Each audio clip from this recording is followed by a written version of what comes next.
infrastructure is crumbling this evening as the NintenByte Podcast continues its unprecedented rise. In cities across the globe, fans are rioting. The Pentagon has issued a statement describing the NintenByte Podcast network as a pixel-based prophecy. Some say the rise was foretold, others say it's just a really good podcast. We're talking twisted nipples, milk, and a sock puppet who doesn't talk. It's dangerous to go alone. Watch this. Welcome to the NintenByte Podcast, bitch. That's right, ladies and gentlemen, you're watching the greatest Nintendo podcast ever! Yeah! Is that a Joy-Con in your pants, or are you just happy to see us?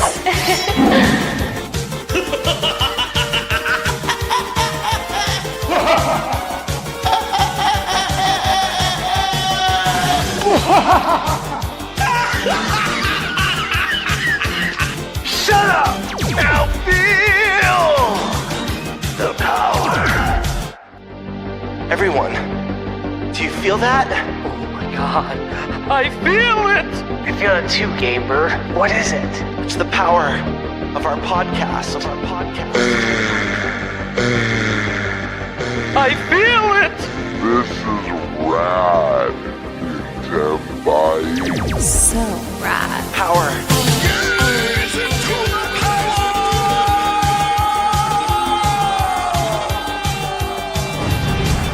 Now bask in their glory. I'm Nintendo Prime. Oh, baby.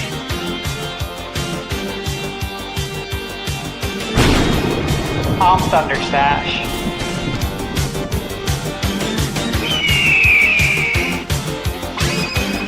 I'm Gamebird Classic.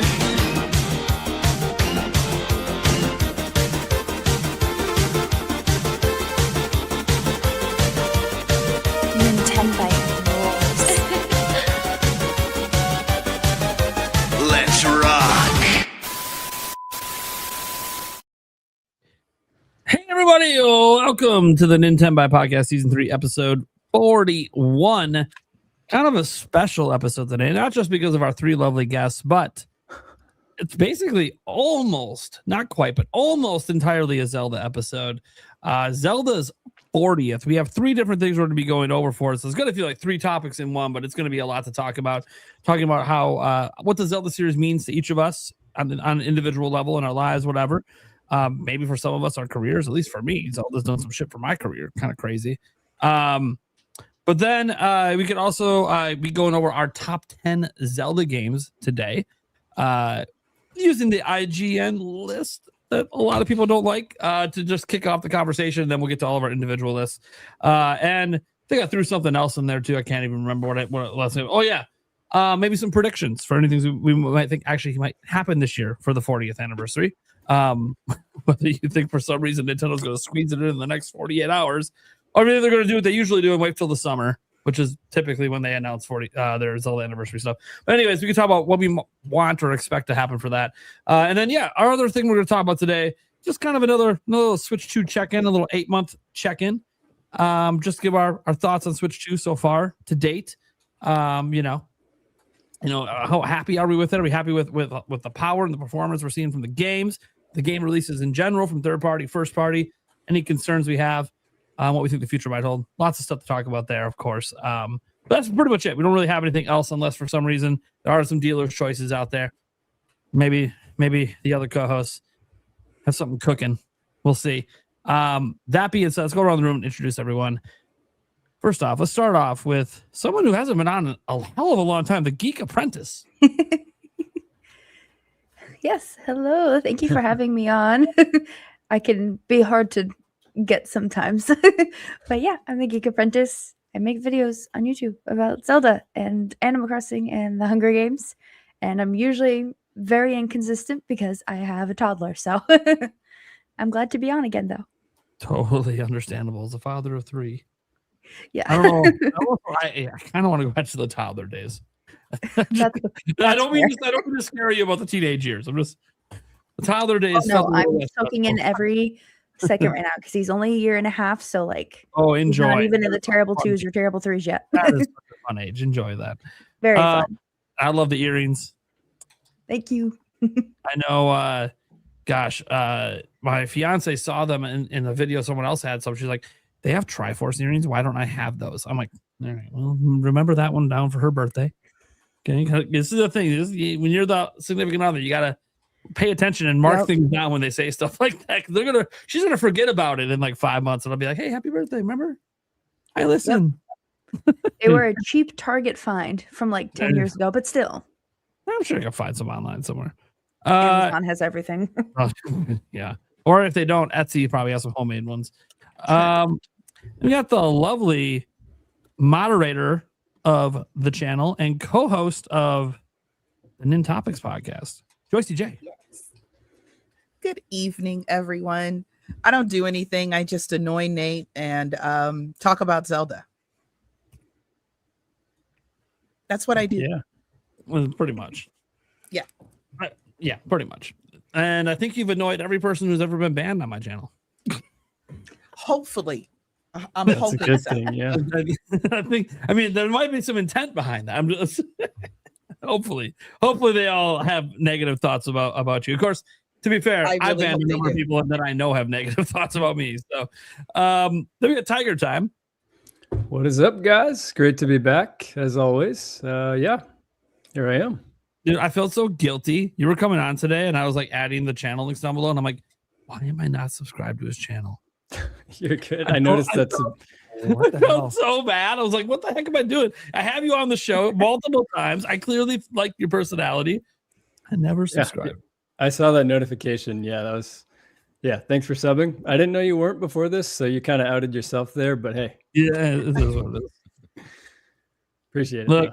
I'm a busy guy. You know, things happen. Yeah, That said, let's get up to the Spice Lord, Eric Moore. Hello. I also annoy Nate. So Yeah, got grouchy at him today over a bathroom. You did. Yeah, whatever. It is what it is. Spice Lord, Yeah, he's here. I am. Mostly clean shaved. Mostly. I just love the baby face look I always have. You're right. Because when you come in with your splotchy beard, I was kind of like, dude, you look like caveman style. Like, Yeah. I just don't care. Yeah, I mean that's. I guess that's true. Was it the beard or the loincloth? Yeah. I suppose. Good question. Suppose. Then we got Gamer Classic. How we doing, people? It's good to be back. I feel like I haven't seen you all in forever now, but I'm happy to be here. A very weird last couple of months with all of us missing episodes, which is just very unusual. But life happens. Then we have the Stash Man. Hey guys, how's it going? Happy to be here. I'm a little under the weather today. Michaela's sick. I'm not feeling great. So that's what I'm dealing with right now. we got a Down there. sickness in our Did household he too. suck down some medicine? Michaela did. I'm not going to, otherwise You're not at that my head point would yet. hit the desk. Oh, well, I mean, if you take the nighttime medicine, especially, that'll knock you the hell out. Yeah, I appreciate she, the 85 jacket, even though we're celebrating 86. yeah, I don't have an 86 jacket. I know you don't have an 86. I was born in jacket. 85, you know. It would be me that would have that. Yeah, staying busy, guys. A lot of game reviews. I have a lot of editing right now that are already done. Stuff just nonstop. Okay. Good stuff. Awesome. And then there's me, guys. Nintendo Prime. I post daily news, and you know, I'm the king clickbaiter. Is the intro. We'll probably forever and always say, even when a new intro comes someday and Gamebird edits together, I'm sure clickbaiter is going to stick around forever because it's the number one thing said about me on the internet. That's not true. There's actually some other things said about me. There's some nastier words said about me, but you know what? None of that matters because we're talking Zelda today. And let's see, we basically have two main topics at the moment. Let's talk about what's a dealer's choice. So let's just toss it around and maybe we give Stash a little break from running topics. He's a little under the weather. Talk a little bit less. Birdman, what would you like to take? Let's see. Let's do 8 months in. How are we feeling about the Switch today? All right, cool. then I'll take the Zelda one, and we'll just leave it alone unless Stash and Eric decide they want to do a dealer's choice later. Or actually, can I take that back? Can I do a dealer's choice? Oh shit! Yeah, you can do dealer's choice. Well, fuck. Is that okay with everyone? Yeah, let's do a dealer's choice. You're not allowed to do dealer's choice ever. I got a fun one. All right. So you're doing a dealer's choice. You don't have to tell that. That's a mystery. You don't have to reveal right now. Eric will take whatever. I'll take Zelda. In fact, let's probably start with the Zelda one because I know some of our guests aren't going to necessarily be here the whole time, which is fine. So let's get the Zelda one going first. Which I don't know if we have banners for it yet. Probably not. I'll make a banner here once I get the topic introduced. So for Zelda's 40th is this week. Let's just get that out of the way. As of the 21st, which is this Saturday, the Legend of Zelda franchise will have turned 40 years old. Fun little fact, I also turned 40 this year. It's almost like this was meant to be from the day I was born. That being said, Zelda has played a huge role in many people's lives growing up, and obviously even today with the youngins. Especially with the franchise expanding so much with Breath of the Wild, bringing in so many new players that have never experienced Zelda before, including my fiance. So I thought it would be really fun this week to go over some different things. And the first thing that we want to talk about is just what does the franchise actually mean to us? Because we have our top 10 lists. Yeah, we can talk about our predictions, but really it's about what it means to us first, because it's been 40 years of this. And for some of us, we've been here practically the whole time. Maybe some of us have only been here for the last 10 years, 15 years, 20, whatever. But Zelda means different things to different people, and some people don't even like Zelda. And maybe somehow we have people on this show that don't like Zelda. I have no idea. That'd be a little weird today, but it can happen. For all I know, Game Bird's going to say, fuck Zelda. It's the worst franchise ever. You know me. Yeah, I know you. Exactly. He hates Zelda.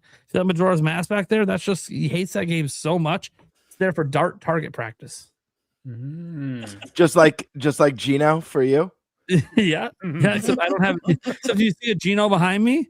See, I'm not that obsessed with my hate. See, I do a bunch of Mario soap and stuff from the movie back there. Just people don't think I keep it clean around here. Well, proof I do buy soap. All right, so let's go around the room and talk about what Zelda means to us. And let's before Stash gets worn the fuck out, let's have him go first and tell us what does the Zelda franchise mean to you, man? Well, it means a lot. Obviously, it's really kind of where it all started for me. Obviously, I started with the NES. First game I played was Super Mario Brothers. This is back in '88. So I have a lot of stories. Actually, I done a collaboration video that'll go up this week with Nishquick, who's been on the channel. And obviously, I was writing down my notes, and I'm like, I mean, this would be an hour-long video just with what I have to say. No, I have to condense it down. And so, of course, I have these stories here I'm looking at. And so I'll give you, I don't know, version of them then, since I can talk a little bit longer here. So where it did start was 1989. It's probably the most formidable one. I had played Zelda before that, but it was for my 5th birthday. And leading up to that, I had never been able to choose a video game to purchase. It was always my older brother's choices, Richard and John, because I'm the youngest and I don't know any better, apparently. And so I don't get to choose a game. So when we go out, first off, being able to go out to buy a game was a big deal. I think we all remember that because we rented video games back in the day. Our local library here in Phoenix used to rent out Nintendo games, which was awesome. Like that was the reason to go to the library, to see if there's any video games that we haven't played yet, because it was free. But it was finally my turn. So I said, okay, I'm very excited. My mom's like, all right, we're going to go to Target, go pick out the game. Do you have any idea what you want? I'm like, of course I do. I already know what I want, but I'm not going to say. And my oldest brother, Richard, had asked if he could go with us. And it was like, well, for what? It's my birthday. And I already knew why he wanted to go with us. And he's still the same way today. But it was to try and influence the decision and to try and basically take the decision away from me and talk my mom into not letting me get a certain game. And that's what happened. So we get to Target. Obviously, I said, yeah, Mom, of course. I want The Legend of Zelda. You know this. And my brother told my mom, do not let him buy this. He will not like it. You have to do a ton of reading in the game. Okay. We can't even get far. I can't. John can't. My middle brother. He's going to hate it. He's going to be so mad that he bought this game. And then once it's opened, he won't be able to return it. And he's literally saying this to my mom in the aisle, the video game aisle. And I can hear all this. And I'm just like, I'm fuming, dude. I'm so pissed. So my mom literally said, yeah, she literally said that, yeah, Steve, I think it's best that we listen to Richard. And dude, it was my one chance to buy a game. And at this age, you don't have any money. You don't have any buying power. Yeah. Your birthday is your buying power. And so I was told to choose another game, and I was so mad. But I was also like, you got to keep it respectful too, because it was a big deal again to just buy a game. And so I chose Adventure Island, which I'm sure you guys are all familiar with. And it's a fine game. It's obviously not The Legend of Zelda. So we get home, I'm playing it. I've been playing it for like an hour or two. And my mom comes in, she asked, so, how do you like the game? Is it everything you wanted? I'm like, well, no. It's not even the game I wanted. You know that. You already knew this, Mom. So she says, do you really not like it? Like, you really want it? I'm like, no, I don't. I did not want this. I wanted Zelda. I really did. And so she said, okay, grab the game, grab the box. We're going back to Target. I was like, really? But how are they going to let us return it? It's already open. She said, we'll figure it out. So we went back. Mom must have talked to the manager. Obviously, there's a really strict, the policy's still strict today. You guys all know that. Once you open a game, that's it. Party's over, man. You're stuck with that game. Unless you want to trade it into GameStop for $5 after you just paid $70 for it. So I ended up being able to get The Legend of Zelda. And I was very happy. And obviously I beat the game. And beating the game was a really special story too, because I remember waking up a Saturday morning at like 3 a.m. And this is after I got really far the night before. I think I stayed up to probably, I don't know, 10 or 11. And I found where World 9 is, bombed the location. And I went in for a second. I heard the music, because obviously the music changes in the final ninth dungeon. I'm like, oh shit. Like, I can't start this right now. Like, I need to be fresh. I need some sleep. I need a good runway, right? So I was like, all right, I'm going to have to go to bed anyways, because I'm going to be told to go to bed, because that was the age of that. So I was like, all right. Again, you guys will remember this, kids. You didn't have TVs everywhere. There was a TV in the living room. And then I think a year or two before this, our grandparents bought us a TV for the kids, for the three of us to share. So we all shared this one TV, and it was in my brother's room. So I also had to factor in that, again, I'm the youngest. So if I want to use the TV, I have to hope that they have other plans.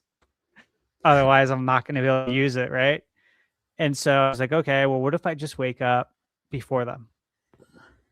They'll probably sleep till 6 or 7. That might give me enough time to beat the game. I don't know. So that's what I did. I got up at 3. And if you guys remember this too, I turned the TV on with the remote and pressed mute immediately, because you never know what the volume is. You know what I mean? When you turn it on, and my brother's sleeping in that room. So like I'm sneaking in, and I'm like, I hope that the glow from the CRT TV doesn't wake him up. So I mute it real quick, turn the volume down, and then unmute it so I can still hear it, but the volume's on like level 2. And he wakes up around like 7. And my brother John was like, "Oh shit, like where are you? Are you at the end of the game?" I'm like, "Yeah, dude." I'm like, "I'm at the end." And he was really happy for me. I'm like, "Are you up now?" And he's like, "Yeah." He's like, I'm gonna watch you beat this. Like this is a big moment." And so I was able to, of course, turn it up. We put it on the speakers because we had it hooked up to the receiver. And yeah, that's when I beat The Legend of Zelda. And obviously that was a really special moment. That's growing up, we didn't have guides. Nobody my age knew how to beat the game. Because I think I beat it when I was 5, so in 1990. Nobody my age was playing The Legend of Zelda. That was way too hard for them. And if they were, they didn't get far. My brothers, of course, didn't get far. Nobody knew. There was no internet. You just had to figure it out. Yes. So we just had to figure it out back then. And that's what I've done ever since with all the games. I still don't use guides. I think it takes a lot of the joy out of the video games. That was my first Zelda story. Okay. That's the basis. I'm going to give you some very fast hits real quick, and then we'll pass it off. The next one that was really cool was middle school. Stayed home sick for an entire week of school to play Ocarina of Time. I faked sick. My mom knows this now, of course. She's watched the podcast. And she's watched it when I told this story. And I remember seeing her, and she's like, "I can't believe you." And like, shoves me, like, "What?" I was like, "What are you doing?" I had no idea what she was even thinking about. She's like, "Your story about Zelda." She's like, "You really weren't sick?" I'm like, "Oh, Mom." I'm like, "Yeah." That's awesome. The first couple of days, I honestly, I didn't feel great. I mean, I could have went to school, but yeah, for the rest of the week, yeah, no, I wasn't sick. I don't want to play the game. I can't believe you. I can't believe you lied like that. I'm like, Mom, it was for Zelda. This is first 3D Zelda. You know how long I waited for this? I said, you remember when it came out on Super Nintendo? That was an excruciatingly long wait. And it was funny. My mom would take the N64 controller before she'd leave for work, and she'd hide it in her room. I don't know if your parents ever did this. Like, if you're going to be homesick, they'd hide something like your controller. And so she'd hide it. And of course, I looked for it, found it, took that mental snapshot image of exactly how the controller looked, exactly how the wire was wound up. So I could put it back, about 30 minutes before Mom would usually get home, exactly how it was. And I do it 30 minutes before. That way the N64 is also not hot. Because Mom would check the temperature of not just of me, but of the N64 too. That's how she rolled. So that was really fun because, again, we didn't have cell phones. It was a different time. I had a pager. I had a clear blue Motorola pager back then. And so, of course, when I came back to school, everyone's like, "Dude, we thought you were dead. Like, are you okay?" Like, I'm better than ever, man. I just beat Ocarina of Time. They're like, "What?" It's like, "Yeah, dude, that's what I did the whole week." And so it was very funny back then. Senior year of high school, got my apartment right before graduating, and christened it, as I'd say, with beating Wind Waker at my first place on a flat screen TV that I saved up for, which these had just came out back then. It had progressive scan. You guys remember how big of a deal that was to actually be able to use the progressive scan feature on the GameCube? It was like cutting edge back then. Camping out for 3 days. in front of Best Buy for the Nintendo Wii, which of course was to play Twilight Princess at launch. That was a great one. This one was really good too. I was managing Island restaurants, for 10 years. I managed that restaurant chain here in Arizona and in California. And at the time I was in San Diego at Mission Beach, living out there. And I had woke up on my day off. I was stretching, getting ready to go to basketball at the gym. And I had like a side ache really bad. And I'm like, that's weird. I'm just stretching. It got worse and worse throughout the day to the point that I was like completely hunched over. Like completely. And I remember telling my cousin, because he just moved out there to come live with me in Cali for the summer. My cousin Jim. And I was like, yeah, dude, I'm not feeling good. I think I'm gonna go to urgent care and go see what's up.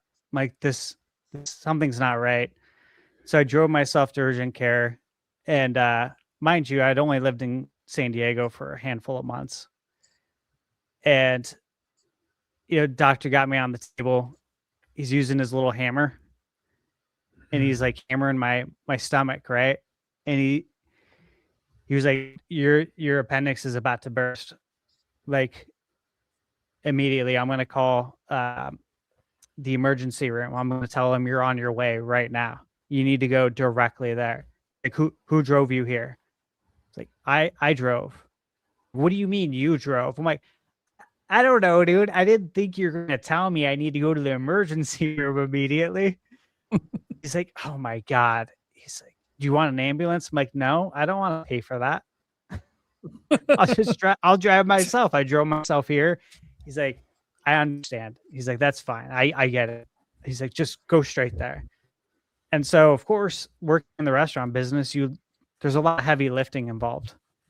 And so I had to get an emergency appendectomy. And the moral of this story is that, well, of course, I couldn't go back to work for like 2 weeks. So what do you think that freed up time to do? Play Skyward Sword. Yes. Finally got to play it. And of course, there is motion controls, and I just got, stitched up literally at an appendectomy. So it wasn't always comfortable, but it was a really special moment because once you start like working in the workforce and you're managing, that you're never going to get time off.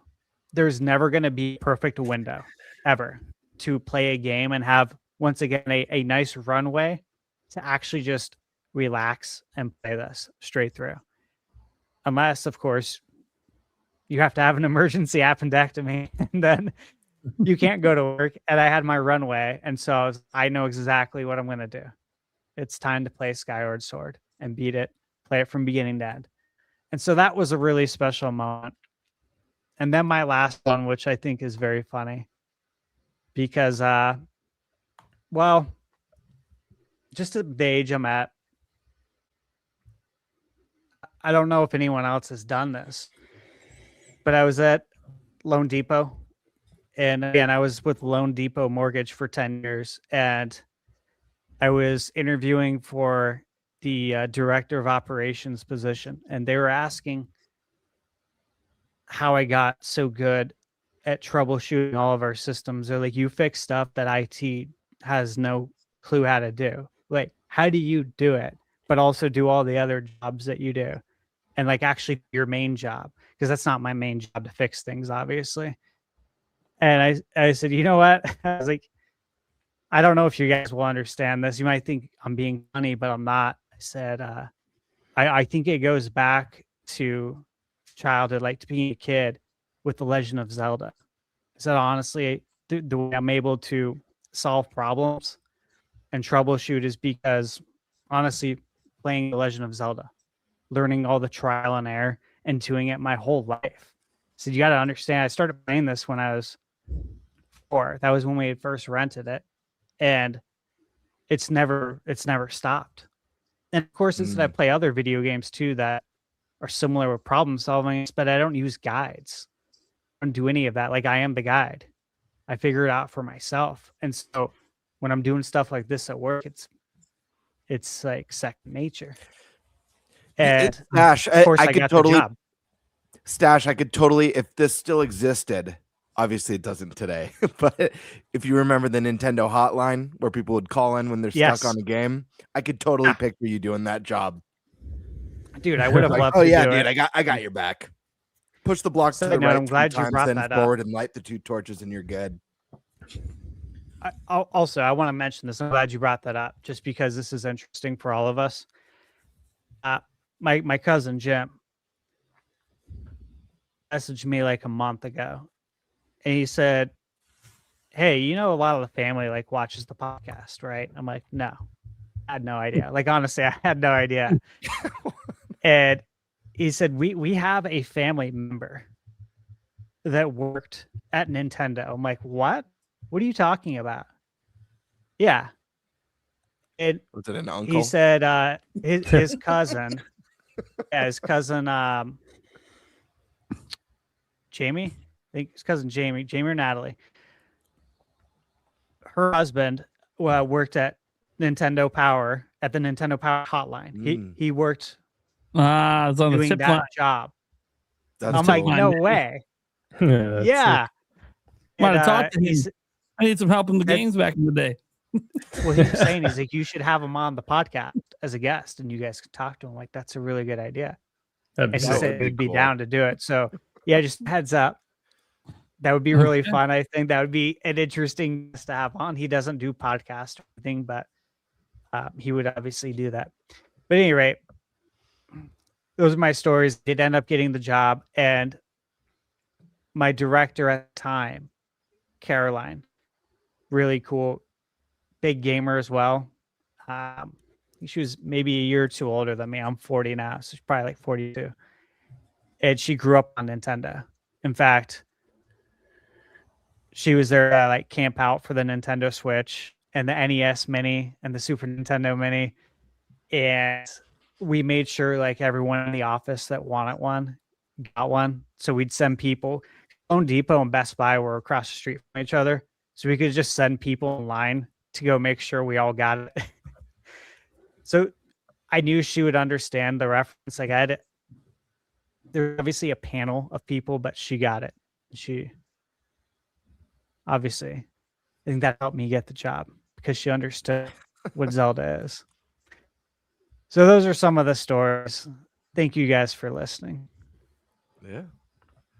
Okay. There we go. All right. Let's go to one of our guests. How about Geek Apprentice? What does Zelda mean to you?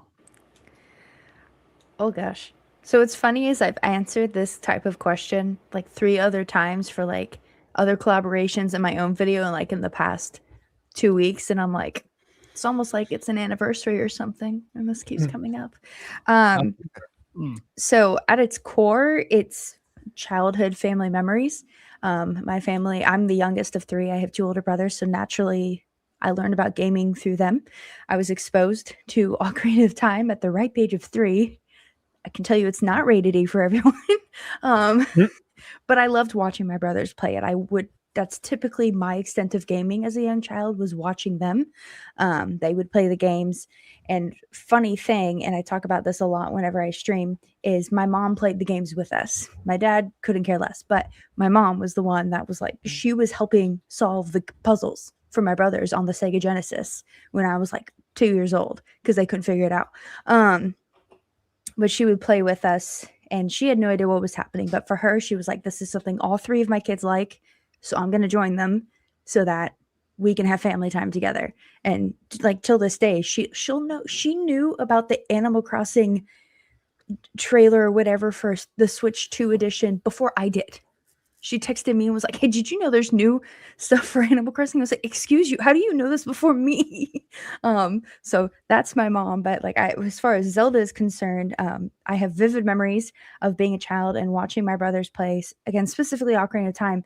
but my mom did not know what the enemy names were. So it didn't matter what my brothers were fighting. She would just shout from wherever she was in the house, "Kill the Stalfos," because she knew that was the name of one of the enemies.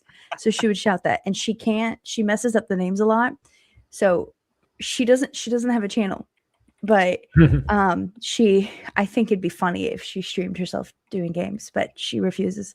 But like she couldn't remember the name Wizrobe when she was playing Breath of the Wild several years back, and she kept calling him Whizbangs. So her name is Scared of Whizbangs. I love this.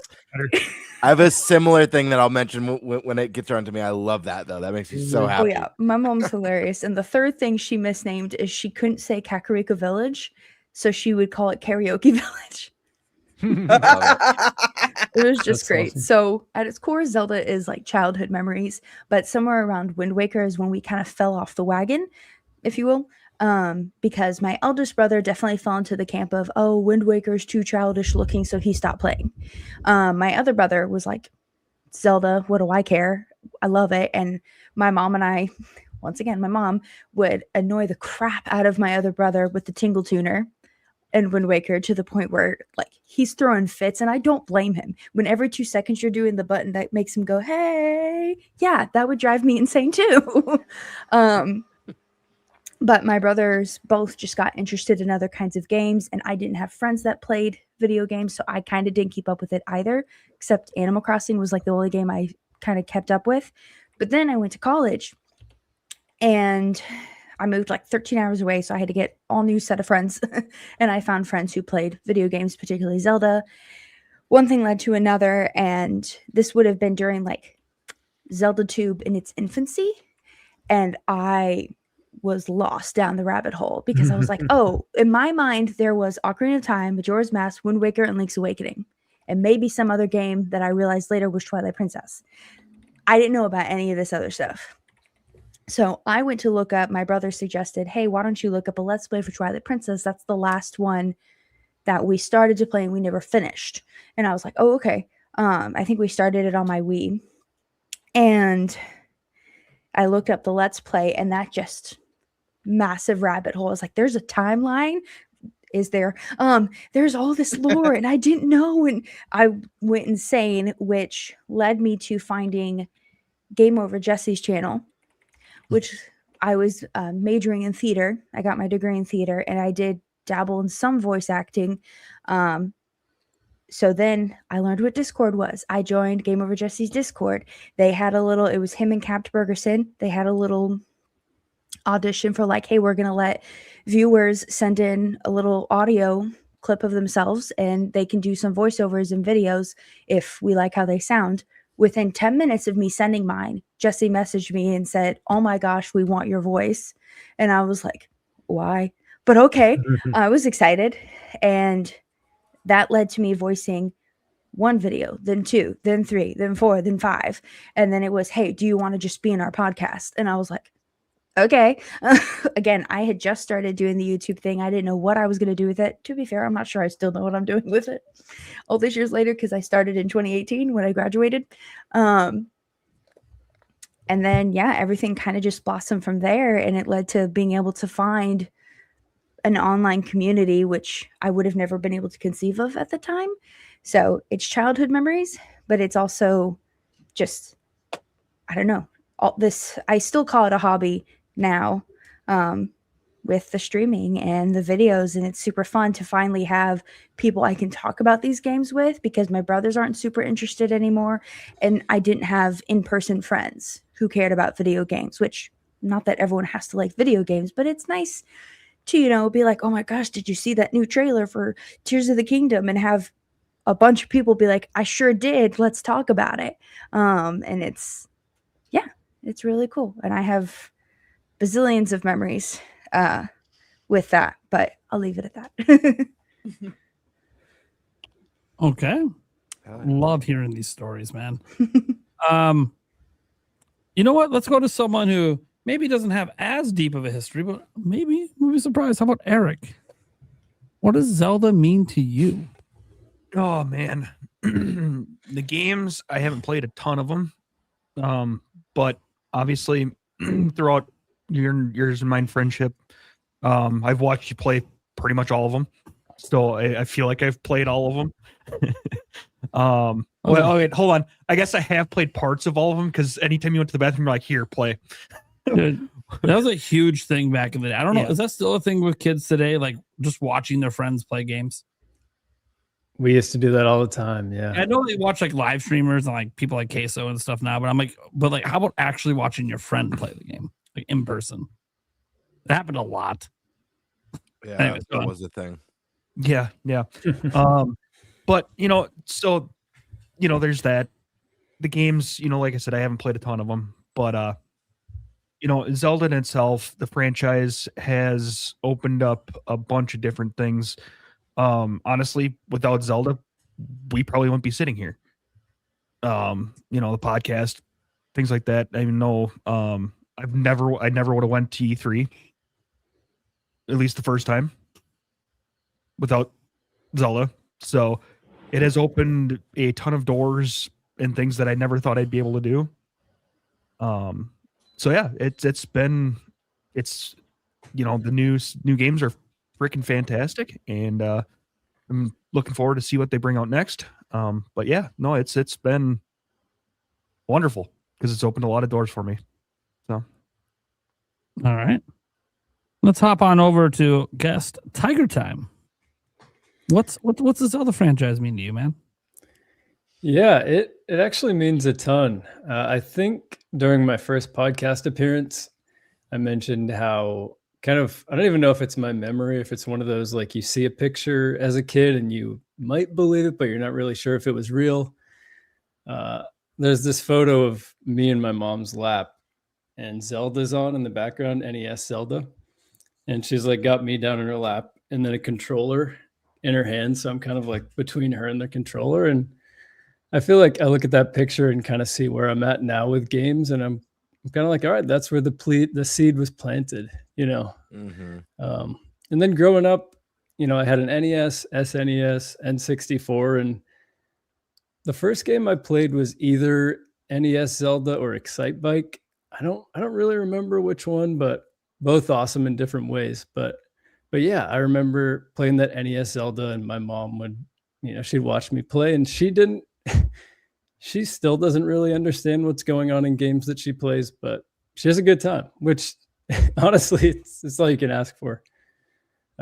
Yeah. So when I specifically see NES Zelda, I just think about like how that's where the little gamer seed was planted. But then when I was growing up, it was really Ocarina of Time and Majora's Mask. I had the Pikachu N64, and it was awesome. I'd have my cousin over, and again, me and him would do that thing. One of us would be playing and the other would just be sitting on the couch. And in a lot of ways, it was even somehow better than local multiplayer, like actually playing together. Cause it was just, I don't know. It was fun to have someone watching and kind of giving a different perspective. But I think about those times in my bedroom eating like cheese balls and like 64-ounce bags of gummy bears. We'd go crazy on all that stuff. But I think particularly Majora's Mask that's a game that's always stuck in my head. And that's kind of when I realized, because I'd played Ocarina of Time first, and then I played Majora's Mask. My older cousin gave it to me, and it was just like, I don't know. When he gave it to me, I was almost kind of like, is this some weird N64 Zelda hack? Like, what is this game? And it kind of made me realize that I like weird games when I didn't before. I was like, this is crazy. There's a smiling moon. I like the danger in this game, but at the same time, when I was a kid, it was kind of freaky. So I think that it showed me, though, I love weird art styles, and it kind of set the foundation for, I have this interesting comparison with Ocarina of Time and Majora's Mask. And I actually kind of like the weirder, crazier, shorter experience than kind of the bright. And Ocarina of Time has those scary moments, of course, but I feel like every Zelda game has kind of taught me a little bit more about my tastes. So then I kind of think back to Link to the Past too. That was a game that I fell in love with, trying to like speed run it, I guess, before I even knew what speed running was, because it was so freaking replayable. And particularly that game, they had the little player's handbook. I don't remember what it was called, but it was, they used to come with every game, basically. Those little booklets. The little manuals, yeah. Yeah, the manuals. Yeah, exactly. The art in that was so good. I don't know if you guys remember, but Yes. it was killer. Totally. Like, the enemy designs. I miss that stuff so much. Yeah. Manuals, man. I know that they were the best. Yeah, I'd read through those things like on the bus and stuff. That way I could kind of be playing the game in my mind when I couldn't, so particularly that one.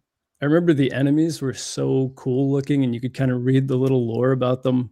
And it just kind of like brought the game to life in a really cool way. And that's what sticks in my head about Link to the Past. And fun fact about me, I kind of grew up on an island, kind of off the coast. And so obviously growing up there, you can probably see the natural connection.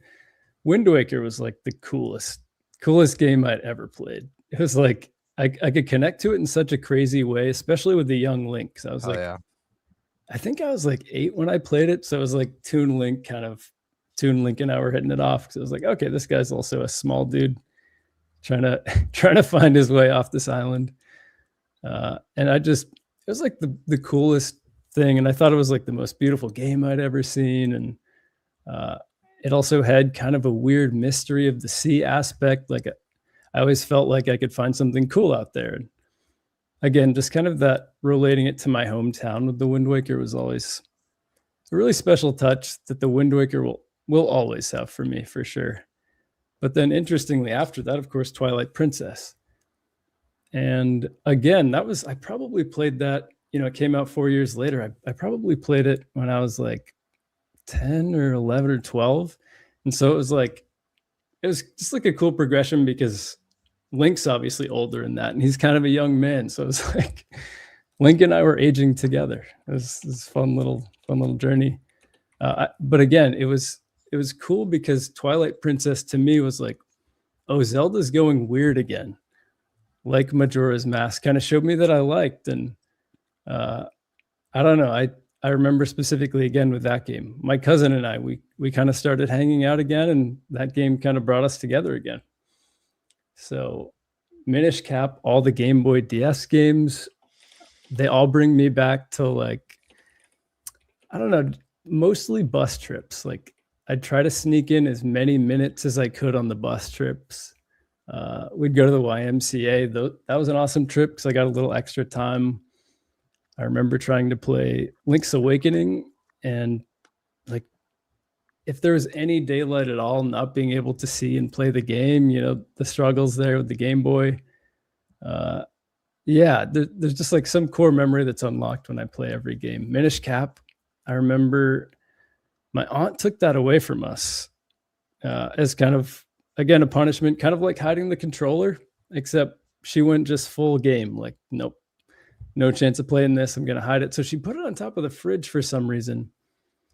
And I never saw it again. It just it disappeared into one of those house black holes that I feel like we've all experienced, that sometimes somehow things just disappear. And even when you move out of a space, it's still not there. So it's like, where are these going? So I never beat that as a kid. So luckily I got to revisit that. And kind of the final kind of chronological memory here is I was in college in the 2015 to 2017 era. And I'd kind of just been caught up in life and gotten really busy, kind of like you were saying, the Geek Apprentice. Like it just, I don't know. I still played games, but I wasn't really connected with it. And so, Breath of the Wild, like I feel like it was for so many people, was so interesting.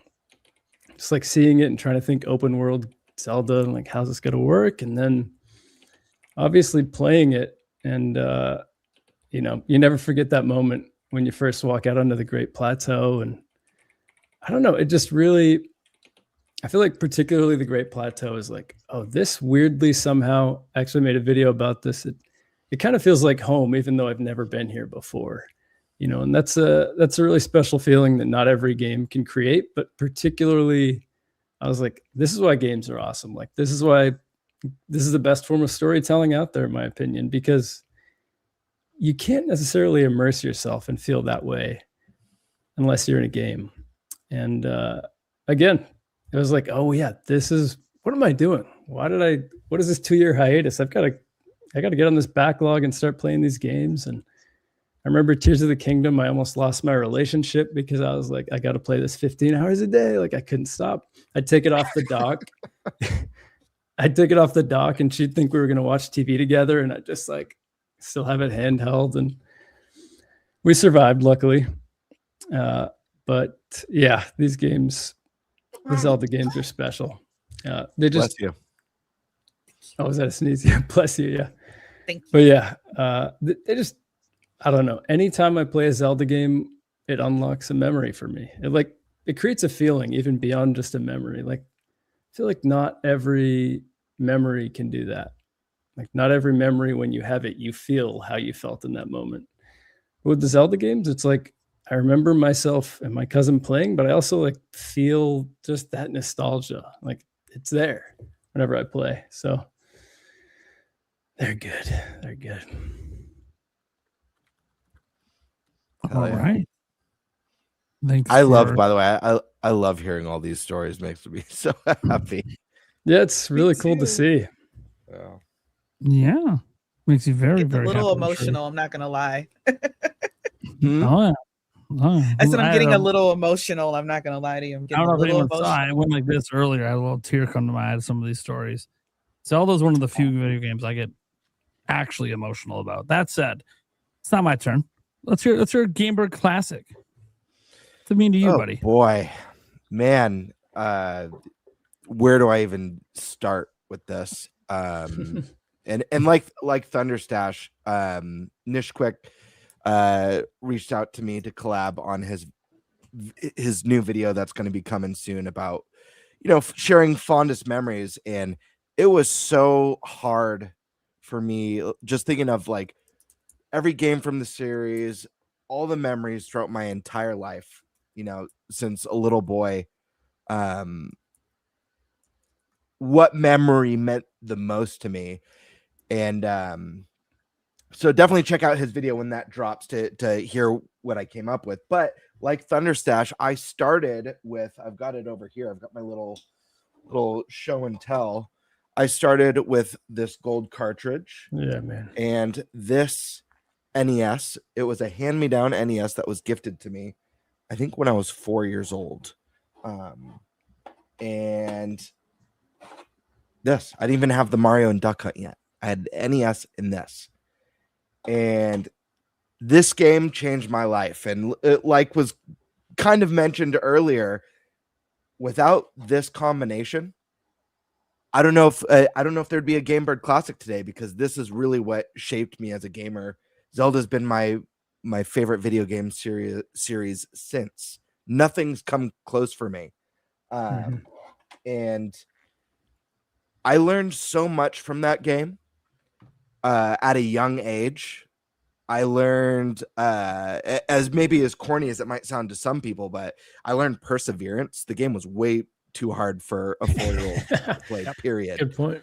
Yeah. I learned perseverance. I also I learned or the game sparked my imagination and my sense of adventure at a really young age as well. And it took me at least a couple years to beat this game, maybe even longer.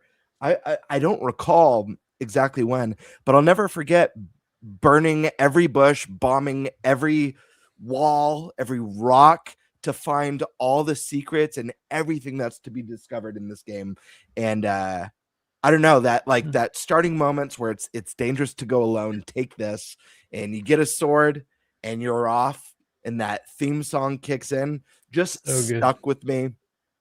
And shifting from that to getting my hands on the Super Nintendo, which became my favorite console of all time, and still might be my favorite console of all time. The Switch 1 came close, but I think about all the series that I care so much about, whether it's Mario or Metroid or Final Fantasy, and what happened to those series on the Super Nintendo and how they really evolved into their peak pure forms, especially A Link to the Past, which to this day I still consider a perfect 10 out of 10 game. I mean, the music alone, the dungeons, the bosses, and I don't know, going from this first game to A Link to the Past and how magical. And I think that was the very first time. And of course, I said this a million times as a child. I said it every generation, but I believe Link to the Past was the first time I ever thought to myself,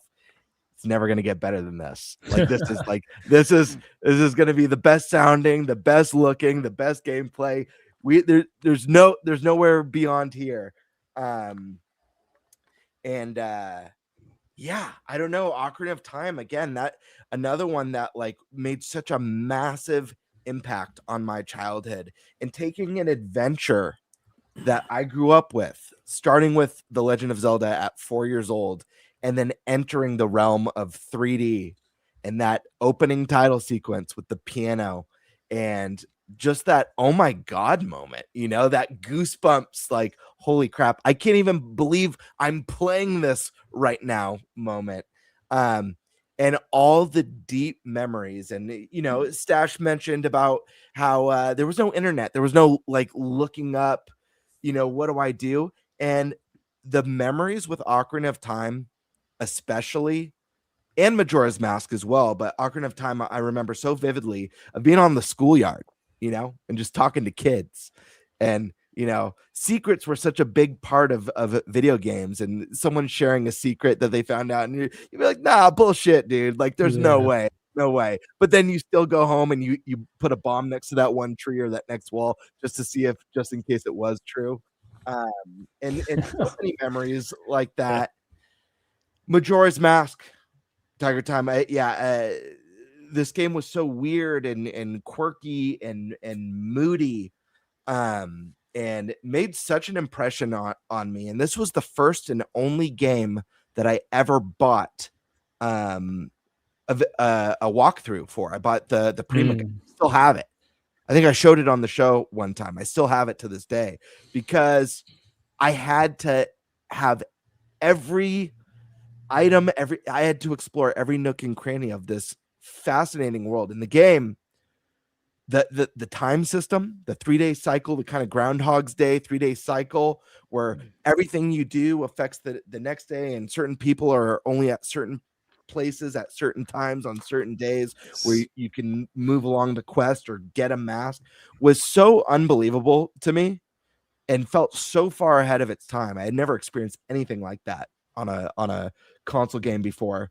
And I often think about just kind of the sense of dread that game for the first time in a Zelda, there was tense moments in the series, but that game, that sense of dread, thinking about like how you got closer to those final hours, how the music would get a little bit more up, a little bit more disturbing until you're in those final hours. And the theme in Clock Town is like horrifying. Dread-inducing music. Just such a great memory to Wind Waker. I mean, this game blew my mind, and I was the odd kid. I'll never forget coming to school. I was in 8th grade when Wind Waker got like officially revealed. There was, I forget if it was E3 or Space World, when that first trailer dropped for Wind Waker, and they revealed the new art style, and a lot of the kids were expecting that Space World, that more Ocarina of Time, a little bit more of photorealism. And I remember everyone laughing about it and saying how bad it looked. And I watched that trailer, and I was the weirdo because I thought the game looked so unbelievably next gen. I couldn't believe how insane the graphics were on it. The characters weren't all jaggy or polygonal at all, or with like the derpy, like photorealistic faces. It looked like a Saturday morning cartoon with smooth, clean lines. And Link, there's a scene in the trailer I'll never forget where he's like scaling a wall, and you see the pupils moving left and right. as he's like kind of checking, and him in the barrel sneaking up, attacking one of the moblins, and the moblin grabs his ass and jumps in the air and like reacting to where he got hit, and just my mind being blown by this. But I remember getting like teased about that, and people, even back then, just thinking I was a Zelda fanboy. But I legit thought the game was stunning, and just like my excitement in seeing such a different look for the series. And to this day, one of my favorite things about when we get new Zelda games is the new art style. What's the new art style going to be? It's one of my most hype moments, and it was probably the only disappointing part about Tears of the Kingdom getting announced. I was so thrilled about that game. The only thing I complained about the announcement, it's like, oh, well, they're using the same art style again, which you expect in a sequel. But I always get amped to see what the next game's going to look like. And yeah, I don't know. This, Stash even mentioned like, at work, your problem solving skills. And that takes me back. I remember when, one of my good friends invited me to do an escape room because I had never done one before. And like those Zelda skills came in clutch. Like every escape room. You brought your bombs in there. Yeah. Did you have to light two torches? Yep. but light a couple torches, push a couple blocks, But the other thing too is a huge part of this that I haven't really mentioned yet is the music. And how important the music is to me. And it's so fascinating that like I could hear almost like any song from the series randomly could pop on YouTube or whatever, or because I do listen to video game music, and like I know the song, I know the game, I know the moment or whatnot. And I don't know. Music also has such a profound impact on you. And I can't think of a series that has, maybe Mario and Final Fantasy are up there, but a series that's had as profound of an impact musically on me as The Legend of Zelda. And the vibe, kind of Tiger Time, you mentioned how each game kind of teaches you something new about yourself. There's always a new tonal vibe to each entry. Some games are darker than others. Some are a bit more emotional than others. Some have a bit better sense of adventure and a little bit more brighter in their storytelling than others. They're each very, very unique, and it have hit me differently each time.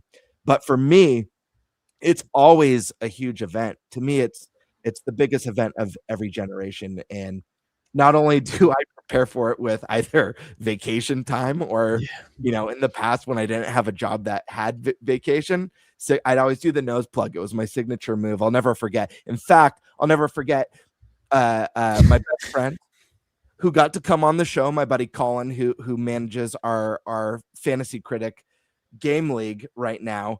When I met him, he had a big party, and I had just met him and stuff through one of my other good friends. And we hit it off over video games. We shared a lot of the same video game history and a love for the same series. And the Wii was coming out the next day. And I was already planning to go show up early in the morning and wait outside. So was he. So he's like, hey, dude, you want to stay the night and can't show up at the mall outside of EB Games or GameStop, whatever it was, at 3 a.m? And I'm like, hell yeah, I'm down. I'll just call out of work. So we line up. We're in the mall. It's 4 a.m, 5 a.m, and I was working at Costco at the time. I called Costco and I plugged my phone. It's me. I'm really and I just met Colin, so he's just like, what is this guy doing? I'm like, I can't come in. I'm so sorry. Awesome. But the point is, it's always I plan for every release, and when I met my wife and stuff and we got married, she, we were married through and together through Tears of the Kingdom. And I had to let her know in advance, just so you know, this is a once like a once in 5 to 7 years event. And this day is really special to me. And I just want to prepare because I'm probably going to tapped out. And it's emotional for me too. It's not emotional in the sense that when a game comes out, I cry, but there's a physical reaction, there's an emotional reaction, and yeah, I don't know. I've never quite felt the same for any release in my whole life, and I think that's just a testament to the power of this series and the impact it's had on me as a gamer. And you know, I mentioned there might not be a Game Bird Classic without it, but with that comes, you know, I'm on this amazing podcast with amazing friends that have made Nintendo Prime, Thunderstash Gaming, Eric Moore, and all the wonderful guests like you guys and everyone who tunes in every Wednesday night. Like, this is stuff that I feel so blessed about, and such a massive highlight for my week. And again, I go back to, like, it all started with this gold cartridge right here. So Legend of Zelda, thank you for an amazing 40 years. And I'm looking forward to 40 more, because I know if there's one game I know I'll be playing in my 80s, it's Zelda. Unless it goes games of service microtransaction slop, then I don't know. Extra $5 to unlock the Master Sword. Mm-hmm. No. And even then, he said, "I don't know." So there's still a chance. There's the morbid curiosity. There's the. I also actually one last point I'll make. I mentioned this it was one of my first episodes as a co-host. I asked the podcast, and it was so funny because Thunderstash laughed and was like, "Dude, I've thought about that many times. I have a weird irrational fear of either finding out I'm terminal and not going to make it to a Zelda launch in the future, like not making it to a new Zelda, or something happening to me on the way to go pick up the new Zelda." Like, it's been a weird irrational fear that I've had for years. Yeah. I'm like, does anyone else ever worry about this, that a game's going to be looming right on the horizon and you're just not quite going to make it? The closest I have is I gave birth 10 days before Echoes of Wisdom. So that was not something right away. I wanted to, but I was like, I haven't slept in like 10 days. So no. See, I haven't had that yet, but I turned 40 this year, getting over the hill. And what's interesting is I had a prediction back in high school that I would die when I'm 50. So I'm not worried about the next 3D Zelda, but I'm a little concerned I might not make it to the one after. So that is in the back of my mind that I made that prediction, and I'm really hoping that prediction is right. But what was the context for this? All right, I'll play it for you. The context was I didn't.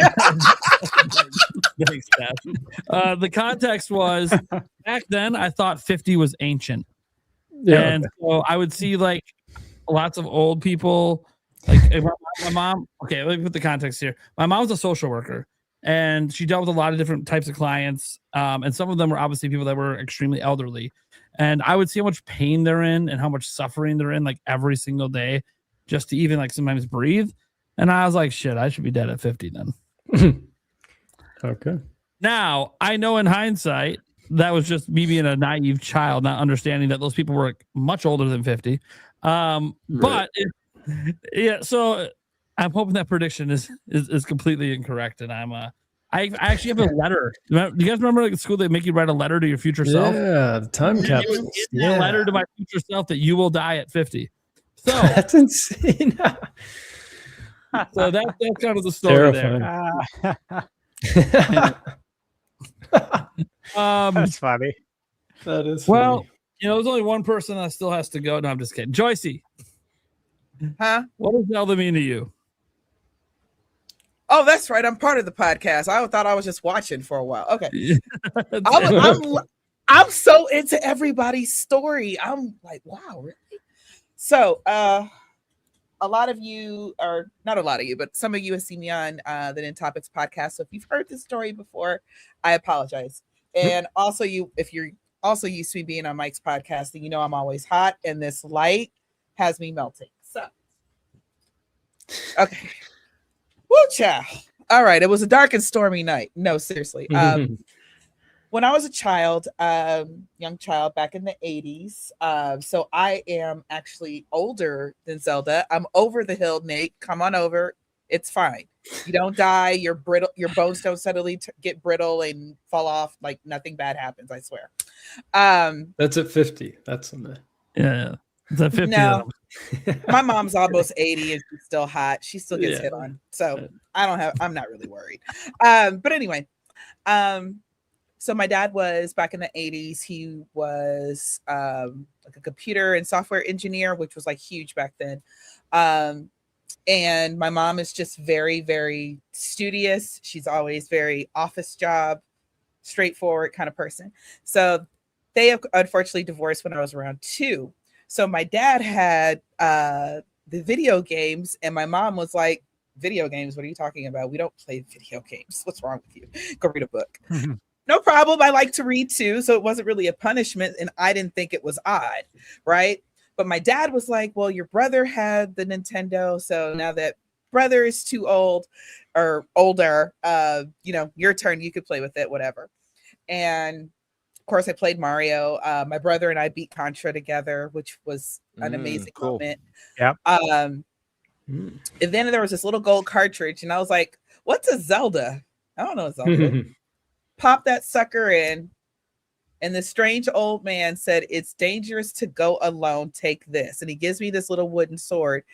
And that was the day. I don't even remember what day it was. I don't remember exactly how old I was, but I didn't know you could bomb walls. I didn't know what this game was about. I'm just roaming around, hitting enemies, going into different caves and finding, oh, wow, you could bomb walls in dungeons. And y'all know the Dark Nut room, the blue ones that take like 5 hits, and it slows down the screen to 1 frame per second. And I loved every second of that joint. You couldn't tell me nothing. And again, like the guys have already said, we did not have guides. If you're lucky, you have friends that are playing the same game. You had to go to school and talk to them or whatever and try to figure it out. And nobody played Zelda, so I was kind of on my own. Imagine my surprise when I got grown and I was like, this is only a 5-hour game. What are you talking about? What? I spent hours in Zelda, in the first Zelda. I spent hours in that game, days, full weekends, like, cause I saw my while I lived mainly with my mom, I saw my dad all the time. He lived right around the corner from us. I saw my dad all the time. And he's like, well, baby girl, do you want to go get in the car and listen to some music and let's go get White Castle? Mind you, I love White Castle. And I'm like, what's wrong with you? Bring me back some White Castle. I'm playing Zelda. Weirdo, So that was my thing. When I was around 10 or 11, A Link to the Past comes out. And because I played so much Zelda and everything like that my worldview was very, very small of video games. So whatever my dad just kind of had there is what I played. So that's how I also got introduced to Castlevania and some other games as well. But Zelda was my jam. So a few years later, again, SNES comes out.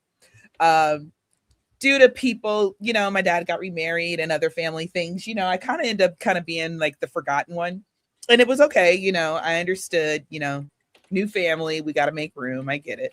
But for that Christmas, they had totally forgotten about me on Christmas, and it was fine.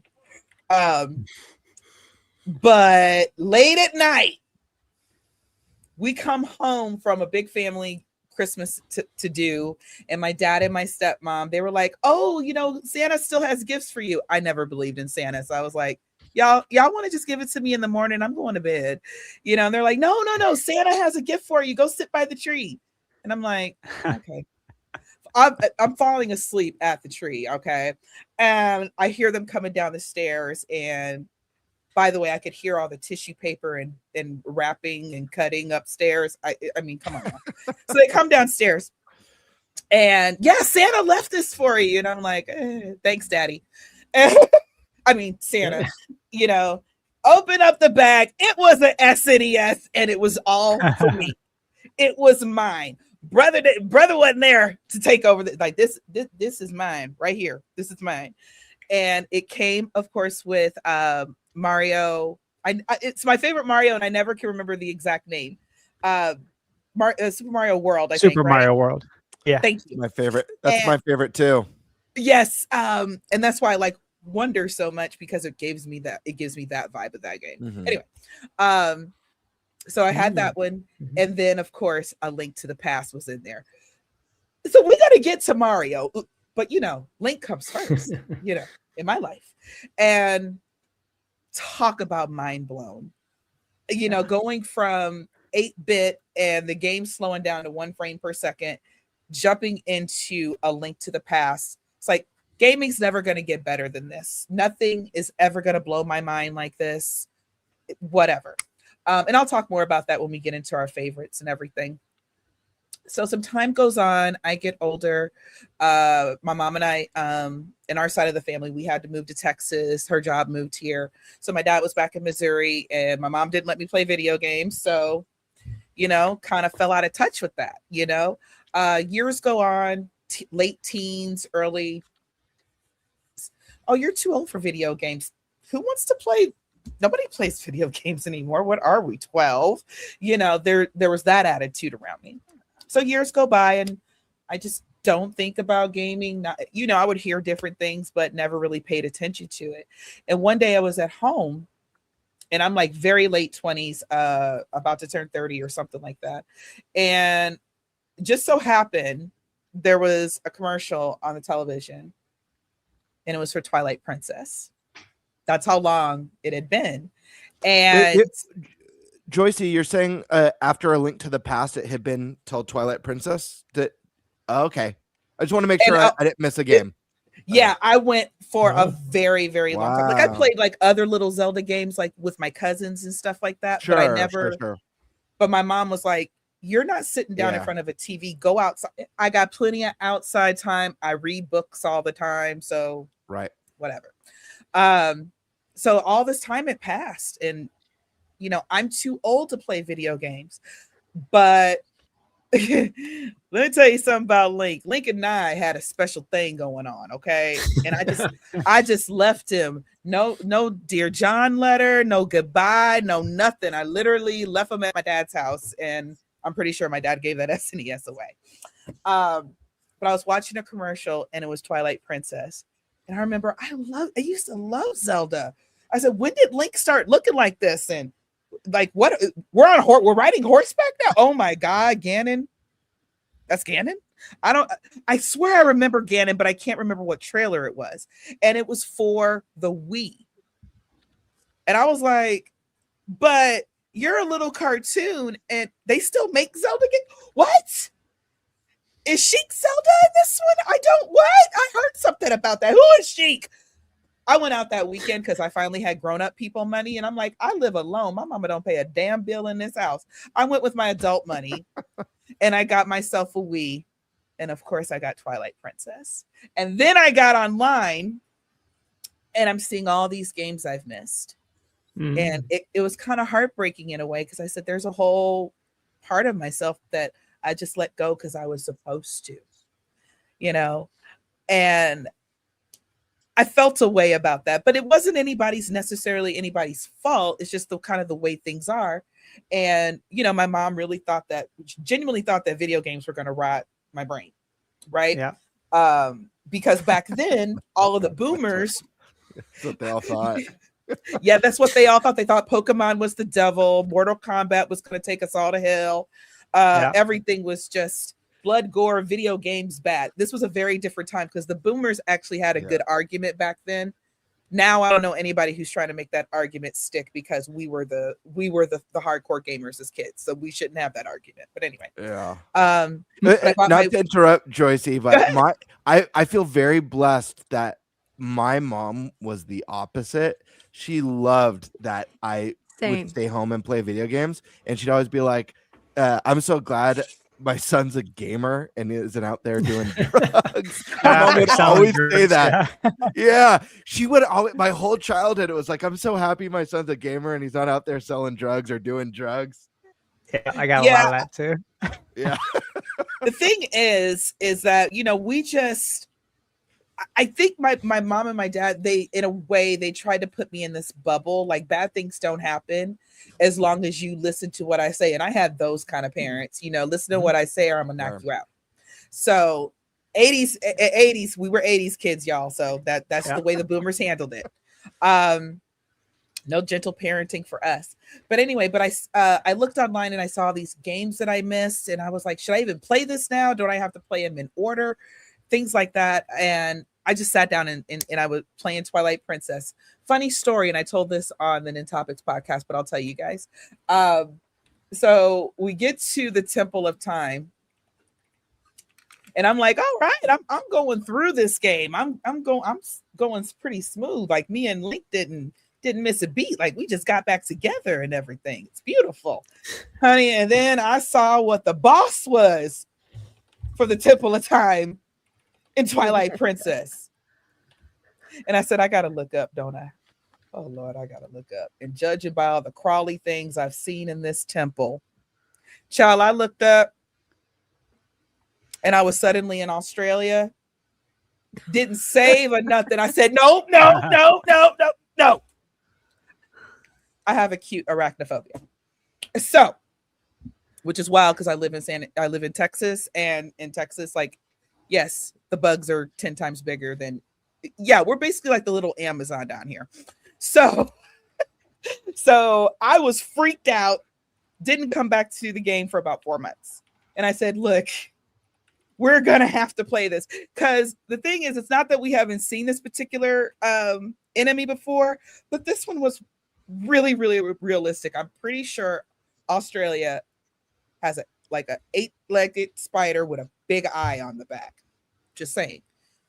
The spiders over there are no joke. So, but I go back and I'm like, okay, it's fake. It can't hurt you. Because the Spatulas, for whatever reason, they didn't scare me.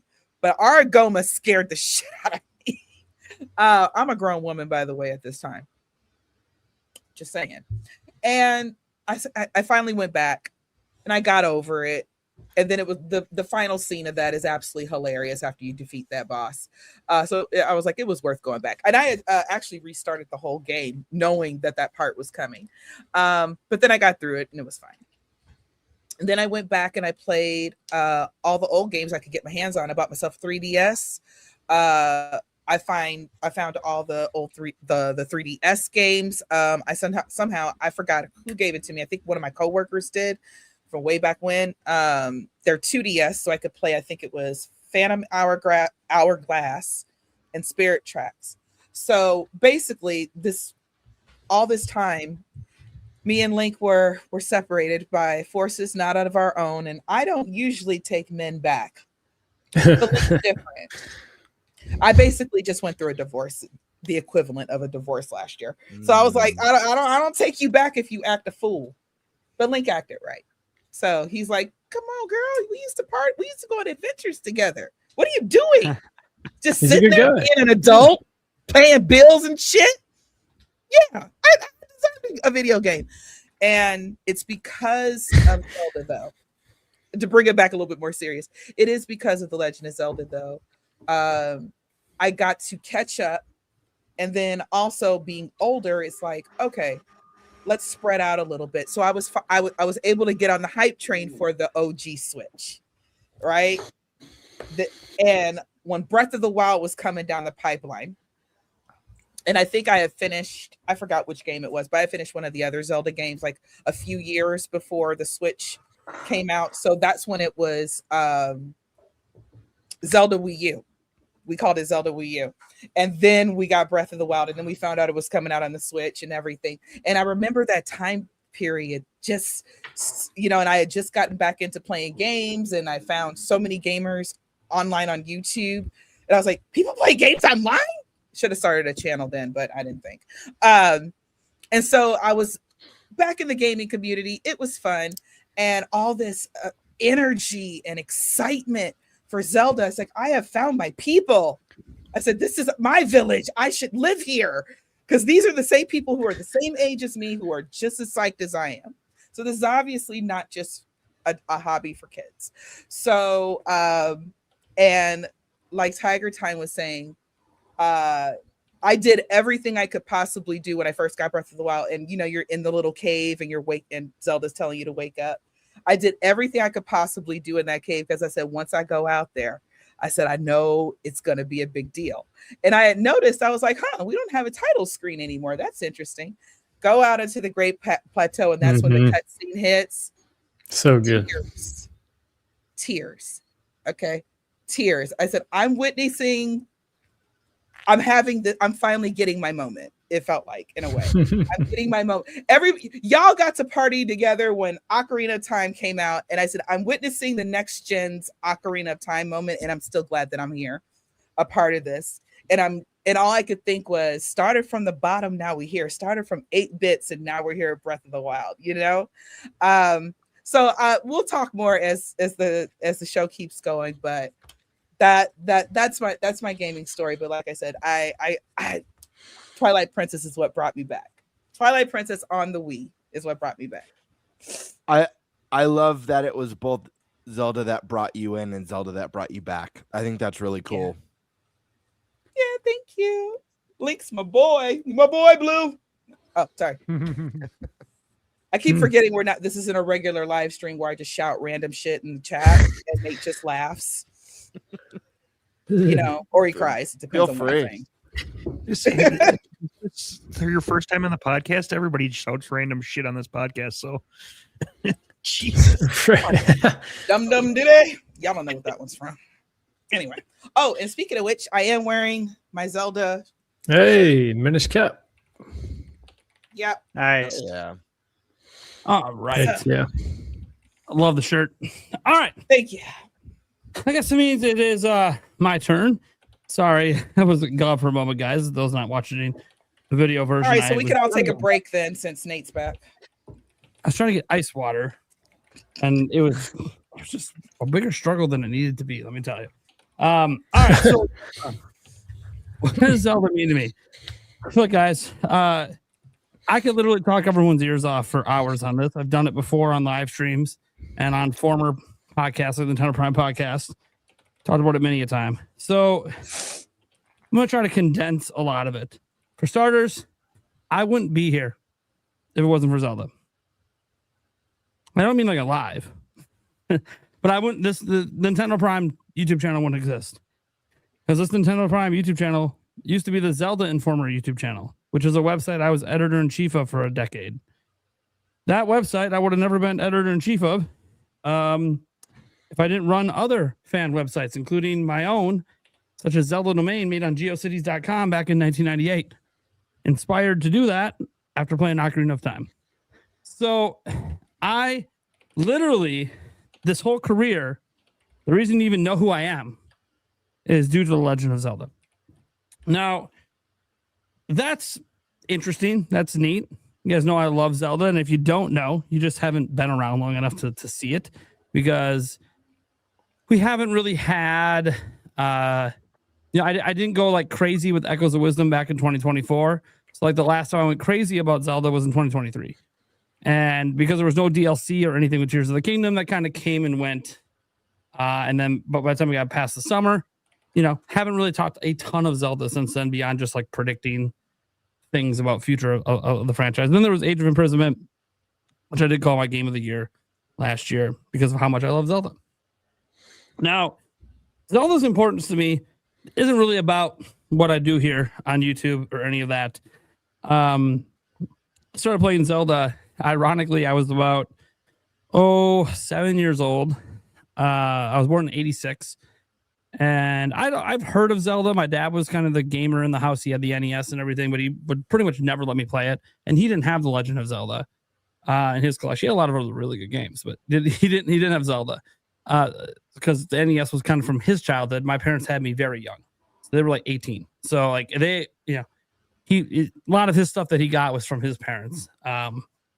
And I didn't have a Game Boy until I was 8, and I was riding the bus and I saw someone playing in front of me this really cool looking game on a Game Boy, and I knew what a Game Boy was. And I asked him if I could play it. He said no. I said, "You're going to let me play it." He said, "No." So I punched him on the shoulder and took it. Nice. In that Game Boy was Link's Awakening. I took the Game Boy home that night. I did. Of course, I got busted. Wow. It's like 3 a.m. playing it because I was sneaking batteries because I didn't have the power cable because it wasn't my Game Boy. Well, I think we need to go back to the fact that you stole a Game Boy. Yeah, this is a story I've told before. Legitimately told. This is how my Zelda journey began. That's a fun story. His Zelda origin story is a tale of crime. It is. It is. So it's easier for me to like smile about it now after everything that happened, but obviously it was a pretty big asshole move. I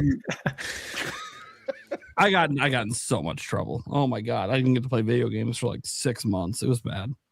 Anyways, so obviously the next day my mom marches me to school, makes me find the person, give the Game Boy back, all that. But I couldn't help after being grounded, and I did apologize. I felt a little bad, especially after I realized how badass this game was. I'm like, sucks for this kid. He can't play it right now. Really, jeez. You're illegally enjoying his Game Boy. Yep. That's so predatory. Oh, by the way, I deleted his save file too. So, anyways, I was just an asshole. You didn't tell us that part before. Good Lord. I got an in-school suspension and that. No reason for that. That kind of woke me the fuck up. Yeah, there's literally 3 files. Just rude. I hated it when people did that when you rent a game and well, at least I understood with the game save rentals. files. I understand with the game rentals because like No, because if there's 3 slots and you rent it, you return it, and then the next weekend you rent it, and they're all clear now except for one, there's no reason for that.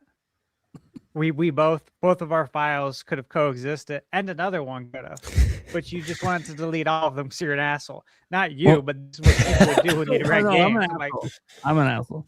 No, game rentals for me back then, the save files were always all taken up, so you always had to delete if you wanted to play it for yourself. I always felt bad because I always wondered if it was like someone is actually going to re-rent this. So I would look at the save files and look at the play time on them and be like, I did that. Yeah, or the oldest one. Only played for like 40 minutes. Too. That's the one I'm going to delete. If I see one on here that's got like 20 hours, dude, they might be renting this shit again. So yeah, I'm not touching that. Yeah, I'm like, I'll delete the 40-minute one because I don't think they had a good time. And they only lost 40 minutes. They can get that back if they really want it. That wasn't always the case. There was one game I rented. I can't remember what it was, but it had 3 save files filled up, and all of them were over 30 hours. And I'm like, oh fuck. So then I tried to play one of them, and I didn't know what the fuck was going on. So I'm like, someone's gonna be mad at me. I'm deleting. It is what it is. Because I definitely rented that game multiple times. Several people. It might have been one person and their friends doing it. I don't fucking know. Anyways. So I used to judge the names on the save files. I used to just judge by the name. Like if I saw a name like Kimothy, I'd be like, this kid sucks. That's yeah. Fuck that kid. Okay, so Game Boy, I had to return it obviously the next day, apologize and all that. I didn't actually get in like any trouble with the school or even that kid's parents, because apparently that kid's parents were pissed that he even brought it to school because he wasn't supposed to. So he was already in trouble that he even brought it to school. So we both were in trouble basically. We kind of became friends after that for a while, but kind of weird that that's how we became friends. We both did things we weren't supposed to be doing. But I got grounded, obviously, and wasn't allowed to touch the NES or anything. I could go to school. I could come home and do chores, eat, go to bed, read a book if I want. I was always allowed to read books, not comic books. Oh, no. They had to take it with the fun stuff. So no pictures in the books. You're reading chapter. So I started getting into Harry Potter and stuff. So you know what? And it ended up working out for me. But the whole time in school, me and this kid, because he was grounded too. Because he broke the rules and took shit to school he wasn't supposed to. This whole time, him and I were in class drawing pictures from Link's Awakening dreaming of when we could play that game again. It No was pun awesome. intended. Well, I didn't was know just about to say Ooh, pun that's intended. all that at the time, right? Had no idea, hadn't beat the game yet. So obviously, you know, my biggest want, you know, for that upcoming Christmas was I want a Game Boy, I want Link's Awakening, I want a Game Boy, I want Link's Awakening. And then my grandma ended up surprising me and getting that for me. So that was really nice of her, much to my parents' chagrin. You gave him what he stole. I can't steal it now. I have. Grandma's thinking. She's thinking. My grandma was the one who always had my back with video games. My parents, even though my dad liked the game, it really wasn't a lot of. They were trying to get me to do other things, which I did plenty. I was playing sports around and everything else, but I feel like you were the type of kid that, like, if you had to return it, you broke it. That way, it was like, well, none of us get Game Boy. No, I wasn't that mean. I actually felt pretty guilty that I did that because I'd never done anything like that before. But also we had like this little kid gang at the school, and I was the leader of it. So normally I didn't have to do anything. I would just say, "Give it to me," and they would. You were the kid who took other children's PB&Js and did no. We didn't didn't bully people. So we had like two little kid gangs on the playground, and all we would do is compete against each other for supremacy. But we wouldn't like steal people's lunch money or do any of that kind of shit. But whenever I was able to give me something, they would give it to me, and I would always give it back to him. And to be fair, if that kid would have let me play it on the bus, I would have just handed it back to him when I got off the bus. But of course, a couple of my little friend gang were on the bus. And so there was a little bit of encouragement when I said, "Hey, no, you're going to give it to me." And they said, "No." They both kind of looked at me like, "You going to fucking take that?" I'm like, "Dude, I'm the leader." Your cortisol was spiking. Yeah, you don't fucking say no to me. Testosterone, cortisol. I had to do something. Anyways, wasn't good. Obviously, it ended up working out. We became friends, and it was all cool. And it opened my mind to be like more accepting of all other people, not just people in my friend group. So, I actually ended up being a kind of a nice moment, nice learning moment. And then, did you all hug at the end? Once we both grounded, dude, he was the only kid in school that played Zelda besides me. So it was awesome. Like we actually bonded over Zelda for a while until he ended up going back to the public schools, like a couple grades later. Anyways. So so that's how I discovered Zelda was Link's Awakening. And then we had my grandma had a computer with dial up. So I was curious, like, you know, there has to be other games besides this one. This game ended as just a dream. Okay, well, there's got to be other Zelda games. This can't be it. So I looked up, and sure enough, this is, you know, Zelda 1, Zelda 2 on NES. So, you know, I'm trying to tell my dad, "Hey, Dad, you want to try some Zelda? Take me to Blockbuster quick." So we went to Blockbuster, rented both. I ended up both having a really good time playing the Zelda 1 and 2. And then from there, just kept playing all the new Zeldas. Eventually got a SNES, played A Link to the Past. Had an N64. Never owned at the time Ocarina of Time. But I might as well have. So I could make X amount of money per week doing chores. And from 1998 through, I want to say like January of 2000, I had a copy of Ocarina of Time rented out from Blockbuster because I took my money I made every week to extend my rental. So it literally, I spent probably way more than it would have been just to buy the game, but I didn't want to stop playing. I literally did not want to stop. I did not want to return it. But I also knew I can't just keep it. My parents are going to get fines and all this shit. They might not let us rent anymore. I mean, whatever. I don't want to do that. It wasn't crossing my mind as a kid that, you know what, if I just stopped playing for like 5 months, I could just buy the fucking thing and keep my money. But whatever. So I guess kept re-renting it. And it's just how long it took me to beat it, because I was, you know, you might be like, "Oh, you're a kid." I'm like, yeah, but a kid that was playing 5 sports and in musicals and in choir and band and all this. Like, I was very, very busy. Plus, I was starting to get into women around that time. You know, I'm 12, 13. I'm starting to be like, "Oh, yeah, I like women." This is kind of, I hit on them a little bit. So like I had a really full life. So it taking that long to beat the game isn't really surprising. And it wasn't because I wasn't playing it every day. I just wasn't doing 5-6 hour sessions every day. Plus I had Eric that I was hanging out with. And we would do things as well. Lots of outside stuff because like we always knew that we'd do a sleepover and do all-nighters playing games. But in order to make our parents less mad about it, during the day we'd play outside. So it's like, oh, you guys were up all night playing video games. We were up all day playing outside. You didn't say anything then? Try to balance it out. The argument didn't work very well. There were sometimes when we got busted with it. It did not end well. But it's like you know we're gonna do this every time, right? Like, we just got better at sneaking around and not getting caught being up. It helps that like Eric. It was always at Eric's house because at my house the problem was there's a TV in the basement. My dad would keep sleeping in the basement. His house, nobody was in the basement but me and him, where the big TV was. So it's very easy to get away with it. We just have to like pay attention to like footsteps. We hear footsteps in the kitchen, everything shut down. They didn't do the thing like stash his mom and walk up and see if it was warm. So we got away with quite a bit. I think one of the nights that we got busted. To be fair, we were making like DiGiorno pizzas at like 3 a.m. And it went ding, and that we got busted that time. Yeah, she didn't let us eat the pizzas, but she said eat the pizzas and go to bed. No way! Wow. So at least right, the food's made already. Let's not waste it. The DiGiornos are expensive. Eat that shit. Go to sleep. Anyways, so yeah, there was just a lot of Zelda playing throughout my life from that point forward. As I said, it led to me making a website dedicated to Ocarina of Time at the time. Then I expanded it to the other Zelda games, making guide content. And covering like the little scant news that I would get from like Nintendo Power magazine back then, because there wasn't a lot of actual news on the internet. And just to kind of condense this down, because I could be talking all night about this stuff. Zelda has done things for me on a personal level that I didn't know video games could. I'm sure people on this show have maybe seen it, maybe not.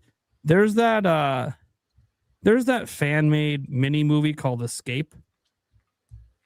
It is about a little girl who has parents that are very argumentative, slightly abusive even at times, and the only way that she's able to survive all that is she escapes into the world of The Legend of Zelda through playing the game. Even after the mom takes the system and smashes it, she closes her eyes to go to sleep, and she's right back in the game. A way to handle that kind of, it was a really, really well put together short film. And it reminded me of my childhood. And this is no offense to my parents. I love them. They're amazing people, but they argued a shitload growing up. I can't remember a day that there weren't just nonstop arguments. And video games were like one of the ways I can kind of like shut it all out. And Zelda was especially the one that, like, if I'm playing Zelda, dude, I don't know what the fuck's going on around me. I'm just in it. And so it really helped me deal with some of that stuff back then. And then it helped me at other key points in my life. For some reason, every time a new Zelda game comes out, there's something kind of dramatic going on in my life. I'm kind of scared what's going to what dramatic things happening with the next Zelda game that comes out, because it happened with Tears of the Kingdom. It happened with Breath of the Wild. I'm like, oh, fuck. I'm like, please don't have. I want one game release to come out where there's nothing dramatic going on that I need to play it just to get away. I don't want to get away. I want to be in addition to positives in my life. But that's the thing. The Zelda series has always been that way for me. It's been a way to escape all the bullshit going on. And it's still that way. Even now, like, you know, I've had a really hard time, obviously, with some of my family stuff going on that's well known publicly at this point. And I got through some of that playing Zelda, booting Tears of the Kingdom back up and getting lost in the world again, just to get my mind off of things. And your mind, with what I was going through with my son, it's never really completely away from it. But he likes Tears of the Kingdom. So I'd be thinking of him while playing. It almost felt like we were back when he first started playing. I'd start a new file and just be helping him get through some early stuff in the game. And it was a way to help me process things. And Zelda has just always kind of been that series to me. It is my favorite video game series of all time. I've had a very emotional history with the series. It has led to the career that I have today. God forbid I ever thought this would be a fucking career. And the crazy thing is, growing up, is I didn't know very many people who played Zelda, like at all. Nintendo in general. Like once we got past the SNES, dude, everyone was PlayStation, Xbox. There wasn't hardly anyone in my school playing Nintendo. They was viewed as a kiddie system for babies. I got made fun of. Still get made fun of, ironically, to this day playing Nintendo. I just don't give a shit anymore. Literally just don't give a shit anymore. It's like, okay, cool. I'm fucking 39. Am I supposed to give a shit what you think about my life at this point? You worry about yourself. I'm sure you got some shit that I can make fun of. I just don't care. But yeah, it's just really interesting how the series has evolved with me. And like when people have seen, like even on my YouTube channel, like when Tears of the Kingdom got revealed, that's one of the first like major Zelda moments as Nintendo Prime. I went fucking nuts in that hotel room on live stream. Dude, people saw my stomach with my hernia for the first time because I couldn't control I like literally flew back onto the hotel bed and my shirt went up. Didn't know that wasn't supposed to happen. And then I was so excited. I went off screen and came back on with my E3 2016 Breath of the Wild shirt. Just like pumped. Literally told Doug Bowser to shut the fuck up. Shut up, Doug Bowser. Nobody wants to hear you because I needed time to process what just happened. And like that was a raw moment. That was not like an exaggerated moment for the live stream. That was literally raw emotions that would have happened even if I wasn't live. And Eric has seen that sometimes in the past, not live, seen some of those reactions, not just to Zelda, but Zelda's the one that usually, especially 3D ones, that get like the biggest reaction. So Zelda's just always been a really, really special series to me, and it always will be. And regardless if there's a day that I ever slow down in gaming and don't play, you know, right now I'm probably beating actually beating about 6 or 7 games a year. If it ever gets down to the point where I'm really not beating games anymore, Zelda will always be the one that gets beat. That'll be the one I'll always make time until my hands literally don't work. And at that point, I'm gonna hope there's some other handicap devices I can use to continue to play, because the series just means that much to me. I mean, it's gotten to the point where my fiance, who I've been with for 15 years, she wasn't like a gamer at all, besides like playing some Mario and Donkey Kong growing up, but she didn't really play games. After hearing me IRL, forget the YouTube channel, in real life, nonstop trying to talk about Breath of the Wild for like 5 years, she was like, okay, he keeps fucking talking about this fucking game. Okay, you know what? Maybe I should try it. Just to see. I didn't even know she was trying. I was not home when this happened. I come home. Honey, you playing Breath of the Wild? Whose save file are you on? Mine. Oh. Honey, you're off the intro area. How long have you been playing this fucking game? I don't know. I started playing at 7 a.m. Honey, it's 4 p.m. I'm like, having a good time, are we? That's the best. And she's like, I really suck at the controls, but dude, this game, there's just so much. I love exploring. I'm like, yes. What I'm talking about, baby. That's one of the best things in Breath of the Wild. All that exploration. There's always something everywhere. It's awesome, even if it's a stupid Korok seed.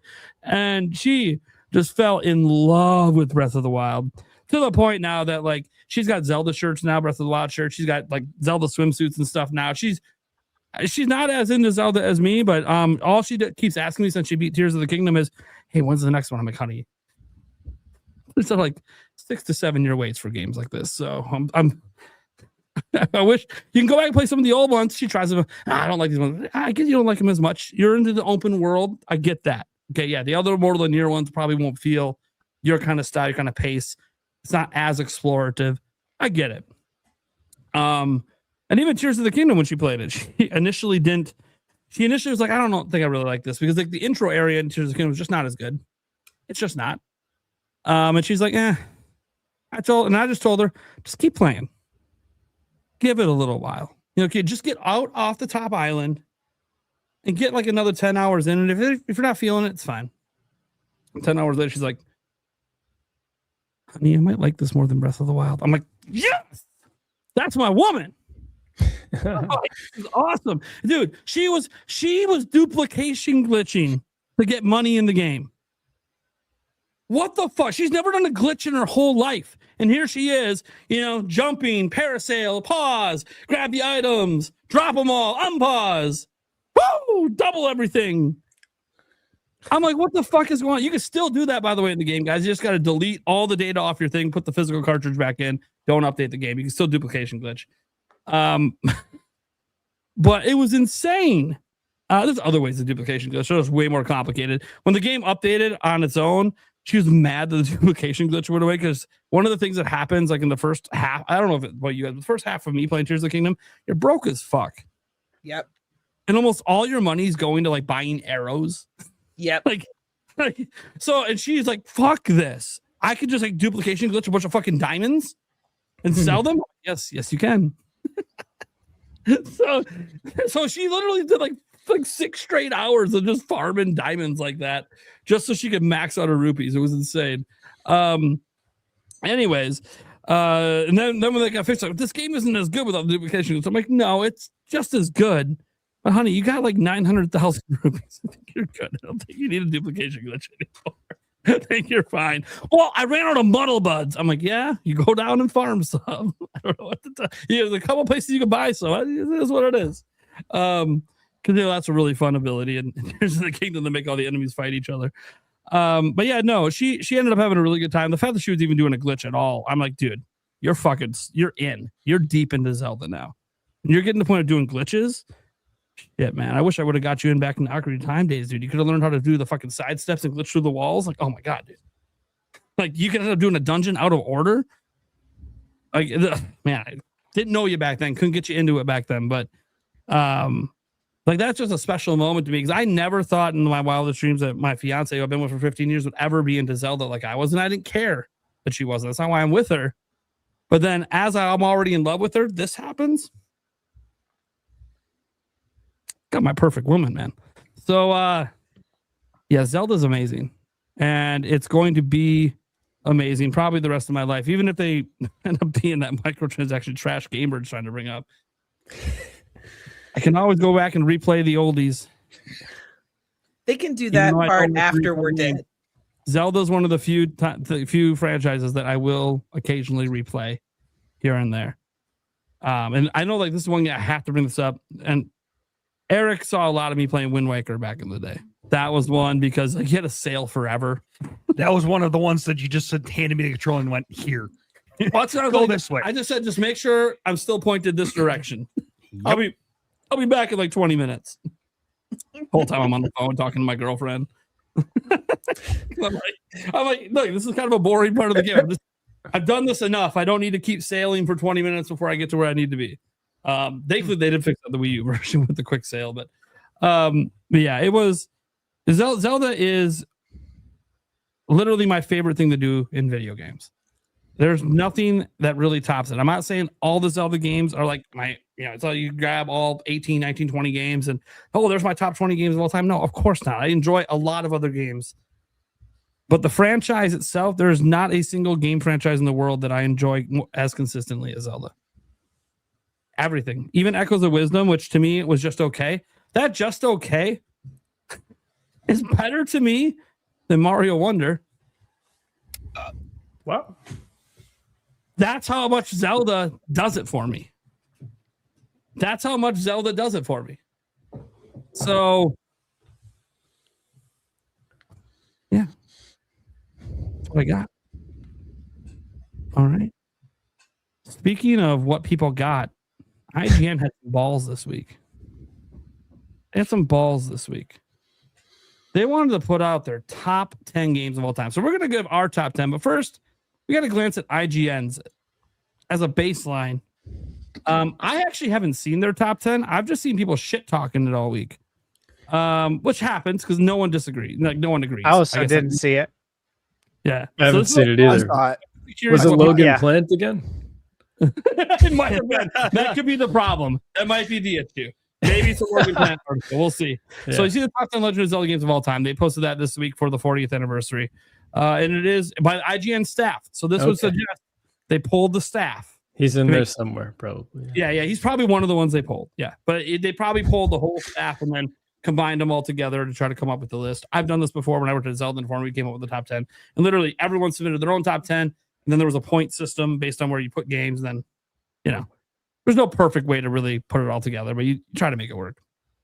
So this is a collab effort from the whole team, or whatever team bothered to answer. So Pierre Snyder probably put his input in. Logan Plant definitely put his in, and others. So number 10, they got Twilight Princess. Made the top 10. So, That's gonna draw flies. yeah, that might have drawn some of the ire. We'll see. And they do at least give some reasons. I got to give them credit. We're not going to spend the time to go over all their context because we have our own list to get through. But they do at least give some reasons for it. And it looks like Kat Bailey wrote the reason for Twilight Princess, so she might be one of the main reasons it made the top 10. Then you got the original Zelda at 9. Ballsy right there. Yeah, this one I think might have pissed some people off too, because I think a lot of people think a huge chunk of the series is better than the original game. But there is something to be said for the game that started it all. Without it, up in a way, yeah, it's still without it, none of the rest are there. And Brendan Graber wrote the section for that one. Then you see A Link Between Worlds coming in at 8. And the section for this one was written by, again, Kat Bailey. She was the one who compiled everything too. Link's Awakening coming in at number 7. Remember, this game has been remade, guys, on Switch, and had a remastering of sorts on Game Boy Color, where they had the color dungeon in DX back then. Yeah. DX. And that one's written by Jada Griffin, the section for that one. They have Wind Waker at 6. All right. Now we get to the top 5. This is usually where the controversy always happens, is in the top 5. Where people always get pissed. So Jonathan Dornbush wrote that part. We got Majora's Mask at 5. nice. All right. I'm not upset with that. Yep. You got Jada Griffin wrote that section. Ocarina of Time at 4. That might have pissed some people off. Definitely. A lot of people have Ocarina of Time at number 1. Personally, it's higher for me. Yeah.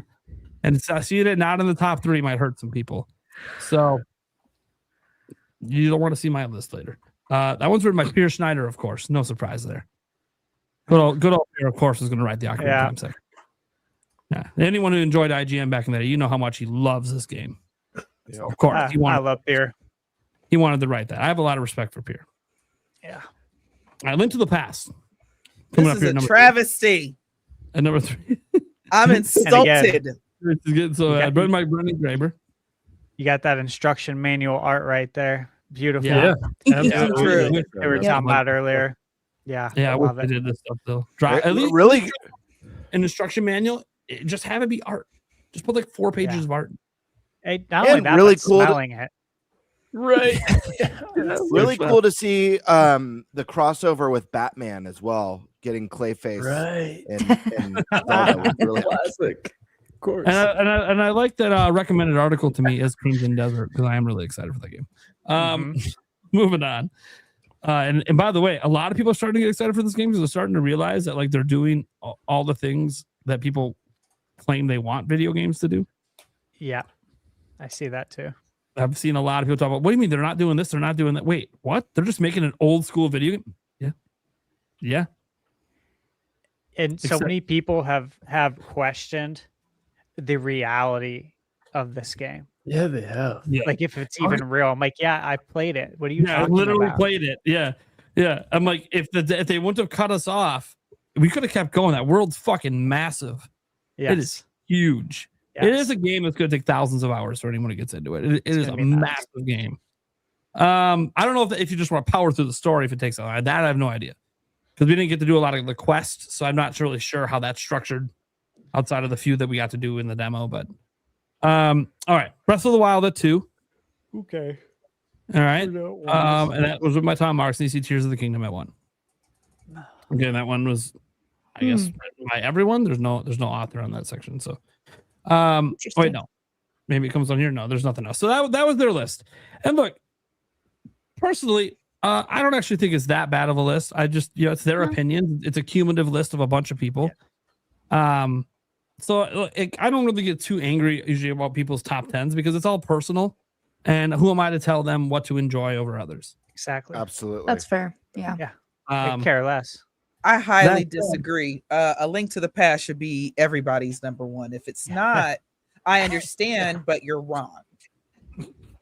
I can't finish You're that really game. gonna hate my list as well, Joycey. All right. You know what, Nate? You hush. Greek Apprentice. Now, girl, I thought we was vibing like low key as the only girl, and you telling me you didn't finish A Link to the Past. When I get to my top 10, there's 3 major games that I have to like kind of explain why they're not on the list. Yeah, I'm gonna need an explanation for A Link to the Past. So the question I have for you guys is, because I know my list is gonna piss people off the most. So do I go first or do I go last? Go first. Well, wait, Go wait, first. wait. Let's all go around the room first, though, and say kind of our thoughts on their list on the IGN one. I'm cool with it. You're cool with it? Yeah. Look, again, it's each their own, right? Yeah. This is what you guys like the best. Who am I Yeah. to say any different? That's great. That's fine. At least they cared enough to make a list. Yeah, I like that they do it because Yeah. it creates conversation. You know. Yeah. And there's a huge website, and Nintendo's probably doing nothing for Zelda this week. So like, this is kind of neat to have like the biggest media website. At least draw attention back to the Zelda series during the anniversary. Yeah. I like it. It's the list doesn't match my personal list at all. Both in its arrangement of titles or even titles that may be in it or may not be in it. But again, like you guys said, these are other people's opinions, and each game means something different to, each and every one of us, or the time that we played it. I have a friend who one of their favorite games of all time is Persona 4, and it will probably always be in their top because it was at a time where they had a lot of medical stuff. They were battling cancer, and they had that game on their their was it Vita or PSP? I forget that Persona 4. I can't remember, but they had the portable version, Golden, and they played through it at a really tough time in their life. Won that battle, but Persona 4 will always be a very special title to them, no matter what. Game. So that's fair. Timing and where you are in your life can play a really huge role on how you feel about certain experiences. Sometimes it's when you got into the series, Yep. Because sometimes you hold that game in a much higher regard. Eric, thoughts on the IGN list? Yep. I mean, It's as a you list. said, it's their list. Who might say they're wrong? I was hoping the list just really offended Eric. He got pissed. Sucks major balls. You know what I absolutely it's trash. There you go. You know what I wish they would have did with this list if they were doing anything different? I would have liked to see a panel gotten together and actually debate it on a show to come up with the list. And like I thought about like us doing it for this show, but I was like, nah, it'll take way too long. But we always plan it for the future to try to like actually debate and argue and see if we can come to. We're never going to agree on the exact order because we have our personal order, but it come to we're okay with that game being there, even if we don't think it should be. The best part's the arguing, though. That's going to be the most like people getting heated because the fact of the matter is we're all very passionate about video games. We're all very passionate about the series. So like getting pissed that our like a game that means so much to us is getting knocked by everyone else on the panel. And you know why I know that's a really great idea? Because Kind of Funny Games has done it on making some lists and done huge, like 3-hour, 4-hour debates. And it was highly entertaining watching how passionate they all were for certain games they wanted to be there. And others say, fuck that game. It's a piece of shit. I'm like, dude, this is fucking great. Well, guys, we kind of had a moment like that on the podcast. We did a ranking. And I got super heated, and you were laughing, Nate, and everyone was eating it up. It was when you ranked the Bravely Default remaster for. So, do you remember this? Do you guys remember this? And then you were putting like ranking hype for like Fortnite above it, and like all the like that was that really lame survival kids or whatever it was called. Yeah. You ranked above Bravely Default remaster. I'm like, dude, this is absolute bullshit. New experiences over old, baby. I'm consistent. New over old. Fortnite, by the way, only ranks so high because I make sure my wife didn't kill me. Because she loves Fortnite. So, like, of course, the funny thing is, she loves it for the exploration. She doesn't actually like shooting people. So when people attack her, then she's like, all right, fuck you. And then she goes and takes off. She's always Once fired upon, it's over. Nice. Anyways, did you get the noise? She plays with me. She's like, "Why are you running and shooting that person?" I'm like, "Honey, that's what you're supposed to do in this game." That's what the game No, is. no. You only shoot if they shoot you first. I'm like, they're shooting you first because we're trying to be the last to survive. Yeah, we can just survive. We'll just build a fort over here and chill. You could build a fort. I'm gonna go kill some people In the game. Dude, she would get so mad at me. So you're halfway across the map. Don't worry, I'll hop in a car. I'll be at your fort in a moment. Whoops, I ran through your fort. My bad. That is so something my husband would do. Right now, I'm running at like 10 FPS. Give me a break. Anyways, all right, cool. So I'll do my top 10 first for Zelda. I'll start at number 10. Spirit Tracks. I really enjoy the game. The funny thing is, I hate the game before it. And hate might be a strong word, but we always talk about on these lists, like, when you get to the bottom, it's like, it's just your least favorite. No, I wish Phantom Hourglass just didn't exist. Wow. I legitimately do not like that game. I think it's a trash game. I really liked the character. A couple of the boss fights are actually really, really fun. But a lot of what was this guy's name? Which one? He's one of the best sidekicks ever in the series. Yeah, I forget his name. The guy. He's on the cover. I always forget his name. Lineback. Yeah, I like that dude. Good art. That was good a story memorable art. NPC. Yeah. He's an S tier companion for the series. Yeah. But I do agree with Nate. He's only S tier because Tingle has never been allowed to be the permanent companion, which missed opportunity. I agree with that. I do agree with that. Could be the next game. We'll see. But yeah, Spirit Tracks basically fixed everything I did not like about Phantom Hourglass, and then also gave so much new as well. I remember everyone being mad about the train, and the train actually ended up being super fucking fun. Really, really enjoyed that game a ton. One of my favorite handheld Zeldas. Super good music. Oh, the music. That Melodus theme at the end. The Melodus theme, and then when all the sages come back with the instruments, and Nate, I got to be real, man. I really like this pick for number 10. I actually really like this. I'm a big Spirit Tracks fan myself.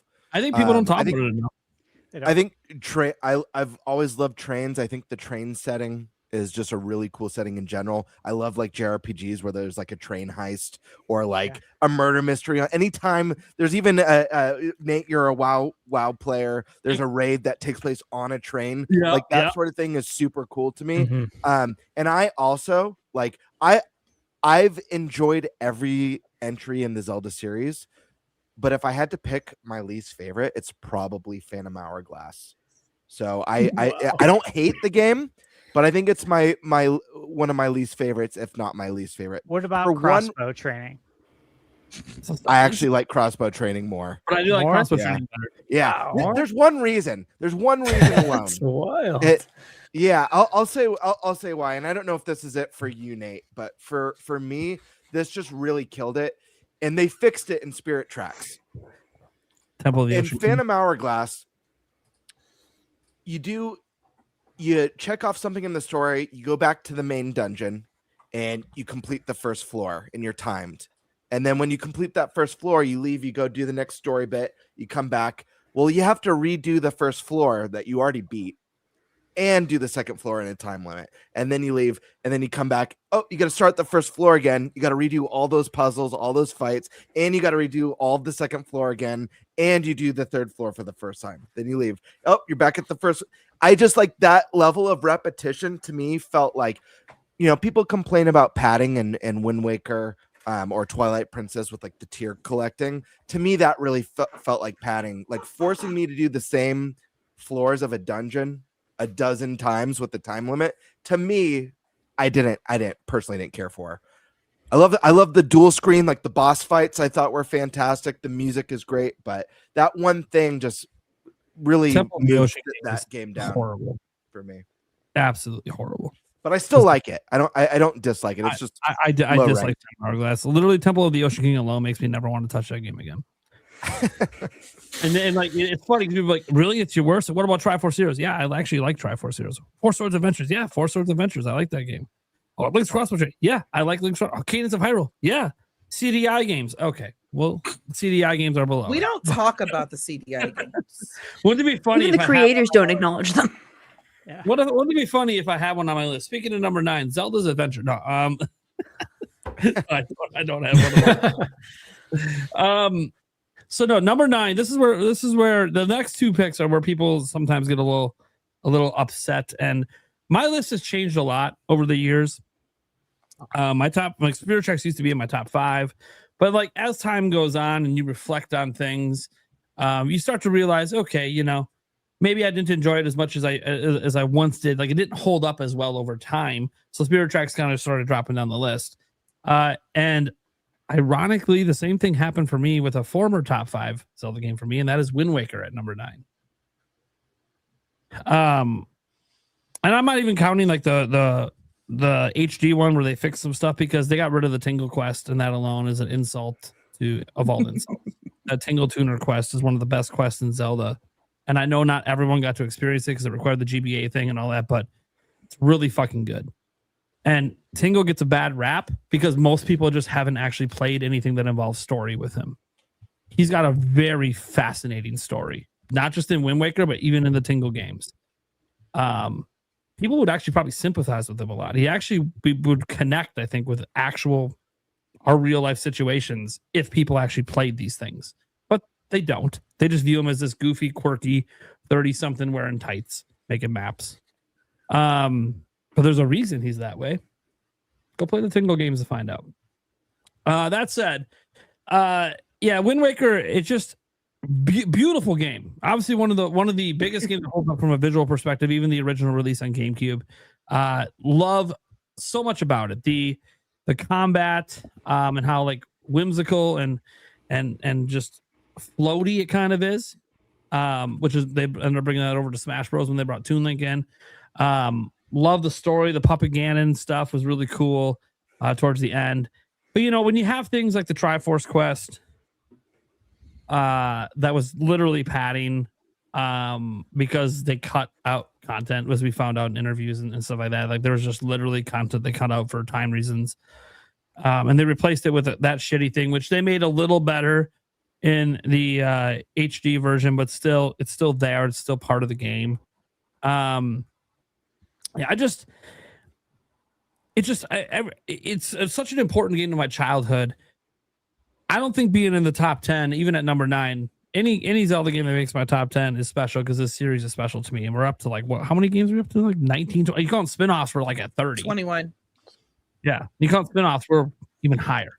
So being my top 10, that's already my top 1/3 of any Zelda experience I've ever had. So it's already a big deal to be up here, but it did drop out of my top 5 over time after reflecting on things. But hey, at number 9, I enjoy it more than Spirit Tracks. Spirit Tracks doesn't exist without it. At number 8, Twilight Princess. Love Twilight Princess. Probably the best dungeons in the series. And maybe some of the most epic setup boss fights that are actually really easy. Like, it's one of the weirdest things. Like, it's these epic boss fight. Like, it's just these behemoths. So, dude, it feels like I'm about to play Shadow of the Colossus, baby.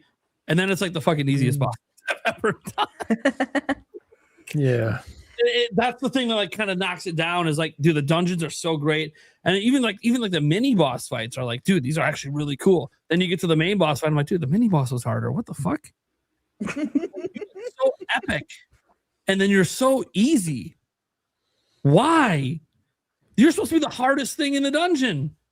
I had a harder time figuring out how to change the water level in the last room. What the fuck is this?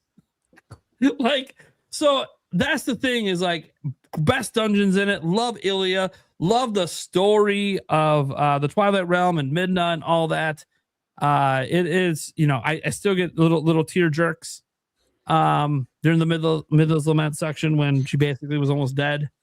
And then it felt like Zelda sacrificed herself in that moment. And then obviously when she breaks the mirror at the end, like such an emotional connection. One of the better stories in Zelda to be able to do that. That is until other things that also make it not on the list when it used to be in my top 5. I don't think Ganondorf should have been in this game. I think it was a mistake. Zant was built up pretty fucking badass. And then suddenly he's a pansy and Ganondorf's the real bad guy, except Ganondorf's easier than Zant. Again, keeping that theme of you get to the big baddie and they're actually a joke. But Zant wasn't a joke. We tried to face Zant. Zant practically killed us. Ganondorf's never come close to doing that to me. And now Zant's just like this crazy psycho babbling kid who was just jealous. Like, this is stupid. He was a badass. You fucking ruined the character of Zant. Even the Zant boss fight. Look, that boss fight was way better than the final fight with Ganondorf. Hey, So Nate, I was gonna say real quick, Zant is low key like the Khaleesi. Yes. Because it's so unfair because I'm ready for Zant to literally blow up Hyrule in some very quirky and wild, crazy fashion or something. And it's Ganon. And I like Ganon, but I was like, why are you in me and Zant's business right now? Anyway, I'm sorry. Yeah. It's a whole thing. But no, I still really enjoy the game because I think it has the best dungeons in terms of like getting to that final boss. And even when you first get into the boss fight, how epic it feels. Like it's just a really, really good for that. Really good storytelling. So it is in my top 10, but it is dropped down just because I have more nitpicks about the game than I used to back in the day. The more that I played it and thought about it since then, it's like, okay, all right, I can't really put this in my top 5 because I got too many easy complaints about things that do actually legitimately bug me every time I boot up the game. Like I can't not think about it. At number 7, I got A Link Between Worlds. This is where I have a controversial stance. I don't really have any specific flaws with this game necessarily. But this is like one of those games where this spot used to be A Link to the Past. I just like A Link Between Worlds more. So A Link Between Worlds gets here at number 7. Again, I can't even think of like any flaws that I don't like about the game. But it's also just like I just don't enjoy the top downs typically as much. So Did you say this gets in over A Link to the Past? Yep. So you don't have A Link to the Past in your top 10? Nope. What? At least You're it crazy, won't be man. just me. You're crazy. But hey, this is your list. It is. This is interesting. Despite how terrible it is. This is interesting. Number 6. I'm kidding.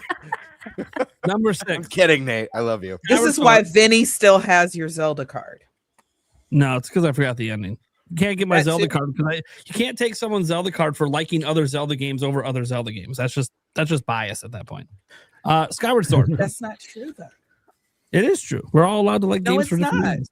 Yes, it is. Link to the Past is number 1. That's just, I don't make the rules. That's just the way it is. Well, there's no rules for what I like. So Skyward Sword at number 6. That's a good one. Skyward Sword I actually love. I love this game a lot. It's always kind of, ever since I played it on Wii, it's always been kind of up here, bouncing between my top 5 and just out of my top 5. If you like dungeons, that's all the game is. It's nothing but dungeons all the time. Yeah, there's flaws, of course. Like all the stuff up in the sky is kind of half-baked. You can kind of see where they had this idea, and they talked about in interviews like it was supposed to be an open world game, and you could see some remnants where they probably meant for it to be, but what they wanted to do, we just didn't really have the power to do what their full vision was. So they kind of settled on making all the sections like just really, really long dungeons before the dungeon. So there was like some missed opportunity there. This list is so whack, dude. However, I'm getting offended. Skyward Sword I'm getting has offended. number 1, fun fact, it had the first orchestrated soundtrack ever in Zelda. Number 2, it has the best story, even still today, in any Zelda game. There is not a story better than it. It might have the most, you know how like a not Phantom Hourglass for Temple of the Ocean King, Well, one thing I don't like about this game is how many times you got to fight that big fucking foot piece of shit. Demise. The avocado with Demise. toes. Like the Demise fight was fun. Just before you got to that point, how many times you had to repeat that fight? And it's like, oh, it's a little harder every time. I'm like, no, dude, this is just as easy as the fucking first time I did it. Anyways, that part More I didn't annoying like. each That part time. wasn't like that part didn't take very long. The Temple of the Ocean King legitimately ate fucking time for me. Like that little, it was just a kind of a minor annoyance that I had to redo that fight. I'm so annoyed by this. Sorry, I actually really like Skyward Sword, but Here we let's go. be real. Skyward go. Sword has the worst mechanic ever introduced in a Zelda game, period. What's that? Dowsing. The metal detector with the sword to find keys on every map. It is literally, it's like, oh, what if instead of exploration and puzzle solving, we just have them use a metal detector in every map? I'm sorry, dowsing is the one thing. Like I agree. I think it has some of the most exceptional. And spoiler alert, Skyward Sword's on my list.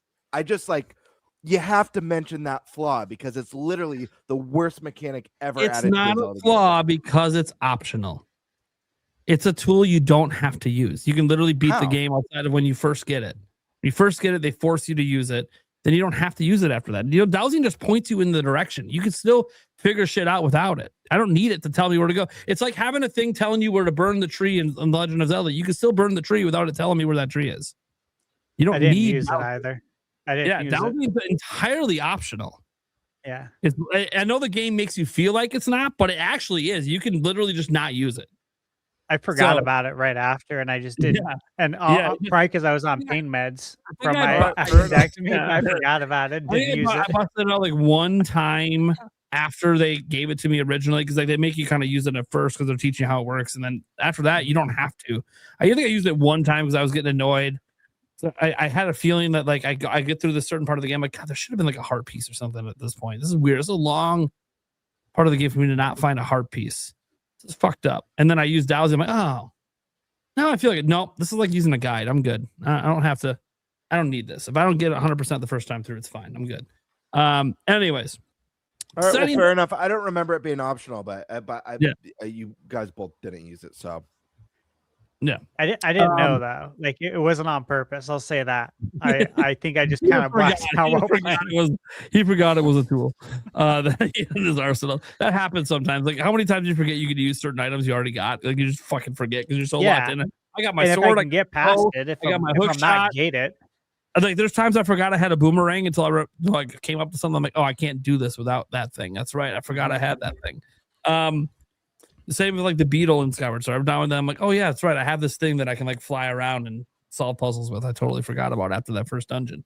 That being said, Skyward Sword, it always bounces around here because it's got an amazing story. And to me, guys, and this is where people get usually mad, I think it has the best combat in the series. The motion control combat is fucking awesome. Anyone who bitched about it, I don't know what the fuck's wrong with you. Either you had faulty controls or you just are unwilling to read tutorials that the game shows you how to play things. Like a certain person at GameSpot that gave it a shit review and tried to say the bow and arrow doesn't work. And then I watched him try to point at the screen like Twilight Princess and click the button and shoot at the ground, not realizing it works like Wii Sports Resort, motherfucker. Watch the fucking tutorial the game gave you when you got the item. Dude, the controls were so great. The only thing I always wanted, and this was such, I knew when I beat the game, I'm like, I love these controls so much, and I want to see these expanded upon in a new game, and it's never gonna happen. I can just already tell people are gonna be mad that you can't waggle like you could in Twilight Princess. Waggle. People are gonna be pissed that you can't just do this and win. Like you actually have to like have skill and pay attention. And constantly have to recalibrate. No, okay. If you're being lazy, your arms are at the side, and you drew your weapon, you fucked up. All you gotta do is hit one button, and it recenters for you. It's fucking not. What the fuck are we talking about? It was fun, yeah. Dude, I love that combat. Like when it came back, and like I tried the controls on Skyward Sword HD on Switch. Like tried using the ones where they remapped everything to the controller. I'm like, dude, this shit fucking sucks. Fuck this, dude. Back to motion. It's like that's the only way to play this game. But I'm thankfully, left-handed, so I couldn't play it. Well, on Switch you can remap things, including the motion controls to the left hand for the sword. I didn't know you could remap the motion controls, but that's why Yeah. I was excited for the Ooh. HD because then I could play button. I was But like, yeah, they you can do the flipped button. Twilight Princess to make it motion control. Just flip this so I can play it left-handed. So yeah, that is Skyward Sword in a nutshell for me. I also really love just even the story. I know I talked about it, but like I really enjoy this. One of the best stories was Zelda herself, the journey she goes on. Demise, at least he's like a looming presence throughout the game, even though he's, like we know about him pretty early on, not his name. I don't know if I remember his name early on. I can't remember, but we knew about this looming presence beyond Girahim, that Girahim was trying to bring somebody back. Girahim also being one of the really cool sidekicks, one of the best sidekicks a villain's ever had in Zelda. Just a lot I love about that game. And again, there's some stuff though that I'm like, okay, yeah, in hindsight, that wasn't super great, but I love the combat in the game, and I'm really sad that we're never getting a Zelda game like that again. That being said, to the top 5. Majora's Mask at 5. Love the game. Best side quest of any Zelda ever. Is what it is. That alone already puts it up there. I basically 100% of this game again back in 2024 on live stream. Holds up to this day pretty well. I still have some of the control issues that I have with a game like Ocarina of Time because it's based on that, but they added more tools to your arsenal with the flips and all this stuff that you could do as well. But honestly, the mass transformations, really fucking cool mechanic. I wish that would come back. And just, the reward of the Fierce Deity Mask, it actually felt like a real reward. Hey, Nintendo, remember to give us real rewards for doing super tedious shit, like getting all of something? Hey, you went through the thing to get 100% all the side quests. You got a really fucking cool reward, not a piece of shit in your inventory. So like, I miss when they would actually give you something pretty badass. And yeah, does it make the final fight a joke? Of course. Do I have to use it? No. That's the point. If I want to feel like a badass, I can. If I don't, I can feel like a badass by being skillful. Either way, I like the option. It's like easy mode, but I don't have to use it. So yeah, it's great. Love Majora's Mask. Don't have a ton of complaints other than just, not as many dungeons as I would like. Game's a little bit shorter because of that. But I actually really enjoyed the time mechanics. Because the time mechanics, this is the first Zelda game, and honestly, maybe one of the only ones I played. I felt like I was in a living world. Yeah, it was only 3 days, and it was a 3-day repeat, but the game felt alive. People had shit to do, regardless of what I was doing. They weren't just like, chit-chatting in the corner, and I come back and on day 2 and they're still doing the same. No, they got chores, they got tasks, and then you would do some of the side quests and some of the shit would change. They're doing different things. And you're like, oh, dude, this is sick. Zelda really hasn't had that sense. There's been some instances of it, but not like the entire game is this way.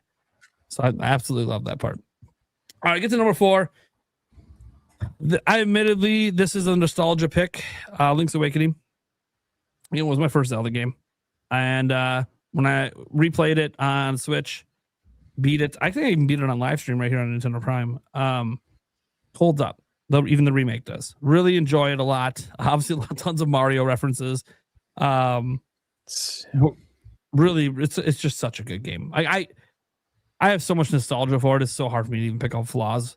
I guess the only flaw is that it's all a dream, I guess. But then that's also kind of cool that it's all a dream. Like it's like a unique thing where like it never really happened.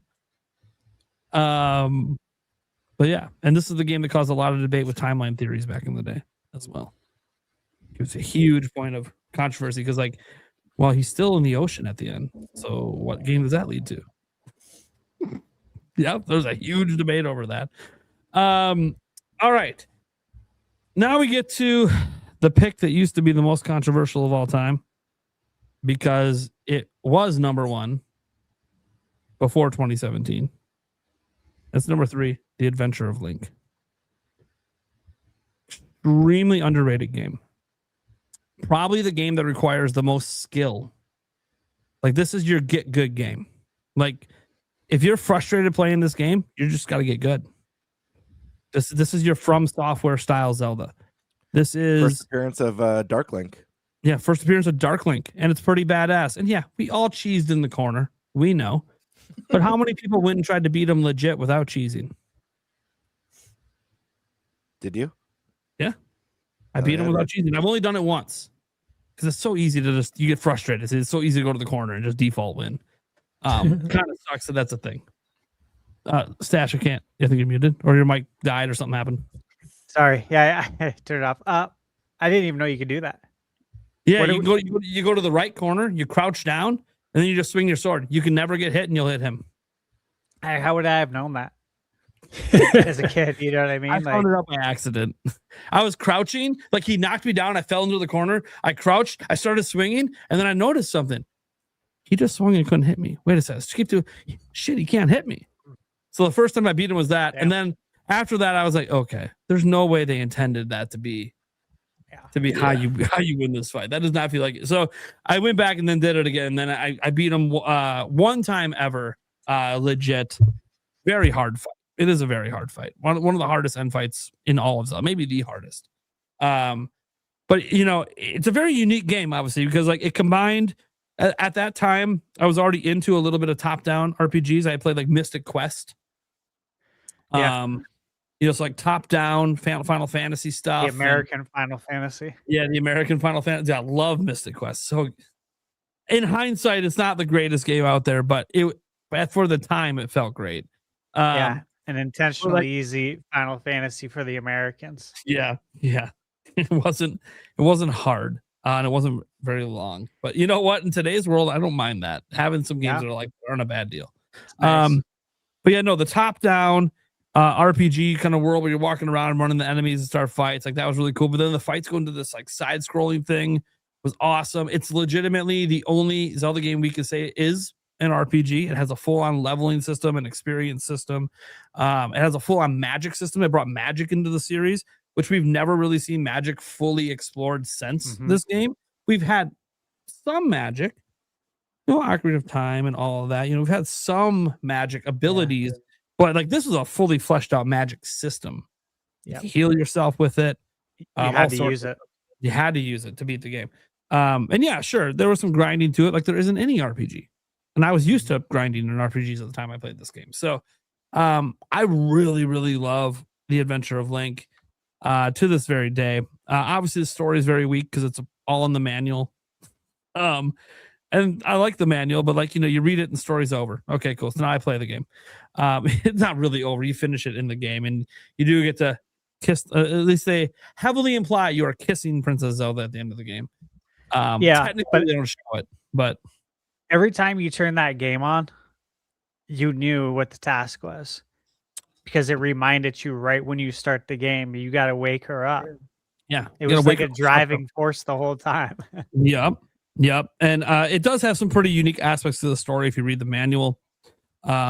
Zelda's got family, as you'll find out. They aren't just the king if you read the manual. So really, really cool. And at the time, before Skyward Sword, if you read the manual, it explained what the Legend of Zelda actually is, like the meaning of the actual legend. But that's all been retconned at this point. But at the time, that was the legend if you read the manual. Anyways, so really, really good game, really difficult game, hardest game in the series. Get good game. This is the kind of shit that it has all this bad rap, and then I watch everyone praise From Software games, and I'm like, where the fuck were you people back in the day? That's what this game was. This is 2D From Software. You guys would love this shit. It was the black sheep for so long, but it never should have been. It never should have been. Simon's Quest, Castlevania 2, everyone, like the same people that hated Zelda 2, hated Simon's Quest, vice versa. So hard. Same thing. Yeah. No, it was just very hard. It's a hard game. Like it's too cryptic. It's like, no, dude, that's the design. I don't know if I'm the only person that has it on my list, but I'm probably the only person with it in my top 3. All right. Get to the top 2. This shouldn't really shock anyone if you follow my channel. Number 2 is Breath of the Wild. I don't think much needs to really be said at this point that hasn't been said. Yeah, not a perfect Zelda game. There is no perfect Zelda game, but there is something to be said about the game that brought true exploration back that had been missing from Zelda for a while. And honestly, it's infinitely replayable to me. Other Zelda games really aren't because they're linear. And frankly, when it's linear, I know everything that's going to happen. I know the order it's going to happen in. In Zelda Breath of the Wild, every time I boot it up, I can go in a different direction every time. And I love that. That's awesome. Yeah, you might end up at the same endpoint, of course. Or maybe not. Maybe I want to go straight to Ganondorf.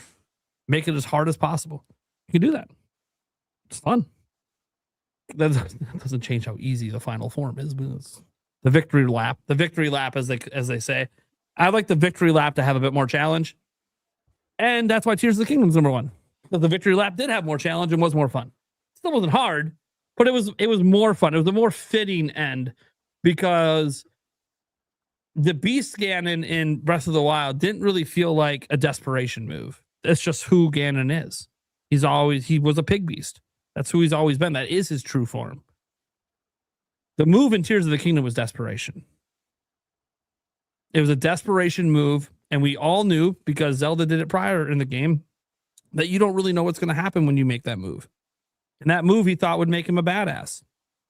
It didn't really work out because there was another flying dragon around that has already been doing this for thousands of years. So it felt like a more appropriate victory lap just because, yeah, while not being super difficult, it was harder, but also felt appropriate because it was a desperation move. It was not, I'm just powering up to my true form. No, your true form is not a fucking dragon. So I liked that victory lap more. But more than that, Tears of the Kingdom, I just like better than Breath of the Wild. It's just, as people say, for the reasons that people don't like the game, it's just more Breath of the Wild. Yeah. Well, one, Breath of the Wild is fucking amazing. Two, it's more Breath of the Wild, but better.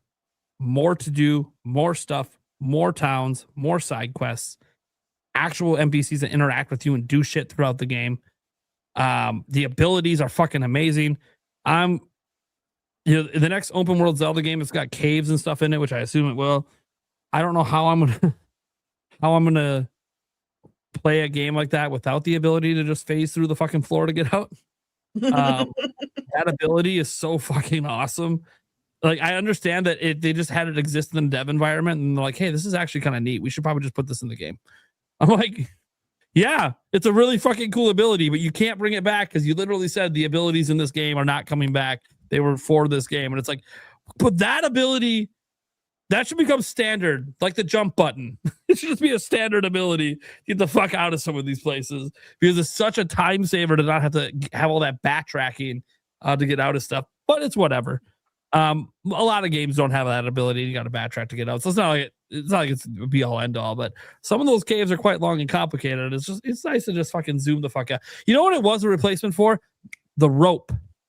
Remember the old rope? The old school games, get the fuck out of the dungeon, rope back to the entrance. Yeah. Yeah, that's what it was a replacement for. Escape rope. Yeah. Just get the fuck out quick. I like that. It should just be a standard ability, an item, whatever. An item use. Maybe you had to buy it instead of it just being like something you have all the time. Yeah. That'd be cool. But we'll see what they do with the next game with that. But no, I love the build mechanics. Everything about the game. They did all the dungeons were better than the ones, in my opinion. Better than the ones in Breath of the Wild, although some of the puzzles in some of the dungeons in Breath of the Wild were better. So the actual like dungeons I felt were better because I didn't cheese any of them. Lots of people cheesed them because the game does give you, like, you're pretty fucking powerful in Tears of the Kingdom, okay? You're really fucking powerful. You could cheese a lot of the game. But I didn't because I wanted to experience the actual design of these dungeons. And when you actually do it that way, yeah. It's, I know a lot of you out there, you guys still to this day have yet to do the minecart dungeon the way they designed it because it's true. It gets confusing. It can get really confusing. You got to keep track of a lot of shit. But I'm telling you, the payoff for doing it that way feels so much better than just cheesing through it because you're frustrated, which a lot of again, you build shit, fly around, you cheese it. But yeah, I really love Tears of the Kingdom. It is, it's one of those things where a lot of people talk about how they miss like the linear games. The rest of the Wild and Tears of the Kingdom makes me not want to go back to those games because, again, I don't replay games, but I keep replaying these ones. And there's a reason for that. These bring me back to what I felt made the original Legend of Zelda and Zelda 2 so great, is that open world exploration. Go wherever you want, do whatever you want to do, fuck around and find out. It makes me, honestly, it's so weird because I don't want to like trash talk the linear Zelda games because they're obviously, I feel like they've had better stories and better other stuff. Better dungeons, probably better boss fights. Although I got to give some credit, some of the boss fights, like the one blight, the Thunder Blight in Breath of the Wild, that one legit had some challenge to it. I enjoyed that fight quite a lot, actually. That was a pretty good reskin. Yeah, I mean, that's the thing that sucks is like people don't like it because the bosses look similar, but the actual battle mechanics in that fight, oh my god, it's really great. That one was a good boss fight. Yeah. And then the boss fights in Tears of the Kingdom, I loved all of them. And they weren't always super hard. Like I always felt the one in the minecart dungeon kind of feels like the one you're supposed to do first. Always felt that way to me. I know some people go to the sky one first and do the Colgera fight. And the Colgera fight, it's everything I wanted that one dragon fight in Twilight Princess to be. It's literally what I wanted that fight to be, but it wasn't. I wanted to fight that fucking dragon midair. I get to do this with Colgera. And then I find out I get to do it multiple times if I feel like it, which is awesome. So yeah, not the hardest fight. I had a little difficulty the first time trying to figure out the exact mechanics. And then once I got it, I was like, oh, okay. But man, it was fun. It was really, really fun. Like it's just fun. Sometimes the boss fights don't have to be hard if they're just really fun actually doing the fight. The whole encounter is just really fun. Nate, keep talking about Tears because I got to use the restroom, but I really don't want to miss people's list stuff because it will bother me if I miss it. I was gonna ask if I could go next, but I'll wait for Game Bird. Only because I gotta go and I have dinner in the oven. I haven't eaten today. You have to go. Yeah.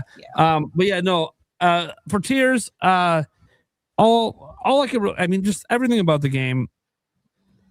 I don't want to say it's a flawless Zelda game, and I might feel different a decade from now, like I do about some of the games that are further down my list. But I have a hard time finding things in this game I just don't enjoy. The only I don't like the intro area. It could have been done better. Okay, cool. Well, I'm not there for very long, so who cares? Like it's such a small part of the game. And to be honest, I usually wasn't a big fan of most intro areas in Zelda because they all were just tutorial fests. But the problem is Breath of the Wild opened my fucking eyes that it doesn't have to be that way. Like there's a way to actually make it doesn't feel like a tutorial. It just feels like you're playing the game. It was such a perfect opening to a Zelda game that you're like, oh. Because what sucked with Tears of the Kingdom is I actually enjoy the opening the most of any Zelda game. You're fucking with Zelda. You'd already accomplished everything in Breath of the Wild. There's shit going down. You're trying to figure out shit from the past. Got these ruins, these ancient shit. You see the fucking Ganondorf out there fucking dead. He comes back to life. Shit's going down. The Master Sword shatters. Fucking everything's going crazy. Like, what the fuck is happening? You start the game with Link at full fucking power, which has never happened in Zelda. We've never started with Link just fucking being a badass. And then right off the bat, the big baddie in the game's like, you ain't shit. You ain't fucking shit. Oh, yeah, you hold your sword out and stop my power? Fuck you. You ain't shit. And then it's like, dude, shit just got real. And honestly, even the final fight with him, look, the bottom line is I'm just even more powerful than I was the last time I fought you. It is what it is. Like, I'm in all my badassery from Breath of the Wild. Ain't good enough. You ain't shit. Then by the time you get to him in the final part of the game, you're like, oh, well, why is this a little bit easier than then? Oh, well, that was badass Breath of the Wild version. Dude, look at my fucking arm. Look at this magic I can do. I'm a huge badass now. Dude, I can fuse arrows and do crazy. I couldn't do that. Breath of the Wild Link couldn't do that. Dude, the badassery's up a notch. And that fight is still really fun. Even though people, when I did it on live stream, got mad at me because the one phase that everyone thinks is so difficult. Yeah, you can just shoot arrows, right? Like, you don't have to get into this. Like, I literally, during the fight, I remember pausing because the chat was screaming at me that I'm doing the fight wrong. And I'm like, how am I doing the fight wrong? You're supposed to get up in his face. I'm like, well, I get up in his face and he's doing all this badass crazy shit. It kind of feels like the game's telling me maybe don't get in his face. I feel like the game's telling me don't get in this guy's face. I have other attacks and abilities. Well, that's not how the fight. How do you know that's not how the fight's supposed to be done? I feel like they're trying to tell me don't do this. So I didn't do it that way. Have I done it since that way? Sure. Do I understand why people think it's more fulfilling? Sure. It is harder. But every time I do it that way, I kind of just feel like this way feels wrong to me. Because every time you fuck up and he hits you and it takes like half your fucking hearts, I sit there and I go, why would anyone do it this way when I have a bow?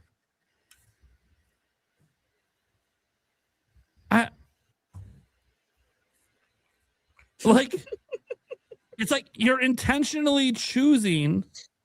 Like it's like you're in a fist fight with like a bully, right? And they're like a southpaw, and you're just intentionally choosing to let them get their southpaw uppercuts smashed on you, when you could use your speed to your advantage and take them out in a different way. But you're just choosing to allow the southpaw to do what the southpaw does best. It just felt wrong to me.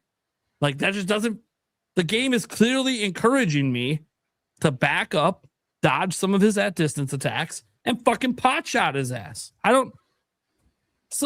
And people disagree with me on it all the time, but I'm like, look, you fight it how you want to fight. That's the beauty of the game. You can do what you want. I feel like the game was telling me, don't get in this guy's fucking face. Why would I get in his face and let him do his most powerful shit? Fuck that. Anyways, it was a fun fight though. I love Tears of the Kingdom. All right, Joycey, your turn. Okay, so I know I gave you a hard time about your list, but it's really not bad, except for the Link to the Past part. But I'll forgive you. Okay, get my little notes here. Not gonna, there's a certain other game now on my list too. They're not going to give me any. But you've known for a long time about that game. It's like maybe you're done giving me flack for that one. Nope. No, I'm teasing. I mean, you know. Okay, I won't do any hamster jokes this time. I'm probably the only one without Ocarina of Time on my top 10. So it's okay. It's okay. We forgive you. Real quick. I did note in my Zelda memories. It's why I'm here. Without that game, I'm not here. So weirdest list ever. no Ocarina of Time, no Link to the Past. Just insanity. But I like it. Stash is just reevaluating your entire like friendship right now. When Stash gets to his list, I'm gonna be paying very close attention. There's gonna be certain games he leaves off that are gonna piss me off. So I'm still gonna be listening. You know, so I can't wait to hear his list either. Real quick, when y'all were talking about Link's crossbow training, the only reason I haven't played that game because I have beef with it. Because I got beef with Miyamoto. Dear Miyamoto-san. Thank you for making my favorite series. But we didn't get Twilight Princess because they wanted to sell what was the accessory? It wasn't the Super Scope. Good Lord, wrong system. It was like that rifle attachment. Yeah, it was something wild like that. Well, yeah. It was something wild like. It wasn't it was something it reminded me of the Super Scope, but I think it had it was a different kind of attachment. But we could have had Twilight Princess, but instead it was the Wii Zapper Tall Show. I trust Tall Show. Yeah, I was the Zapper. I was pretty sure that's what it was called. Yeah.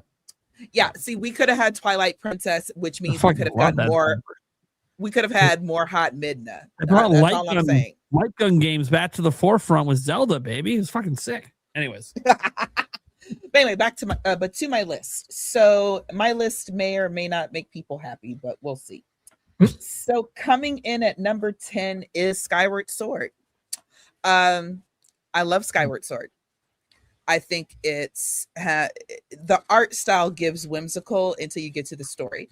For all the Z-Link fans, that was our game. That was it. That's what we got. It was great. It was a lot of love. There was bullying, and then the bully gets a great arc. Groose. You want to what? I forgot to bring Groose up. I love Groose. Oh, the Groose is loose. Groose is amazing. Groose, baby. The Pompadour. Let's go. But if you know me, and if you've ever had at least one or two conversations with me, y'all know the goat of that game was Girahim. Girahim is everything 100%. Zant should have been. I feel like I don't know the entire behind the scenes, of course, but I almost wonder if they're like, let's make Zant and turn him into Prince, but he's evil. And Girahim reminds me of Prince. That's interesting, Joycey, because I always thought Girahim was David Bowie. Like him too. David Bowie and Prince kind of in a similar category as far as their style is concerned. But I agree. I think Girahim is possibly one of, if not the best villains we've ever had in the series. And how he antagonizes you the whole game. Yes, so good. Yes, he is completely psychotic. It's like he's like Jigsaw, but then again, he's also like Prince. So he would like totally make you pancakes after like torturing you. So yeah. So I'm digging it. Like, so yeah, that was uncomfortable. And Link was like, "Rule 34 isn't a thing in here, bro. Get away from me." Anyway, I'm sorry. This is an adult podcast. Okay. So for me at number 9, y'all catching up to that. A Link Between Worlds. Why? Because it's a link to the past, basically, but brighter. The game is actually very, very fun. Very, very, very fun. And I love the painting gimmick in that one. That's actually one I kind of wish would come back a little bit, or even come back in maybe certain scenarios. But I really like that gimmick.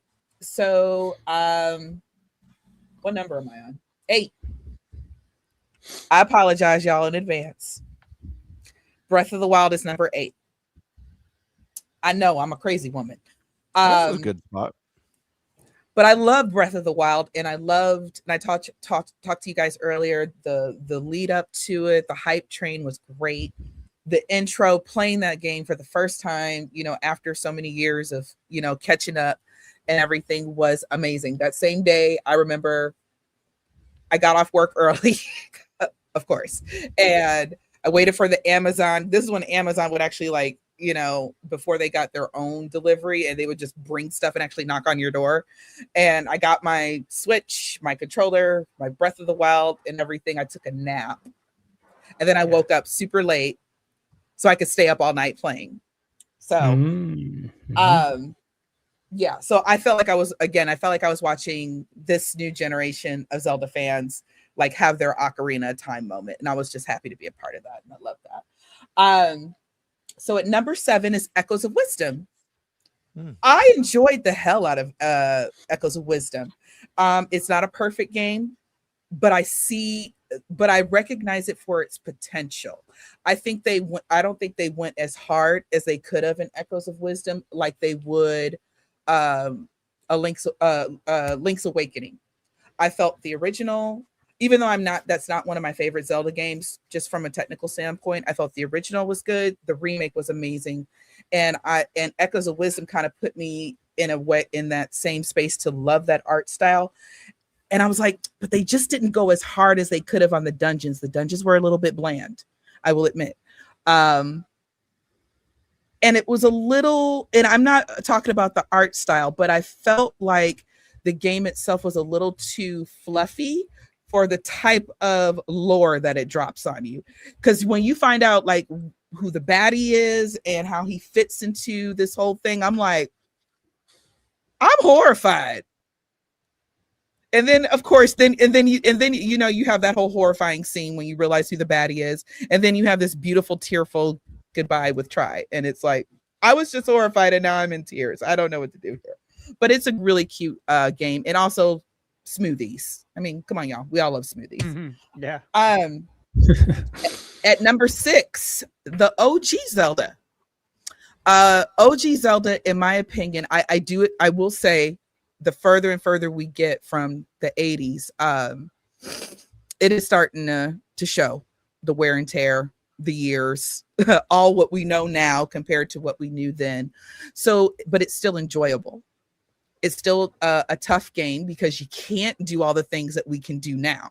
You know, you can't just necessarily, well, you can pause it, but you know, there's certain things that you just can't do that you can do in games now. You're not going to be able to get, you can fast travel, but you don't always get a chance to choose where you fast travel. No, you don't get to choose where you fast travel. So yeah, so there's little things like that. And now you didn't really have a full map. You had to memorize a lot of things, which is fun. I could still sit down and play it, and I'll have the time of my life, keep me busy for about 5 hours. And but again, a lot of it is a bit of nostalgia. So I could understand somebody wouldn't probably want to pick up that OG Zelda today and play it for the first time. I do understand that. So we're going to get into the top 5. These are my fun ones. At number 5, which pushed the OG Zelda out of my top 5, is Tears of the Kingdom, aka Breath of the Wild randomizer. So I love Tears of the Kingdom because, and I'm gonna probably repeat a lot of things that Nick said. Nate, you're not Nick, you're Nate. Nate said already. Tears of the Kingdom is Breath of the Wild, but better. It really is. The exploration is still there. The wonder is still there. My favorite scene in the whole game, because in my personal opinion, well, I'm not going to say all that, but I love the very end where after you've defeated Ganon, you've had your victory lap and everything, watching Sonya and Rauru, you know, see each other for the first time and kind of float away while Link gets his arm back, and he now gets to correct that mistake of he now he has to catch Zelda again, and he catches her this time. And the way the music kicks up, and after you just played Ganon and you've had this long emotional sequence, it's, oh my God, beautiful. It's just beautiful. And then of course you have the very, very, very end with Minoru, but you kind of saw that coming. My only, I guess, things that bug me about Tears of the Kingdom, well, there's a few things that bug me. One of them is the story, in my opinion, was too easy. What the twist was supposed to be, let's be honest, we figured that out probably, if you're really paying attention, if you paid attention, and the sky, you already knew who that was. As soon as you drop down title screen and everything and you see the light dragon, you're like, girl, what you do? Zelda, what did you just do? You know, you kind of know. And then after like the second cut scene, it's like, okay, so that is her. And then if you didn't even see the cut scenes, or you weren't paying attention on the island, you just noticed there's a new dragon. If you fly up to it and sit on it and, you know, pull all their parts off and everything to cook with, you just look at it. It's like, girl, I know that's you. Zelda, talk to me. Are you okay? Why are you a dragon? So you kind of already can figure out what the big twist is. Versus number 4 on my list, Ocarina of Time. Now, because I played Ocarina of Time after it had already been out for several years and everything, I wasn't necessarily surprised. I knew. Spoilers for Ocarina of Time. If you have not played Ocarina of Time, it's a big one. Turn it down. Just turn it down. Sheik is Zelda, and I knew that, but watching that unfold through the game, that's what was exciting for me. And so that's why. And so Link falls asleep and the 7 years go by, and now the world's all gone to hell, blah, blah, blah, blah, blah. I know that Ocarina of Time is technically a Link to the Past all over again, repackaged in a way. Link to the Past didn't have Sheik. So for me, that whole game was fun because I did not understand why Sheik was Zelda. And I understood like the impact that must have had for first-time players before we got the internet and the guides and everybody knew. I said, I bet people enjoyed that. And I got to another quick story. I like all my Let's Players. And one of my favorite Let's Players, he is getting into Zelda for the first time. Played Ocarina of Time for the first time. No clue, didn't know what was going to happen. And when that big twist was revealed, he's like, no way. I mean, he had a genuine, beautiful freak out. It was beautiful to watch. And I said, okay, I feel like I have that moment now. And I mean, he's like staring at the camera, just like, why didn't anybody tell me? It's like, because you say on every single live stream and every single video, no spoilers. That's why nobody told you. So basically, number 3, one of my favorite Zelda games, period, is going to be Majora's Mask. This is also first evidence, well, not first, but some evidence already that Nintendo does not know how to make a proper sequel. Because what Majora's Mask and Ocarina of Time have to do with each other than Link, I really don't know. I don't know why that's a sequel. But anyway, so I love Majora's Mask for the simple fact. Yes, little indigestion, Cartkin. Yes, I love Ryan. Sorry. But Majora's Mask, what I love about it is from the get-go, from the time you press start, the tension is building. And then you meet the masked salesman, and he's just freaky as hell, right? There's so many crazy theories about the masked salesman. And then you meet all these beautiful, sweet people, you know, of this town, this world that is going to die by this really wicked ass moon that's just staring down at it. And these are people that you emotionally connect with, you know. People have lives, people have kids, you know, they are terrified because it's about to literally be the apocalypse. There are people, you watch people go through all the stages of grief and denial and everything. The day 1, everybody's a little freaked out, but no one's really worried. Day 2, we're not worried. No, we're not worried. Day 3, everybody's like having a meltdown. Okay. It's great. Okay. It's great for story wise. So, and of course the Anju and Cafe quest is probably one of my most favorite quests in Zelda, period. It battles with Terrytown from Breath of the Wild. So those are my 1 and 2 spots. I cared about that couple. I cared that they saw each other again. I cared that they were going to spend they were going to greet the morning together. That's just heartbreak. I cry every time I play that game. You know, the dancer who lost his life and now he can't teach his students, you know, his dance. All these emotions, and I have no idea why that was rated T for teen. Or maybe I'm looking at it differently because I played it as an adult. And I was like, I totally understand these people. This is so sad and it's scary. And then you get to the very, very end of the game and you watch the credits roll and you don't get all the satisfaction, but you have some realizations like, oh my gosh, that was the butler's son. That's why it was so important that he had a race with me. And oh my gosh, Cafe and, you know, and Anju are finally getting married. And if you kept going back to the ranch, you found out there was actually a love triangle going on. Yeah, there was some drama going on with Anju and Cafe. So I love the emotion and I love the fact that Nintendo really kind of took it there. Whenever, and again, you know, I'm hanging out at Nate's live streams almost every night. So a lot of people have heard me already say this or talk about this. When I say that Nintendo can make mature games without the blood and gore, the curse words, it doesn't have to be super, super hyper realistic. Majora's Mask is it. I think even though it's very colorful and you're adventuring and questing and everything, looking at it as an adult, I'm like, these people going through some shit right now. How would I act if I was going through, if I literally saw the apocalypse about to drop on me? Oh, it was rated E. Good Lord, why is this rated E? That Majora's Mask needs a T rating. I'm sorry. That game is entirely too emotional for one human being. So we get to my last 2. So coming in at number 2, y'all already know what number 1 is anyway.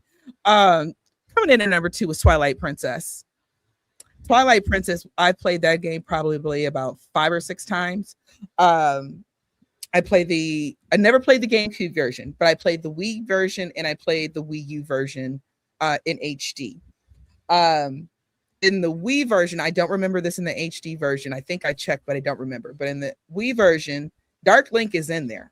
Somebody tried to argue me down that he was not in there. You can't find, if you check it online, they'll say he's not in there. I don't know if the developers meant for this to happen, but Dark Link is in Twilight Princess. Go find them if you haven't. But anyway, I suggest looking downstairs in your house, and we'll leave it at that.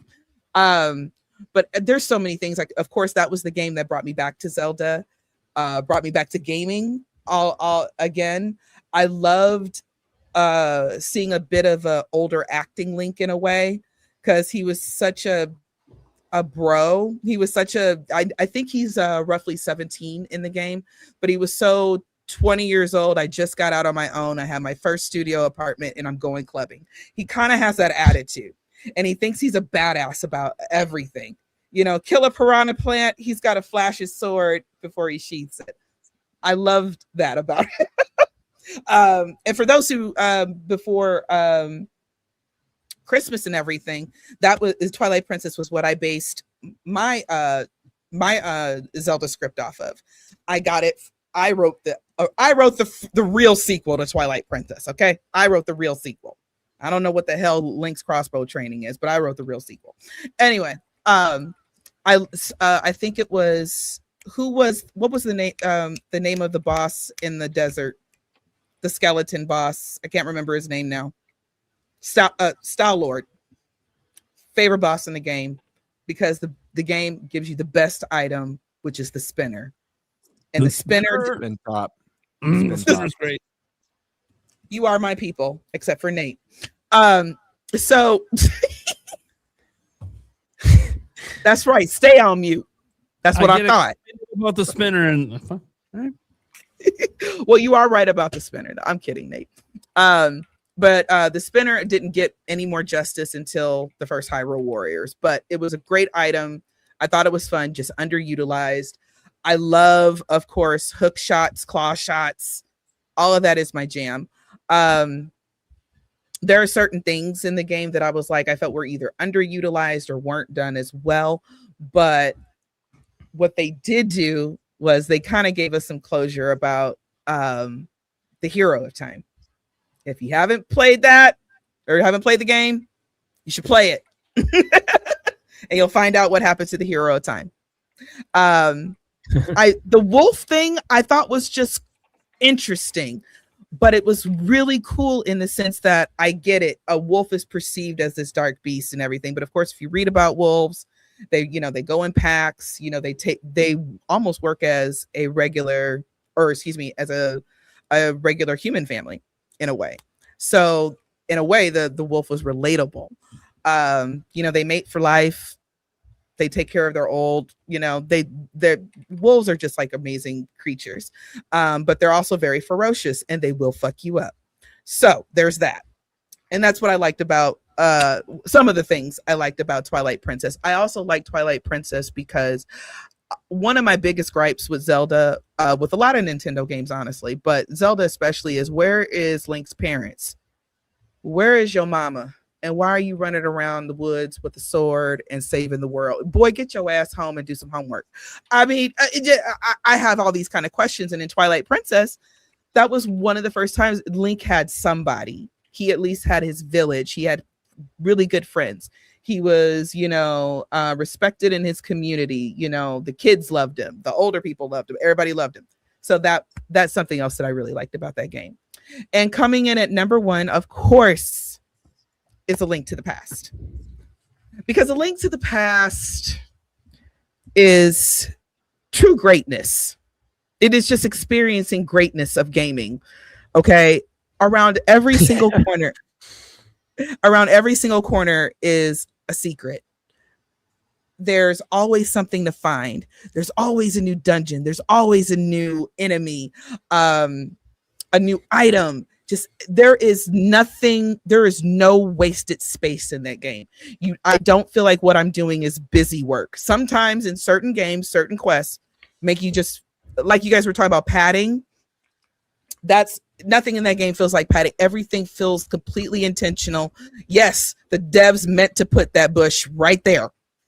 Right. Even if the bush doesn't do anything, they meant to put it right there. So they meant to do every single thing that you do in that game. And then also this was still when we were like younger, and A Link to the Past was the first game I had seen like this.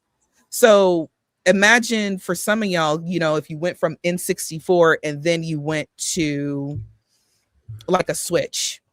That would probably blow your mind. That's how it felt from NES to SNES. It's like, oh my God, I didn't know games could look this beautiful. Link with the pink hair, you know, due to some technical things or whatever, Link ends up with pink hair in that game, and it's beautiful. Anyway, and of course, again, that was one of my favorite games of all time. Also, the big thing, and I apologize, y'all, I'm very, very sleepy and I haven't eaten all day, which is my own fault. I'm usually way more animated. So quick story, when I played Link to the Past as a kid, after I got it for Christmas from Santa, not my parents, but Santa, I remember, you know, you get the 3 pendants and you get the Master Sword, and you go charge Hyrule Castle, and you beat Aghanim, you know, the Fate King or whatever. And, you know, I'm like 10, you know, and so I'm like, yeah. What? Huh? Dark World? There's oh, okay. So what do you mean there's 9 more temples? What? So of course, because it was the first game I had really seen like this, it didn't take me into my brain like your inventory is not even a part or the way full. Of course you have more game. You know, that kind of stuff just didn't click with me. But it was such a great moment that I have to tell you all right now that Gamebird and I are also no longer friends. Joycey, I think A Link to the Past is a 10 out of 10 game. I'm just having fun. I actually think it's a perfect 10 out of 10. I'm going to be climbing in your windows and snatching your people up later. I'm sorry. I had to. I'm sorry. Hide your kids. Hide your wife. Okay. Yeah. Yeah. Joycey is really sleepy. Okay. I'm singing memes now, and I'm holding a mic that could stand on its own. But in all seriousness, it's like I said, just the. I love you, Gaber. I love all of you for the record. I do. I love you all for the record. So anyway, but yeah, so it was just like kind of mind blowing. It was such a beautiful moment for me as a child. And I distinctly remember this because yay, I accomplished something, but also what? I'm totally confused, but yay, more game, you know? So also one of the best dungeons in that game. First of all of them are good. All of the dungeons in A Link to the Past, I can honestly say are all top tier. And that's saying something. And then I think the game, y'all are making me laugh. She's what part was shit. it? Yeah, because I'm tired as fuck. It's my own fault. You just gotta get through this and you're done. I should have ate dinner. Damn it. Anyway. Oh, the best dungeon in the game, I'm sorry, is Temple. I think it's like number 3 in the Dark World, or 4. It's in the Lost Woods, and this has several different entrances, and part of it's underground, and you have to go through all these different entrances, and then you got to fall through a hole, and there's all these, and there's all these different, like, it's almost like a mystery dungeon in a way that you got to piece together until you find, you know, the main entrance. And I've always thought that was so creative, and it kind of bugs me that we haven't had that on a bigger scale. I would love to see a dungeon like that, half underground, half above ground, have all kind of different things. In fact, I honestly thought they were going to do that in Tears of the Kingdom. In one of the trailers, I forgot. I think it was the temple in the desert that was like rising up from the dust, and I was like, "Do we have an underground dungeon now?" We didn't, but I was hoping for one. But Nintendo should bring that back, or put in different entrances around the world to one big dungeon underground to the final baddie. That would be awesome. But yeah, it's just my favorite game, y'all. I could still sit down and play that with a big goofy ass smile in my face. I still die sometimes in A Link to the Past, knowing exactly what's going to happen. So yeah. And if anybody's knocking me in the chat, that's okay. Not everybody can be this gorgeous, honey. I understand. It takes work. I wake up every day. Because yes, I woke up like this, and I'm gonna fall asleep looking just like this. What? That's wonderful. All right. Well, thank you, Joyce, for that list. I know you got to go to bed. It was It's nice always meeting nice you, hearing Greek your explanation. and Tiger Time. I love you both. I'm sorry I didn't get to talk to you more. Great to meet you Nice too. to Yeah. meet you. What were you trying to say, Nate? I'm sorry. What were you trying to You know, say? it doesn't matter. It's a link to my ass. That's all that matters at this point. I'm coming in your window and I'm snatching your people up now. Let me go get something to eat. All right, y'all. Thank you so much for having me on, Thanks, guys. Joycey. It's always fun. Next Joyce. week's Zelda topic, I will crash again. Thanks for your list. Thank you. Night, guys. Yeah. Night. All right. After that, man, that was wild. Cracks me up. I was also gonna ask if I could go next because Yeah, the reason I I know. left for so long earlier is because my I son know. is getting sick and he threw up. So I literally was gonna have you go next. I figured you were gonna have to leave. So I appreciate that. I can read the room sometimes. I'm pretty good at that. All right, Geek Apprentice, your turn. I'm like, I love being here, but also I Also, can't stay yeah, awake. you have responsibilities. You That got too. it. Yes, for sure. So I do need to clarify a couple things before I get into my list, and that is I have only finished, meaning like beginning to final boss, 9 Zelda games. There are plenty that I have started, gotten a lot of the way through, or if you're counting non-canon games, there might be a couple there, but the 3 main ones that I think are the big kickers of like, oh my gosh, why haven't you played this? And I actually made a video like a couple weeks ago about this as well, but like why I haven't played the Zelda games I haven't played. Some of them are very stupid reasons, like I just don't want to. And then some of them are like, I just don't have access to it, or I didn't have access to it when it was a thing. Anyway, but I think the 3 main kickers is the fact that I have not finished Majora's Mask, Twilight Princess, and A Link to the Past. A Link to the Past, I have started multiple times and I just can't get myself to finish. And I'll say this too, all 3 games, I would argue are objectively good games. Like, I don't question. I'm like, these are great games. They're just not for me. And then Twilight Princess, it's not even the beginning tutorial area. It's the same as A Link to the Past. I'm like, I don't know why. I just can't get myself to finish. Majora's Mask, it's the 3-day cycle, which I think, again, objectively, is really cool. But my brain just gets overwhelmed. It's probably nowhere near as difficult as my brain is thinking it is.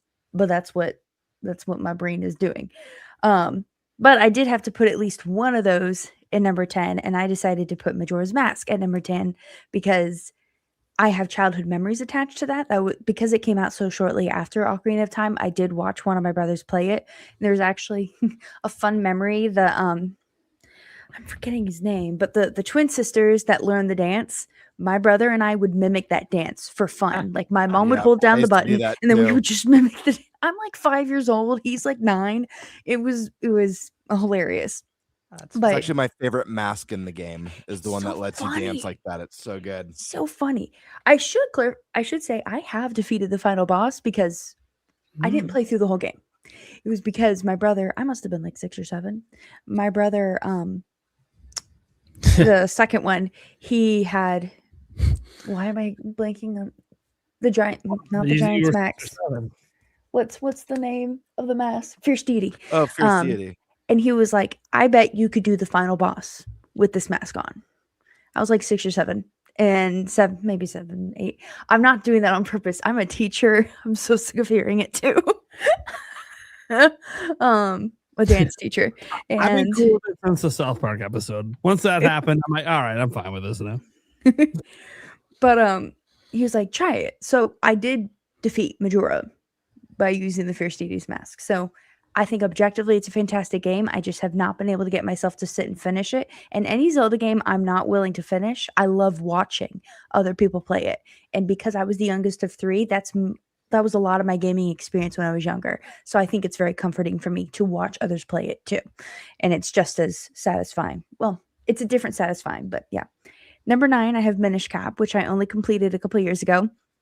I love that game. The music is amazing. I'm not a huge fan of 2D or top-down Zelda. That's usually not my go-to. That doesn't mean they're bad. They're just not my go-to. and I finally had access to it with the NSO. Played it on stream, and that's another thing. A lot of these games I don't want to play unless I can stream it, which is why I haven't played Spirit Tracks yet. I would want to be able to stream it because it's like playing with a friend on the couch next to you. So I want to be able to discuss it with someone as I'm going through it. So that's part of why. Beautiful game. I love the Minish music. I love the story. I was hesitant at first. I was like, I really think I'm only going to like Zelda games where Ganondorf is the villain. Wrong. I liked Vati a lot. Great game. Number 8, I'm surprised I put this so low, but Link's Awakening. That was another one that like I would dabble. I had my own Game Boy Color. I'm not sure why. I probably had some Barbie game on there. Lord only knows. But I would dabble around in that and love the music, but I didn't finish it until the Switch edition. Funny enough, my mom hates that art style, which is why she won't play Echoes of Wisdom. And I'm like, what? I love this. I love this so much. Yeah, I don't really have much else to say on that. Oh, well, I will say, so it's such a weird game. Like when I learned about the development of Link's Awakening, I was like, this really was just like, I don't know, do this. I don't know, do that. And it worked. It was so great. Telltale Heights, that music is so good. If you listen to the Taylor Davis cover, she's a violinist. Oh, it's so good. The music is just amazing. I also love Mabe Village. That music is really, really nice. Yes. Number 7, I have A Link Between Worlds. I played this on the 3DS shortly after I got back into Zelda, after I played Breath of the Wild, or I was in the middle of playing Breath of the Wild. I saved up. The 3DS had been out for a while at this point. But I saved up and bought one from eBay so I could play Animal Crossing because I didn't realize there was another Animal Crossing. And I love those games. So I got that and I was like, what is this game? It's kind of cute looking. I love the wall art merging mechanic. That was so fun. It just brought a whole new level to the puzzles that I absolutely adored. It was so good. And to me, the fact that I finished that makes me feel like, well, it's like I finished A Link to the Past. But I didn't. It's close enough. It's not. Obviously, it's not the same thing. The music, oh my gosh. Most of my main things with Zelda games is just, oh my gosh, I love the music. Oh my gosh, I love the music. Especially like as a dancer, like being able to hear music and like visualize so fully, not even necessarily a dance, but I am going to get to that with a different one though. Ugh, I could go on forever about music. I won't. Number 6 is Echoes of Wisdom. So I've come to realize that, and I'm sure most people understand this, I don't know why it took me so long, is that a lot of our favorites tend to be directly tied to what we were going through when we played it. That is definitely a huge part of it. Like I mentioned before, Echoes of Wisdom came out 10 days after I gave birth to my son. And I could have played it on my own. My mom stayed with us for a little bit, which was such a huge help. So like I could have gotten the game and played it. And especially looking back now, I did not understand fully how simple the newborn phase is compared to toddler. He sleeps. That's what he does. He just sleeps. He wasn't colicky, so it was much easier than what most people have had to deal with. But that was one of like my first, well, it was my first new Zelda game after having a kid, and every time I played it, I kept thinking, you know, one day my son could be playing this. I wonder what his first Zelda game is going to be. And like my husband and I have talked about that a lot. We play very different video games, but the one we both love is Zelda games for sure. And we've talked about that so many days. Oh my gosh, which should it be Wind Waker? Like that's a nice one to jump into, but Ocarina of Time is just so good. But also maybe Breath of the Wild, or maybe it should just be whichever one is the newest one at the time. You know, and we realize it's going to end up being organic. Like what happens. We're not going to force Ocarina of Time on him. We might force Wind Waker. Because I don't think I could bear it if my son grows up and goes, Ocarina of Time's janky and I don't like it. I'll be like, you're disowned now. I can't. Or worse is if he says, I like it, but only the 3DS version. That's even worse. You can't. I hate the 3DS version. That's a different controversy. Wow. But I loved Echoes of Wisdom. I was hesitant because I was like, look, I am a stubborn old school girl. You play as Link and no one else. That is who you play as. And the concept of the game mechanic, I was like, maybe. I loved it. It much like the wall merging and the Link Between Worlds, it just opened up so many different doors. And especially coming off of having such a stoic Link in previous the Wild Era games, and I love the Wild Era games, having a character that was emoting even just a little bit with Zelda and had this relationship with Tri was just so adorable. I mean, we still had a stoic Link, just you weren't playing as him.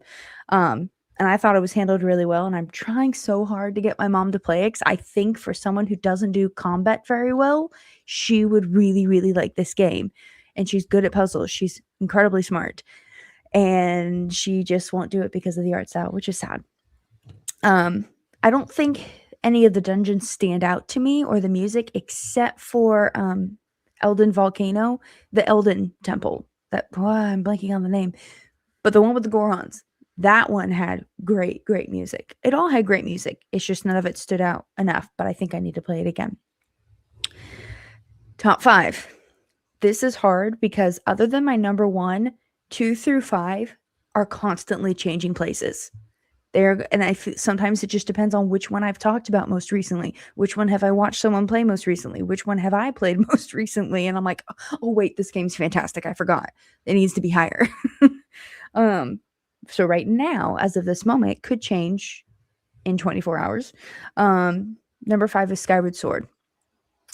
I didn't play it until the HD version. Like I said, I was left-handed, and so I didn't have a desire to play it because I was like, well, I struggle with and I've met plenty of people who are like, I'm left-handed, and I had 0 issues with the motion controls. I'm like, sorry, I couldn't. I just couldn't do it. I wasn't deterred by Fi. I wasn't deterred by the sky being open and kind of empty. Like, none of that bothered me. It was just, I can't do the motion controls left-handed. I would totally be open to trying it if it was made for left-handed. Which now I know I apparently could try. So, but getting to finally play it, I was like, this story. Oh my gosh. I completely understand why Link is stoic in the Wild Era games. I do. But Expressive Link is so good. And I made a video recently about, like, it was kind of a joke video, but like, who could Link's Valentine's be in each Zelda game? And I was like, this is the only game where I'm like, oh yeah, the game is full on telling you that they like each other. And I mean, there's a song that's literally called the romance song for them. So I'm like, but it's so cute. The story is so riveting. As mentioned before, the fully orchestrated music is just, it's so good. And I do like the gameplay. The only thing I struggle with, and this is a me problem, it's just me. I hate the Silent Realm so much. My heart rate can't take the Silent Realm. I had way too many close calls in the Silent Realm. I can't do it. I hate those so much, but I recognize that it's kind of good gameplay.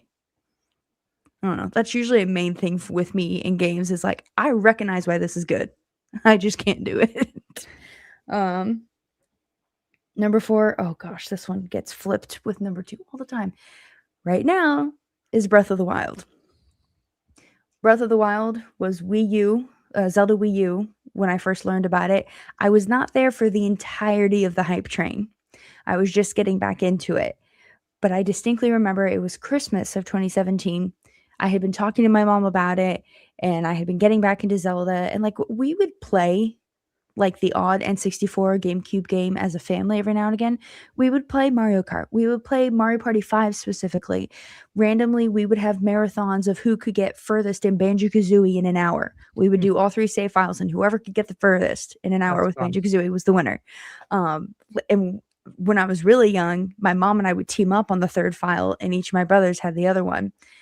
And we didn't have, cell phones that had a timer on them. We didn't have cell phones at all. So we had to use the microwave timer. And sometimes we would like purposely cook something, which, I mean, you can't set a microwave for an hour. That's too long. But like, that's like something that we would do. And it was so fun. But my mom for Christmas saved up, and she got a used Wii U, because the Switch was out, but we couldn't afford that. She got a used Wii U and got Breath of the Wild. And we sat down in our tiny little apartment that we were living in at the time. we were on tough times for a while there, but it makes you appreciate your games a lot more because of how expensive they can be. And she was like, well, what is this game? Like, I know it's Zelda, but like, what's going on? I'm like, I don't know. I've watched a bunch of stuff. It's open world. You can go wherever you want. And I was like, I'm going to try and be as linear as possible because I need a guide. I'm getting better about not needing a guide. But you come out to the Great Plateau, obviously that massive scene, and my mom's looking and she goes, is that the whole map?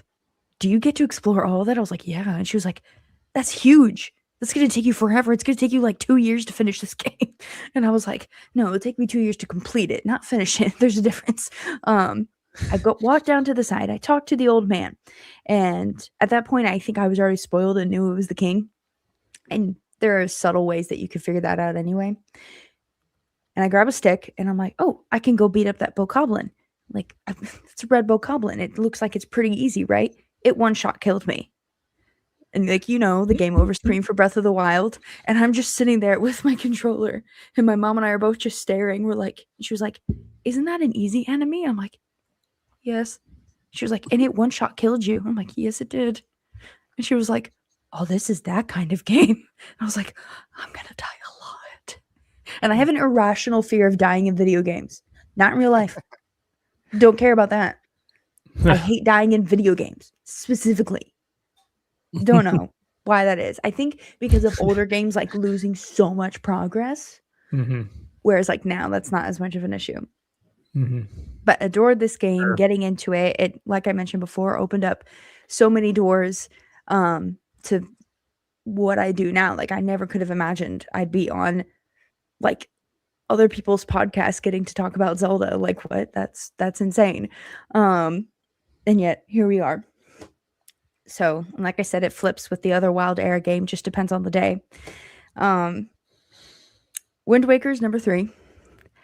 Wind Waker, it was the origin story of me realizing how obsessed I would become. Maybe not obsessed, but how much I adore and love Celtic and Irish music.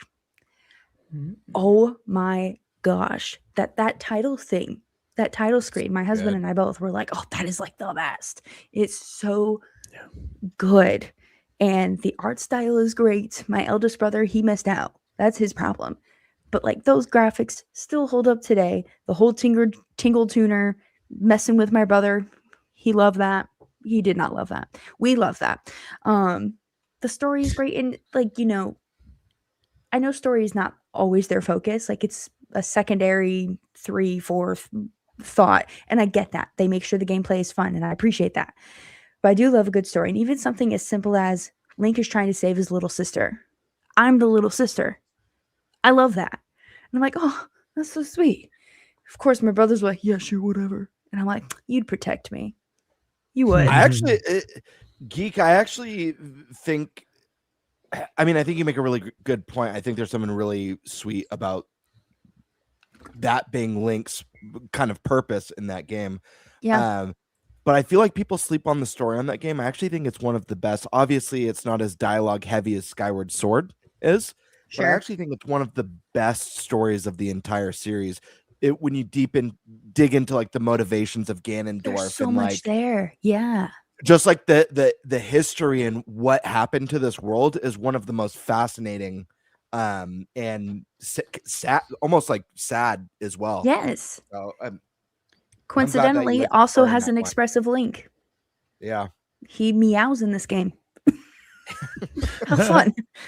But like that intro, giving the backstory, and it's got that like medieval Renaissance music. Oh, it's so good. I'm obsessed with the music. It's so good. But yes, like that, like this is the one time where I'm like sympathizing with Ganondorf. I'm like, oh, absolutely. That kind of does suck. You still are evil and disgusting, but also there's more of a motivation other than, well, you're Ganondorf, so obviously you're evil. It's like, no, there's a reason why you're like this. It's more of the gray, like it's more of a gray villain where it's like you sympathize with the motives. Love that. It's so good. And Tetra's arc, and I go back and forth. Some days I'm like, wow, she becomes Zelda and she disappears. And then other days I'm like, well, no, duh. She has just to be protected, just to be hidden away. And, the king being a big gray area, King Daphnis, because he's like, but him owning up to him, like, I made a huge mistake and I'm going to fix it. And also, people talk about it's a childish game. I'm sorry. How do we defeat Ganondorf? We stab him in the head. It's a little dark. Also, I find these redeads way scarier than Ocarina of Time because of the scream. I don't. It's like a banshee. I can't. Oh, I purposely avoid it. It scares me. Well, and they're like cannibals too, which is like creepy. Yeah, and like it's like, for being so colorful, you're terrifying. Honestly, like, I actually am not a huge fan of all the dungeon music, but that's saying something for a game that has. It's like, it's not that it's bad music. It's just, well, in a game with this many great soundtracks or pieces in them, I guess I have to dislike something somewhat. Yeah, I absolutely love Wind Waker. Number 2 is Tears of the Kingdom. Tears of the Kingdom is the first Zelda game I was on the hype train from start to finish. And I didn't realize how much fun the hype train was. Like, I wanted the game. But even after I had the game, I was like, I kind of missed the waiting period. I missed the theorizing. I missed the talking with people and watching the trailers. And I go back and forth on, like, do I wish I hadn't seen all the trailers because I felt like I was spoiled a little bit on some things. Am I going to watch all trailers for the next 3D Zelda? I don't know. And I remember that my reaction to the E3 2019 announcement trailer for sequel to Breath of the Wild was my first video that took off. I am not someone that over exaggerates or goes crazy for my reactions. The closest I had was when they announced the Link's Awakening remake, because I had been saying for years, just to myself, I wasn't really doing much, like, man, why don't we have Link's Awakening? I feel like that game's underrated. But that one, I was a part of that podcast, the Highland Games cast, and the 3 of them had gone to E3, and I didn't feel comfortable, because it takes me a long time to get comfortable with other people. I didn't feel comfortable yet just flying out to California from Florida on my own. I was like, I'm not there yet, but it was okay. And actually, funny enough, in their video right at the end, someone's like, someone needs to check on Geek and see if she's okay. Because they had just announced Banjo-Kazooie in Smash. I don't play Smash, but to me, that immediately said, I'm going to get to play Banjo on the Switch someday. And I won't have to do the N64 because we didn't have the Xbox that played it. I think one of my brothers did, though. But seeing that trailer, I lost it, and I was still living at home. So whenever I recorded something in my room, everyone's like, oh, you're always so quiet. In my old videos, I'm like, it's because I didn't want my family to hear me. Like, I wasn't doing anything bad. It was just like, I'm a little embarrassed. I don't want them to know I make videos. And then I found out years later, oh, half my family watches it. And I'm like, what? Why? You don't even know what I'm talking about. And they're like, it's just so fun. It's fascinating. And I'm like, okay, fantastic. Good thing I've never said anything bad. No, I wouldn't. I love my family. But I don't have them watch this show. I'm the most tame one in the family. I don't think well, no, my grandmother's not. I think most of them would be like, they'd be like, how are you doing? Grandmother would think about the intro is what I want to know. That's the tone for the show. Brothers wouldn't care. My brothers would not care at the slightest. I think my mom would be like, huh, interesting. Anyway, moving on. I'm the one that's like, I don't even use swear words. I actually, and I hope this doesn't come across bad, I posted in my Discord like, hey guys, I'm going to be on this podcast. And then during the intro, bless you, during the intro, I went, just FYI guys, this isn't PG like my stuff. No. We're not a PG stuff. I dropped an F-bomb earlier. I think the intro is PG. Look, am I missing something here? The intro is PG for me. I'm such a stick in the mud. Like, I will full on. I'm a stick in the mud. Y'all's PG is my PG is y'all's G. Your PG might be like what I'm willing to let a 2-year-old watch. Yeah. And I fully acknowledge that. That's okay, though. I've always done that. That's okay. Yeah, most of my family would just be like, "Oh, that's interesting." Anyway, moving on. They wouldn't care. My grandmother would be like, but she's the only one that's as like straightforward as I am on that stuff. That's just me. But That's funny. Yeah, I watched Tears of the Kingdom develop from start to finish. I don't remember what I was saying before that. Oh crap. Mom brain. I can't make two thoughts go together. I was talking about my family. Oh, my reaction to Tears of the Kingdom. I was sobbing, like practically hyperventilating. As soon as like they got to Doug Bowser, I was like basically in my head, like, shut up. I don't care. Like pause. And I'm like, I've never just like cried on a stream, and I felt a little ridiculous at first. But then of course I'm looking at my chat and they're all like, no, we're right there with you. I'm like, I freaking love Breath of the Wild and I get another. As much as I don't like how we get the story, I love the story. I cried when Zelda was going to become a dragon, and I feel bad. I did not see it coming. I don't know if I just wasn't paying attention. But most of my time playing Zelda, or Tears of the Kingdom specifically, would be like 8 hours straight. This was clearly before I had a child. It would be 8 hours straight till like 4 or 5 in the morning. So I think I just wasn't functioning. I would just be like, I've opened up like 7 areas of the depths now. I've been in darkness for hours. Oh my gosh. And freaking out about like every little thing. But I love the story. Freaked out when Ganon swallowed the tear. But like it was mentioning earlier, yeah, the last part of Breath of the Wild, it's like, you're so easy. That was fun. Anyway, whereas this one, that last phase, even if it's easy, felt earned. It felt justified. When you drive your master sword into his skull, into the tear, it's so satisfying. You're like, yes, finally, you're gone. I'm so done with you. And I was lucky enough to have followed the geoglyphs in order. I followed Impa because my mom saw them out of order. I know so many people who saw them out of order, and I'm like, that's probably confusing, or at least takes some of the fun out of like the hype going up and down, I suppose. But thankfully I followed through to that cave, and I had the wherewithal to take a picture and look at the geoglyphs in order.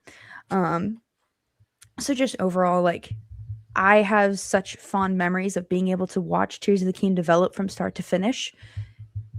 And again, that's when my channel grew a lot more, and I was like, this is crazy. So this is what people have been doing for years, you know, but they had like friend groups that they talked to, and I'm just now getting back into it, which was really crazy. Shocker of shockers, my number one for anyone that knows me is Ocarina of Time. Is there nostalgia bias? Yeah, obviously. And I have no shame in that whatsoever. I was not privileged to be born in time to understand the jump from A Link to the Past to Ocarina of Time. I can appreciate it. But part of me wishes, like, man, I wish I really understood how massive of a jump this was. Again, I can appreciate it. And personal opinion, I think Zelda's jump to 3D was better than Mario's jump to 3D. Still a good game. Can't stand the camera at all. Mostly Ocarina of Time. The story's great. The music's great. The dungeons are great.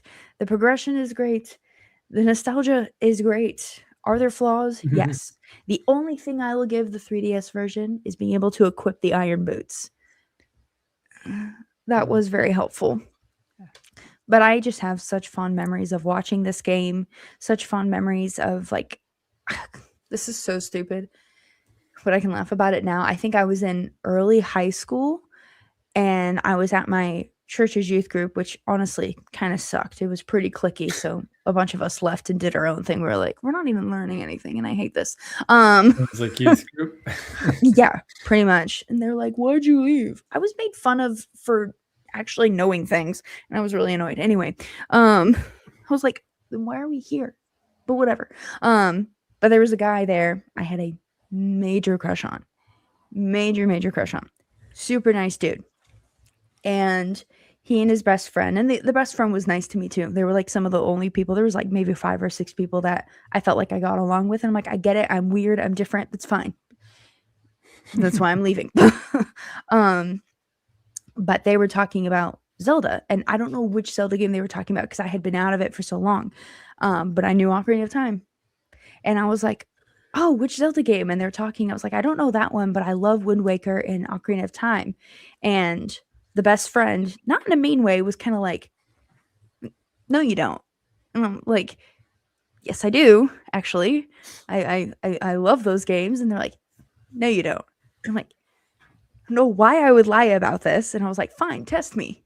And so the guy I had a crush on, he was like, could you like name the music? And I was like, yeah, if anything, I would probably be better than that than actually playing the game. But so they got out their phones and they just like started playing random songs from Ocarina of Time. And I would name all of them within 2 seconds. Oh, Kokiri Forest. Oh, the Forest Temple, Fire Temple, Deku. Anyway, I would name one of those. And they'd be like, who's Sheik? I'm like, Zelda. You know, I'm putting all this information out there. And they're like, dude, you're a girl and you actually know things. And I'm like, yeah. It's okay. It was never reciprocated, but that's okay because my husband's better. But Heck yeah. Yeah, 14-year-old me being like, oh, I'm going to win over my crush with my Zelda knowledge. And at the most, he was like, oh, cool. And then moved on. I was like, dang it. I really thought I had it in the bag with that. So, yeah, that's my list. You can tell I'm getting tired. And so I'm like, music is everything great. But yeah, Ocarina of Time will always be my favorite, if for no other reason than nostalgia. Thank you. Awesome. I'm guessing you got to head out now then? Yeah. No. It's almost 1 where I am, and I have work tomorrow, and I have a feeling my baby is going to be waking up a lot. So, and my husband works at like 5 a.m., so I don't want to put that on him. No, you're good. Thank you for being here. Do you want to go ahead and, preview anything that's coming up that you got going on? Sure. Yes. So again, thank you so much for having me. My schedule's always weird, so I'm glad I was able to come on. Like I mentioned previously, I have a bunch of old videos that from like 2021 that I tweaked a little bit, each of them for the 40th anniversary of Zelda. They're a series of videos on like top 5 forest dungeon themes, top 5 fire dungeon themes, things like that. So the next one will be Friday, and then the next Monday, Wednesday, and Friday as well. I also stream on Fridays and Sundays. If I end up getting any sicker, because I'm a little sick right now, but not that much, I may not stream, but I usually stream on Friday nights, and it's usually a Zelda game of some kind. And then on Sunday, I play Mario Party Jamboree with some friends. But apparently this Sunday, we might be playing Four Swords Adventures, which I've never played. Cool. So, Very cool. because I've always been like, ew, multiplayer Zelda. But everyone says the same thing. If you play with people who love Zelda, you'll probably like it. It's and I'm fun. like, okay. That game's a lot of fun. Mm-hmm. Yeah. But that's it for me. Eventually, I'll probably have other videos about Animal Crossing and Hunger Games, especially with the new Hunger Games film coming out this year. But mostly Zelda.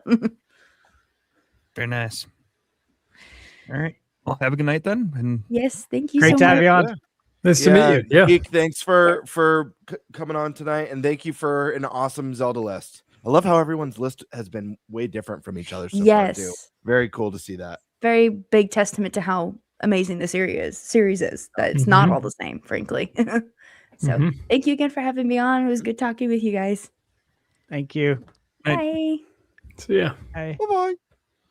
Tiger. Hey. Time for the best list on this podcast. Baby. Yeah, right. We'll see about that. This is facts, not feelings, Game Bird. All right. Okay. So it'll look just like mine then. Yeah, exactly. All right. So here we go. Number 10 is Skyward Sword. I really liked Skyward Sword. The story is great. One of my favorite soundtracks in the series. Really like Skyloft. I'm a sucker for an island, and floating island even better. Hey, I love the loft wings. They're such a cool little animal addition too. I feel like I was a huge fan of the Wii motion controls too. I was one of the defenders of that. Thought that was a really cool system. I liked how they mix it up with Demise, but in terms of Skyward Sword, really what everyone else has said too. Like the dungeons were really fun. The world building was great. The Zelda and Link connection was cool. It was cool to see them interact like that in a way they never had before. So yeah, that's really my shtick on Skyward Sword. Now, number 9, I don't think this game has been said yet. So this here is The Legend of Zelda: Oracle of Seasons. It's good. Heck yeah. Specifically seasons, you know, it was one of those things where when my cousin and I found out these games existed, it was like, oh my gosh, Zelda's doing the Pokemon thing. Like, this is so cool. We each can buy our own and then kind of play off of each other and see what the differences are. And it turns out this was, to me, even cooler because, you know, in Pokemon, usually it's like, there's like three different types of Pokemon. It's really the only difference. But these were like completely different games. And I just remember specifically this game was so hard. Like it's kind of fetch quest mania, I feel like, is the critique of the game. Same thing with Link's Awakening, like a lot of fetch quest, but I really loved it in this game because I loved the wacky, weird characters you meet. Yeah.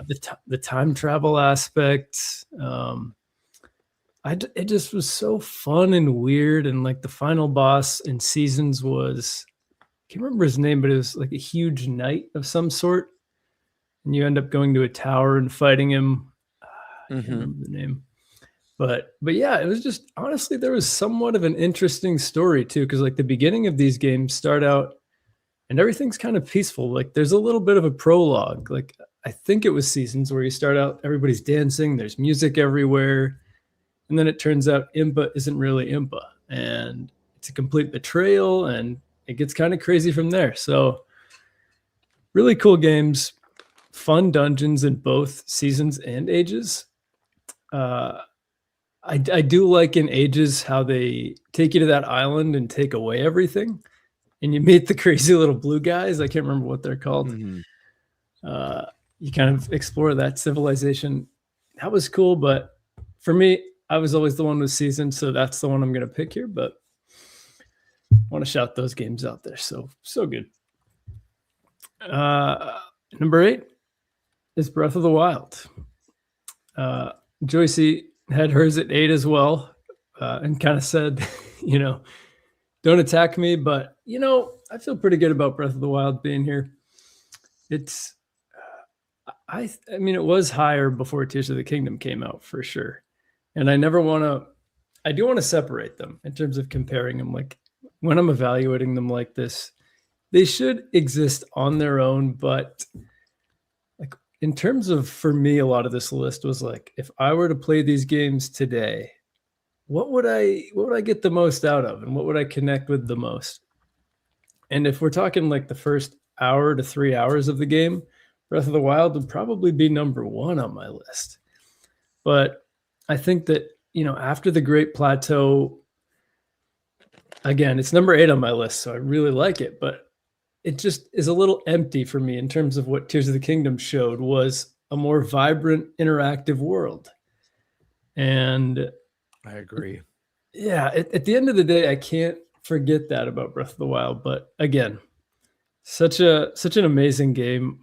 If I ever kind of like Prime was saying, with all the tough stuff that's been going on in his life, like going on the Great Plateau and walking around and just like seeing the old man just kind of doing different things. Like maybe he'll be lighting a fire in the forest there. Maybe he'll be cutting down a tree by his lodge. And I just think that what the Great Plateau does is so special that even though the rest of the game to me doesn't hold up as much as it did when I first played it, I think that it just sets a really beautiful foundation. And like just listening to the birds on the Great Plateau, the way it just kind of empowers you from the start it's so good.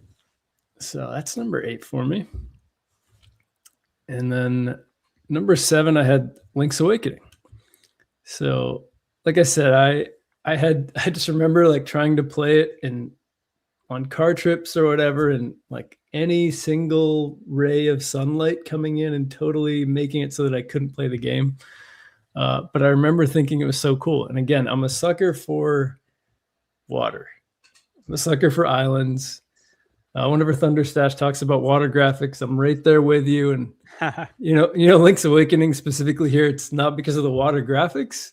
They are still cool, but I love games that take place just around water on an island. Yeah. Like I like it when it's present. I like that too.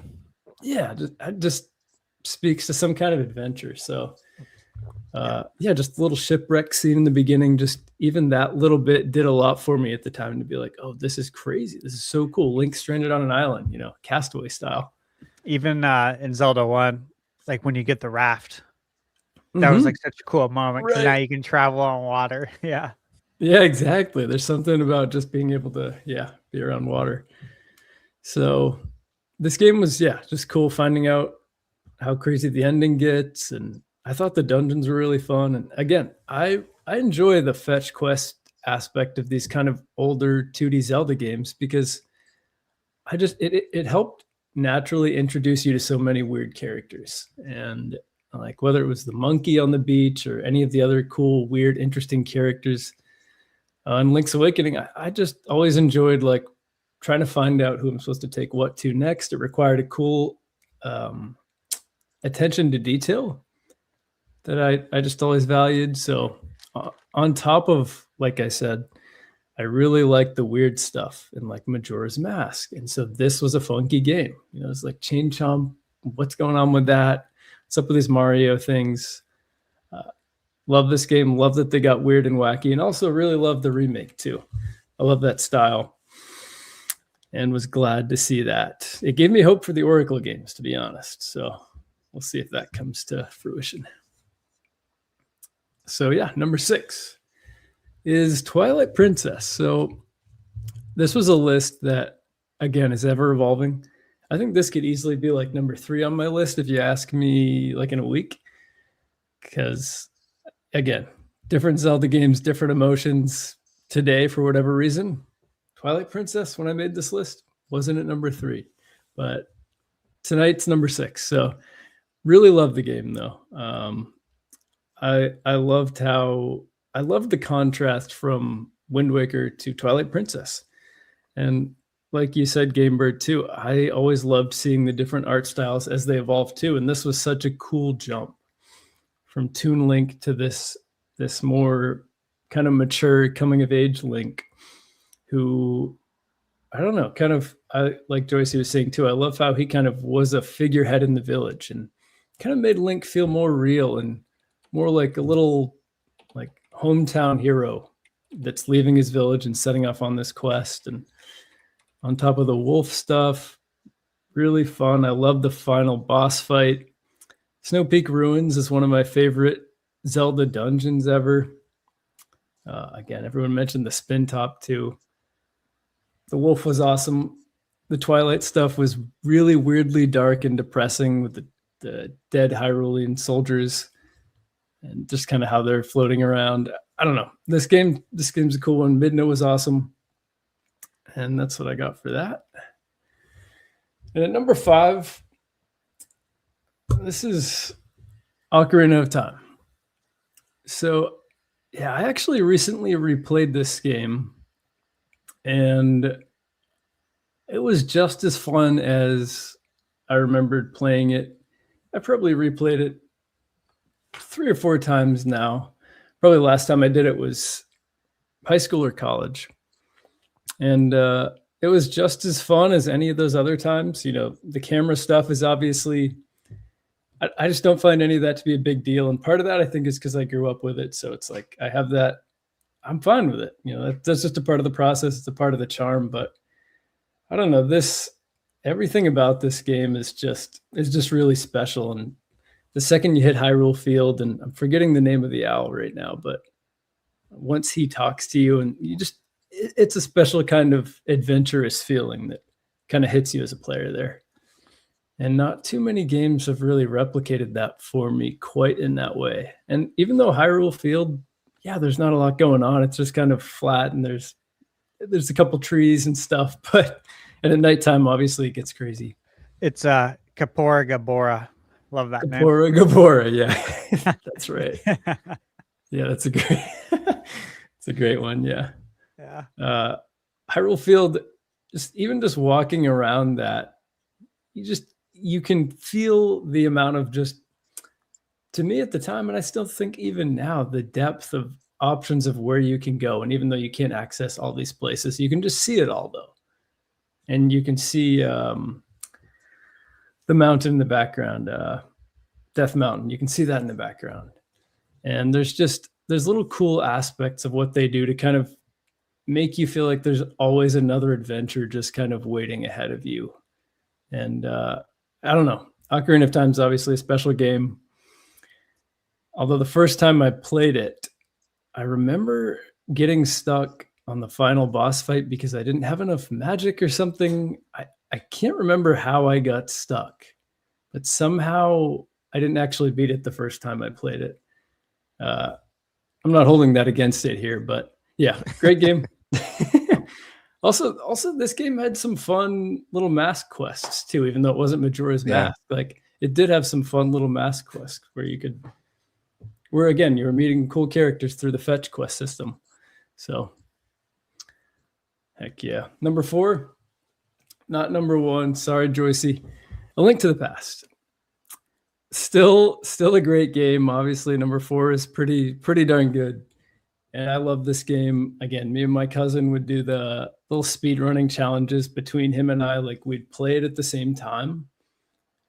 Whether we were on the phone or like next to each other, we'd play it at the same time and just try to see who could beat it fastest. And yeah, we had this game down to a T. Like it was so fun to go through it. And obviously, I think one of the greatest Zelda openings of all time.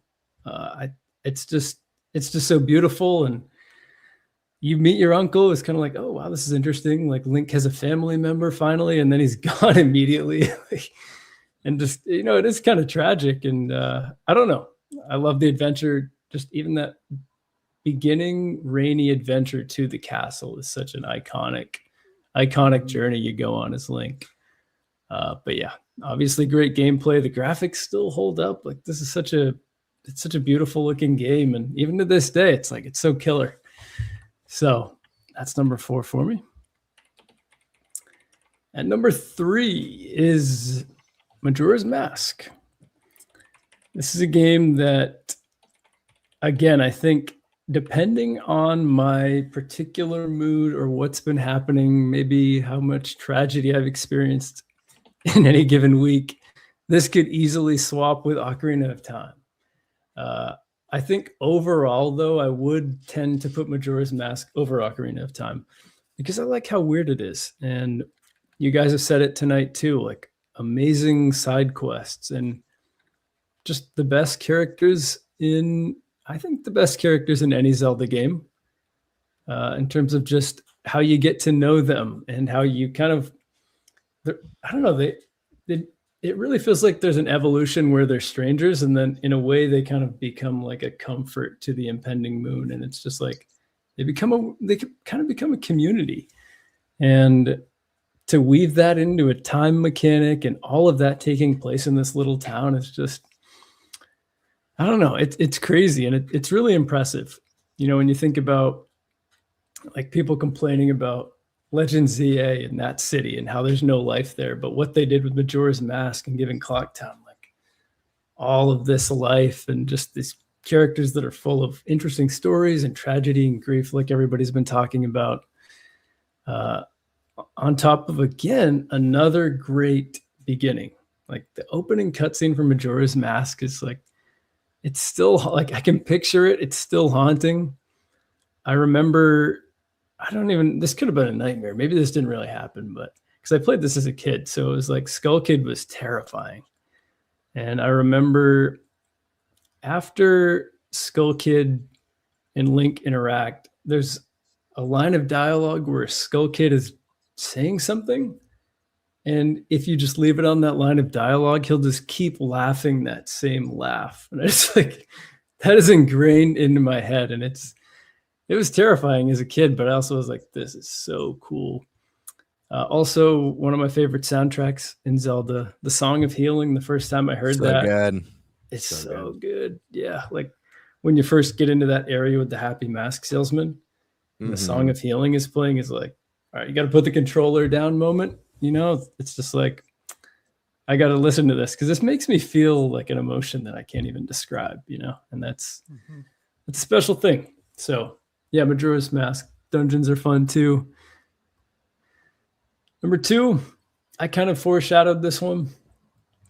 The Legend of Zelda Wind Waker is, it'll always be a special game to me. no matter what. This one's, I mean, yeah, you can talk about the Triforce quest and all that stuff where maybe it doesn't hold up in terms of valuing the player's time, but I don't know. To me, even the Triforce quest, like I could listen to the Great Sea theme all day. Like that's one of those songs that I could just One of the best. It really is, man. Like It's one of the best. Dude. It's so insane. good. Again, it kind of like the Song of Healing, like it evokes a different type of emotion though, where it's like, I don't know, just like potential adventure. It's just like the perfect sound. Like the first time you hit the ocean, it's so good. But yeah, I really love this game. I think that Outside Island, probably besides the Great Plateau, is probably my favorite starting area in any Zelda game. I love that little spot. I love how you can swim off and just kind of explore a little bit. Not too far, obviously, but I just love the little village there. There's so many cool things you can interact with in that little town, little island, and obviously the creepy forest that's up top is also cool. Yeah, I thought that this was, again, it hit me at just the perfect time where it was like, I want to experience this adventure over and over and over again. And the amount of times I've replayed this game is pretty unreal. So, and along with that, my connection to growing up on an island.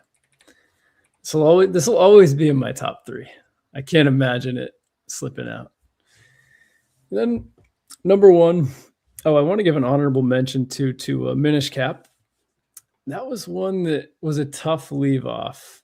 It was a real close call between Skyward Sword and Minish Cap, but yeah, just wanted to shout that out. So yeah, number 1, Tears of the Kingdom. Yeah, it's just so good. I don't know. I told you guys the story about how, I was joking a little bit about jeopardizing my relationship, but there were a couple times where where it got kind of feisty. But it was a game that literally, like, I must have had multiple days where I played over 12 hours. I'm like, I don't have that kind of time. I don't even know where I was finding that time. I but I was finding it. It was happening somehow. I think just like playing it docked, taking it off, playing it, falling asleep, probably waking up again and playing it, like that sort of thing. Like this game had me that way. Not too many games have ever had me just so hooked that I need to keep playing it. Like I can't stop. There's always a cool new adventure to find. Love the characters that they added into this. Just so many good touches of bringing the world to life. The side quests were a lot more interesting than Breath of the Wild, I thought. I loved even just like having the little guys where you could build stuff for them, just scattered around. Like those little touches that they added really, really gave this version of Hyrule a lot more life. On top of the final boss fight being really awesome. The actual boss fights, like Prime was saying, they added variety to them, which was something that you kind of hinted at, Game Bird. The reskinning was something that I noticed, and I was like, man, one of my favorite things about Zelda is the unique bosses and how I kind of fight those and manage those. And yeah, the fights were different. They weren't copy and paste actual fight mechanics, but I loved seeing the designs, just like you were talking about with the art style in general. I love to see the boss designs, and like in Twilight Princess, those are some of my favorite boss designs. And I'm glad that they brought that into Tears of the Kingdom, because I think that these boss designs were great. Boss fights were interesting, and they tied into kind of the dungeon and the theme of it pretty well and interestingly. Yeah, the depths I loved. The Gleeoks coming back, that's a little thing, but that was such a cool little callback to some tough times on the NES. But yeah, that's really the definitive list here. Oh yeah, dude. It's a great list. A lot of variety. I love seeing on the last 2 lists Wind Waker up high. Makes me happy. What did Geek have it at? She had it at 3, I think. I think so, yeah. Yeah. Very I think cool. something like that. Yeah, I was glad to see that too. All right, Stash or Gamebird, who wants to fight for it? I think I need to go because I need to go. I need to like go to bed. Okay, fair enough. Yeah, yeah. 'Cause I feel like shit. Yeah, we're ending after the top 10s anyways. Yeah, I already made that I decision. figured. Yeah. Okay. All right. I'll just preface this by the way that this is a very hard list to do. Absolutely. It was I took me wouldn't- hours actually. Yeah, I wouldn't do this on my channel. Like I wouldn't do this in a video. I've been asked to do this in a video like several times, and I'm like, no, I'm good. The podcast special. Yeah, it's podcast special. The thing is that I've played all of them, and like I truly love all of them. So to be like, okay, I have to exclude some, kind of sucks. So Mhm. It it hurts. just makes it It hard. Yeah. does. Yeah, it really hurts. Yeah. So with that said, the first one. So number 10 is the reason I'm wearing this shirt tonight. There it is. The Adventure of Link. I love this game so much. Yes. Someone else has it top 10. I love Of it. course. Yeah. Dude, I love this game for everything it is, and I love this game for all the reasons people hate it. Like I love it for those reasons even more, you know? Like the fact that it's really hard, it's cryptic, it's this, it's that. It's like, yeah, that's the Legend of Zelda, bro. Like if you grew up with it in the 80s, that's how it was. It was known to be very, very hard. And you have to like talk to people and find hints and make your own maps like we used to do back in the day where you would draw your own maps on how to get around. So I adore that game. I love the music too. The great temple theme. Obviously the overworld theme, the town theme is excellent. Every time I play this game, I just have a ton of memories that I'm flooded with. I do love the combat. The magic system is excellent, as mentioned before, and you have to use it. And I love that there's RPG elements in it. So a lot of great stuff there. Number 9. I'm going to go with Wind Waker. And again, love this game. When it was first revealed, most people were crapping on it. If you guys remember that, I was not one of those people. Because again, I literally said I trust Nintendo. You know, how many years ago was this? 24 years ago? Oh Yep. my God, has it been that long? Yeah. Yeah. That's depressing. Yeah, I know. But That I is said really I trust depressing. Nintendo. So That's a lot of shit in your perspective. I know, dude. It's hard to believe. God. Right? It was 24 or was it 23? Yeah, it's 2002. So it's like yeah. 24 at the end of the year. 24. Yeah. Yeah. Yeah. That's wild. And again, I have really good memories of, being on my own for the first time, first apartment, and playing this right after graduating. It was really cool. And also to be able to play it like on a brand new CRT. It was a CRT flat screen. That was the time we were in with the progressive scan. That was badass. And I had it on surround sound because it was, I can play it as loud as I want. It's my place. No one's going to tell me to turn it down. It's the little things like that that just made it really special. And of course, with Wind Waker, the Great Sea theme, you'll hear it in a lot of my videos as background music because I absolutely adore it. It's excellent. So there's so many things I love about it. Number 8, I'm going to go with Link's Awakening. And look, I was there for the original in 93. I was there day 1 for DX for Game Boy Color. And of course, there day 1 for the remake. And so, yeah, I played 3 iterations of it. Loved it every time. It's tough because I could have put the Oracle games in there too, because I love them. And again, you guys know I have those sealed. Oracle of Ages and Seasons factory sealed because I bought them in high school. They're sealed. And then I bought another set to actually play. And again, like, I adore these games. There's elements of the Oracle games I like more than Link's Awakening. But ultimately, Link's Awakening, I think, excels with like things like the music and the charm. Yeah. It's just got a lot of charm to it. Mm-hmm. But Aegis has really good combat and puzzles and seasons, so it's tough. But again, you can't put every game on here. Number 7, Skyward Sword. The dungeons.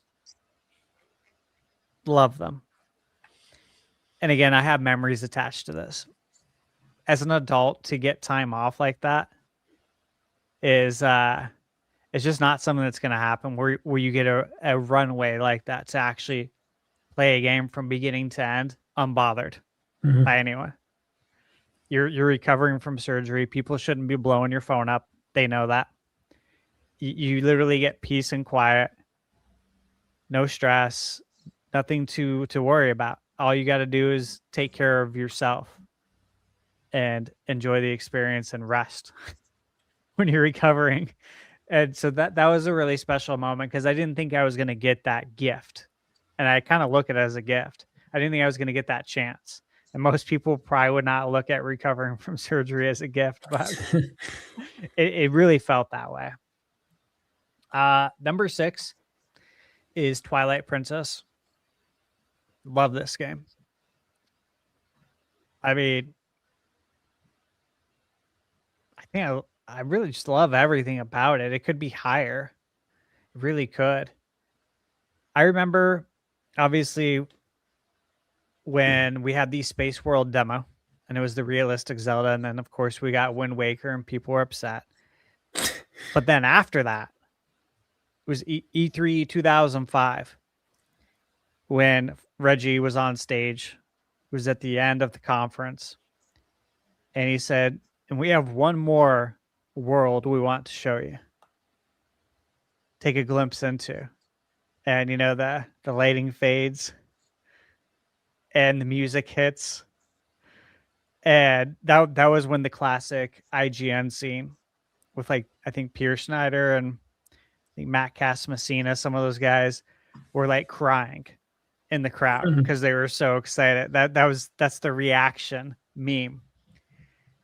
That was just so special. And then the next year at E3 2006, they showed like the full trailer and it had such a great mix on there.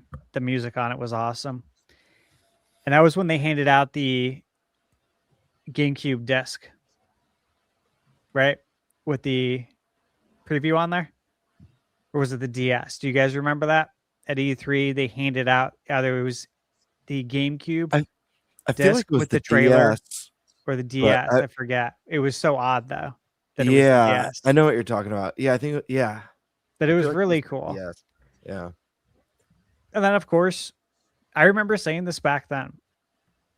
Before it, and again, this was before it was even announced. I remember telling everyone that to not buy a GameCube right now. Wait and buy a Wii because I bet you anything Twilight Princess will be a launch title and it will launch on both GameCube and Wii. They're like, no way. Why? That would never happen. I'm like, watch, it's going to happen. Sure as shit it did. And then that became the thing that they've consistently done ever since, right? Number 5, I'm going to go Breath of the Wild. Again, first open world Zelda. I think I've shown you guys my map that I have that I printed out. Yeah, that's sick. At Kinko's or whatever. Kinko's Copies or FedEx. I forget which one it was. But yeah, that was really fun to use that map and just go through the game old school. And again, this game just has like that Zelda 1 feeling of open worldness where you actually do need to kind of make a map, make sure you hit all those shrines. But love that game. But I love Tears of the Kingdom more, which is number 4. Because again, it's the same. It's the same engine. It's bigger, but it's bigger and it's better, and there's more to do. So that's kind of easy one when it comes to those two. Number 3 is The Legend of Zelda for NES. And look, I've went back and replayed this. I did a video on my channel. Actually, I played the unofficial Super Nintendo port of Zelda 1 on my analog Super NT in HD. It was totally badass, and it had a fully orchestrated soundtrack added to the game. It's like, dude, no better way to experience Zelda 1. And they used the overworld theme from the Legend of Zelda cartoon in the game. I don't know if you guys are familiar with the overworld theme or like the heroic theme from the Zelda cartoon. It's really good. Like, really good. They put it in the game, and that's the overworld theme. I'm like, holy shit, this is so cool. So, love that. And look, one thing that people don't talk about with this game, you could literally play this game like every year. And you're only going to spend X amount of hours. This is a game you can revisit like the rest of your life and play through it. And there's something to be said for that, because a lot of these other games are massive and you cannot do that. But I could literally spend half a day and beat Zelda right now. I can beat it quick. And some of these games, like, I look at on my list, like, man, I haven't revisited these in a long time because I don't have time to do it. But I do for some of these other Zelda games, like Zelda 1. And honestly, I still think everything holds up excellent. Yeah, it does. I adore that game. Number 2 is Link to the Past. You know, I've said this a million times. My 1 and 2 are really tough because my favorite 2D Zelda is A Link to the Past. And I played it, I think like maybe 2 years ago. And I played the unreleased Super Nintendo CD version. And it has like 130 fully orchestrated tracks in the game. So all the music is fully orchestrated. And it did a couple other quality of life things to it that you don't even notice, but when you read about it and then you see it, like, you appreciate it. But playing that game with a fully orchestrated soundtrack on the analog Super NT, so it's in full HD, upscaled, and then playing it on surround sound, and I played it on my 130-inch projector. That was badass. Like,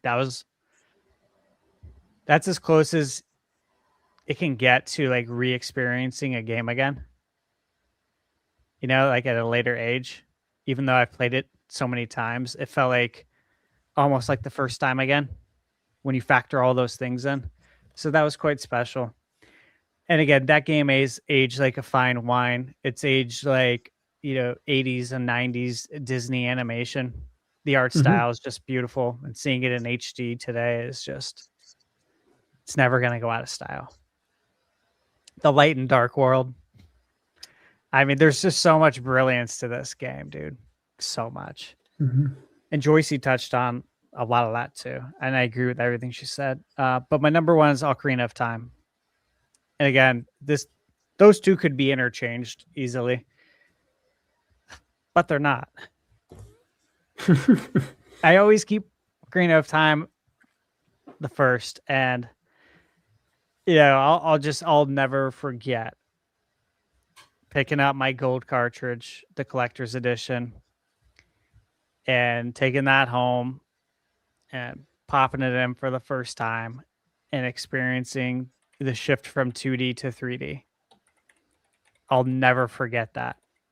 I can like literally envision everything, where I was sitting in front of the TV, experiencing it for the first time, seeing.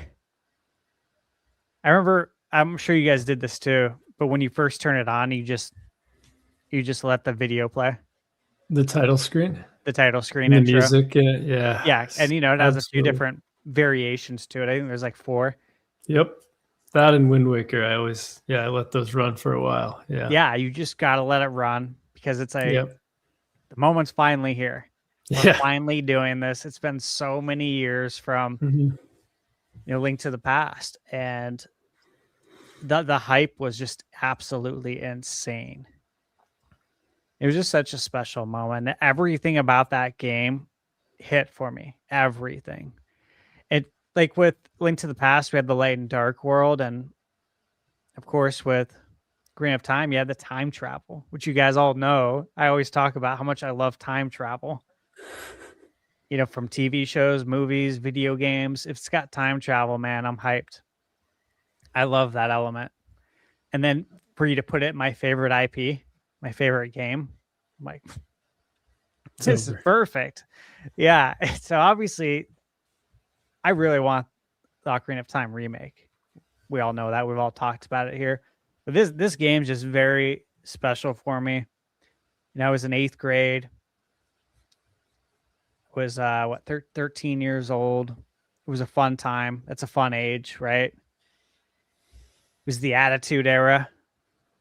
Monday Night Raw. Never missed an episode. We all used to watch wrestling a ton back in the day. During that time, it was a good time. And staying home from school for a week, and my brother John was staying with us during that time, so he watched me play. And again, he was the one who watched me beat Zelda 1. It was just such a great memory. So that's my list. That's my top 10. And look, I want to give honorable mention to Majora's Mask.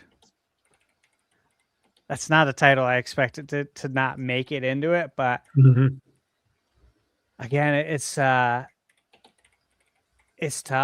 It's tough to get them all in there. The Majora's, yeah, it is. Majora's Mask and what do you call it? The Oracle games. I would have liked to have gotten those in. I'm okay with the DS games being outside of that. And the other one I would have really liked to get in, and I had it in there, and I'm like, I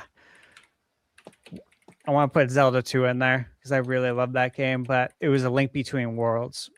I really wanted to get that into the top 10. That and Majora's Mask caught some strays. That wasn't intended. It was just more or less like, yeah, I feel handcuffed with these other titles. I really can't move the other ones. Like, this sucks. This is why I don't make a video. Just too much planning. It's too much. It's just shit, man. They're all amazing, except for the CDI games. Those aren't real.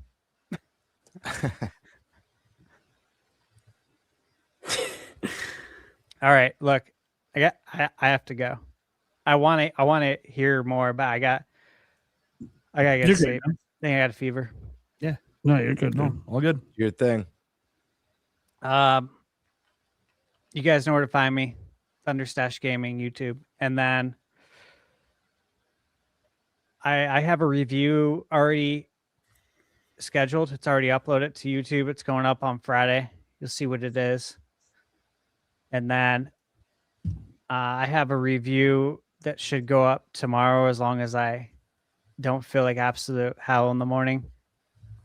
I just have to put my B-roll footage together, but the reviews record it. And then Demon Tides. Almost done with that game. That comes out tomorrow. It's a long game. Are you guys familiar with this? Demon Tides? I'm not. No. I picked Check it up. it out. I picked it up in our league. Yeah, the inspiration is Mario and Zelda. Yeah.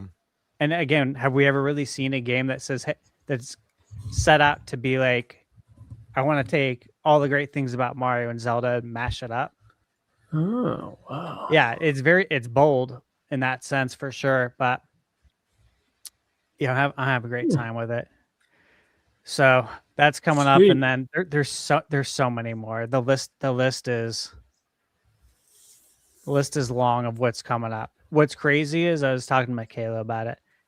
This is the shortest month, obviously February, and I feel like I might publish the most reviews this month of any month ever. There you go. Yeah, it's nuts. That'll But I got be why you're getting sick because you're not sleeping. Of course, exactly. That's probably why. Yeah, I'm not getting much sleep. I'm trying to, I gotta beat last year's total. Right. All right, guys. Thank you. Have a good night. Yeah, later. Feel better, man. Yeah, Thanks, you man. too. Hope you feel better. I Yeah. appreciate it. Thank you, guys. Good night. See you, man. Greenberg, go for it. Yeah, I'm gonna go through mine quick. I'm not gonna do a big story for all of them. I have a couple bullet points for each game. Number 10 for me is the original Legend of Zelda. This was my first video game of all time. I think this game has great dungeons, great bosses. It's filled with secrets and exploration, and I think it really set the bar for adventure games in general. Number 9, Skyward Sword. I really love this game. It's one that I think is deeply flawed in a lot of ways, but some bullet points that I really love about it is it's a Metroidvania Zelda game, which is really, really neat. It heavily focuses on story. Girahim is one of the best villains in the series. I think it has some of the best dungeons in the entire series. The Ancient Cistern, especially, I think is my personal favorite dungeon of all time. Blah, blah, blah, what was I going to say? Last thing. Anyways, I don't want to take up too much time. Amazing dungeons. Oh yeah, there's no torch lighting puzzles or block pushing puzzles in the game. All the puzzles in these dungeons were very original. Next up, number 8, Twilight Princess. This is a game that when Twilight Princess came out, I was bummed out on it. I was not that hyped. For me, it felt like a huge step down from Wind Waker, but it's a game that's grown on me a lot over the years. And while there's still a lot of things I really don't like about this game, some of the highlights is it has some of the best bosses in the whole series.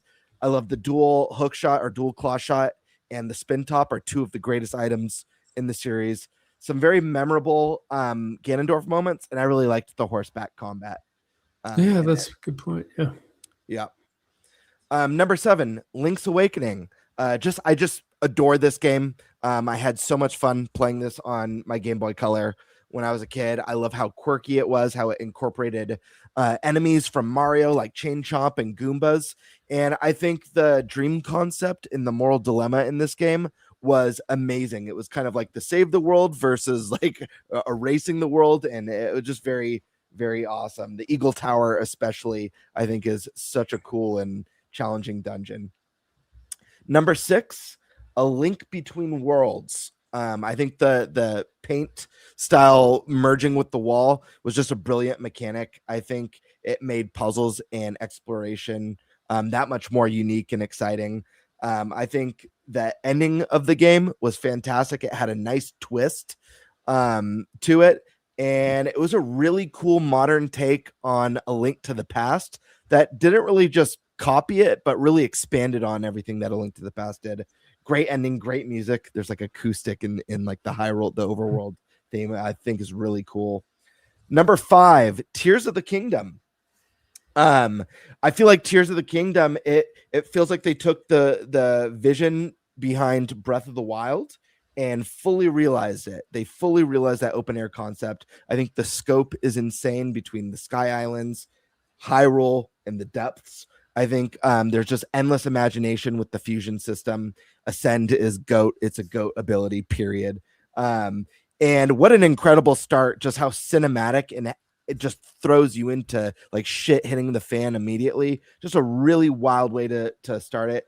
And lastly, on Tears of the Kingdom, that journey to the Wind Temple is one of the most memorable moments in a Zelda game for me. It was like Zelda turned Mario and was just this epic journey up to the clouds to this temple that was just so memorable. Real quick. Numbers 2, 3, and 4 are interchangeable on any given day, because these 3 games, it's a triple tie. I had to force myself into 3 separate numbers, but these are a triple tie that these games are so important to me. They're all 10 out of 10 games for me. But I just went with my gut on this one, but again, it could change tomorrow. Number 4, Majora's Mask.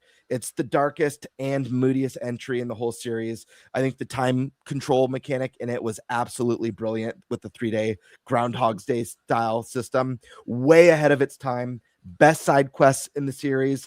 NPCs were on a schedule. They were the first time I ever really truly cared about NPCs in the Zelda game. Fierce Deity Link, so cool, wanted more of it.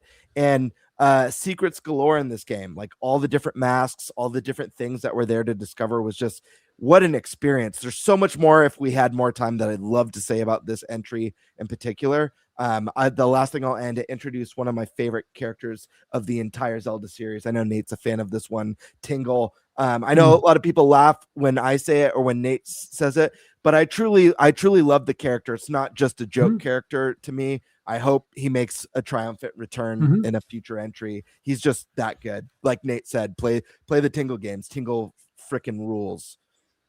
Number 3, this was so difficult to put in the number 3 spot because this game is a 10 out of 10 masterpiece. It's a perfect Legend of Zelda game, period. That's A Link to the Past, my friends. The Light World, Dark World, the amazing items, the incredible music in this game, the incredible dungeons, the memorable bosses, and just an unbelievable open world design in the 16-bit era. That's just like, this game's flawless. You could re-release this game today with just HD 2D. I mean, you could keep the graphics, the game's stunning, but re-release it in HD 2D with a fully orchestrated soundtrack.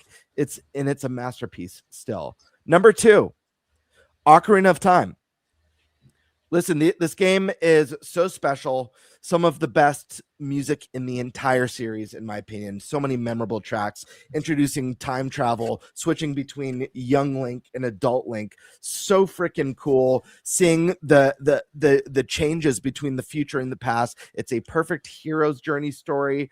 It has some of the best dungeons in the series. The Forest Temple, for me, is easily one of my favorites. I also love the Spirit Temple, introducing the Mirror Shield where you can reflect light to solve puzzles. Some of the bosses are just so incredible and so iconic. And I just really love the rags to riches feelings of starting off as a child and growing up and just being this like hero with all these tools under your belt. Just really cool. Ocarina of Time. There's so much to say. Again, I'm powering through these compared to everyone else. But if we ever talk to Zelda again about our favorite games, I would love to go into more detail. Number 1, you guys all know my favorite, Wind Waker. It's my favorite Zelda of all time. This one I'm going to spend a little bit more time on just because I want to get into some of the reasons why this game means so much to me. I think it's the most timeless art style of the series. I think this game is stunning. It's absolutely beautiful. And when it came out, to me, it felt so. I know a lot of people knocked it for not having a mature look, but it just felt so next gen and advanced to me compared to anything else that was out at the time. It's my favorite Link in the series, the most expressive, the most animated. I think it's the best combat in a Zelda game. Yes, the combat was easy, but it was thrilling. It introduced an incredible quick time parry system that against certain enemies, like the Dark Nuts, you'd roll around them and you had to parry to remove the armor from the enemy so that you could actually cause them damage. Really cool stuff like that. You were able to use your grapple to pull items from enemies, and you were able to train to learn that spin that went on for like 2 minutes long. Just such a cool combat system that made me feel like a badass when I was playing. It also felt like the first true open world Zelda game, setting sail, seeing just like the horizon, that feeling of I can go anywhere. Was just really epic. It introduced 2 new races to the series that have become iconic staples, both the Koroks and the Rito, which are fan favorite staples of the series. I think it has, I mentioned this when Geek was here earlier, it has one of, in my opinion, probably the second best story of the entire series. If you really dig into the characters and their stories and the lore of this game, it is heavy, it is tragic. And Ganondorf, it's my most favorite version of him. Very sad and nostalgic, but a morally gray. He's more like a Magneto than like I'm just evil and I want to destroy everything. And I really appreciate that. Again, Tingle, Return to Tingle. Gotta love the Tingle. Great sea song that was mentioned. The Big Octo. I'll never forget sailing, minding my own business, and the Big Octo just launches out of the ocean. And it's an epic open world boss out of nowhere firing cannons from the King of Red Lions. Such an epic moment. A lot of these moments you don't hear people talk about when they talk about Wind Waker, but these are things that made this game so special. Another one that was just really cool to me, the Forsaken Fortress. I love how your sister goes missing. You sail for the fortress. It becomes a stealth game, hiding in barrels, scaling walls. You make your way to the top and you lose and you get thrown out of that place, and you have to build your skill set and meet new friends along the way before you're finally ready to make that attempt to go back and save your sister.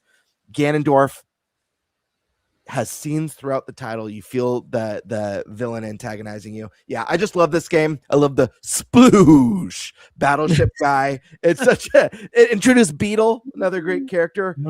I love this game. I love the Celtic music. And yeah, that's my list, guys. Did you know Breath of the Wild on there? Is that? There's no Breath of the Wild on my top 10. And real quick, I'll give a reason for that, because I know that's divisive. When Breath of the Wild came out, I loved it. I thought it was the greatest thing ever.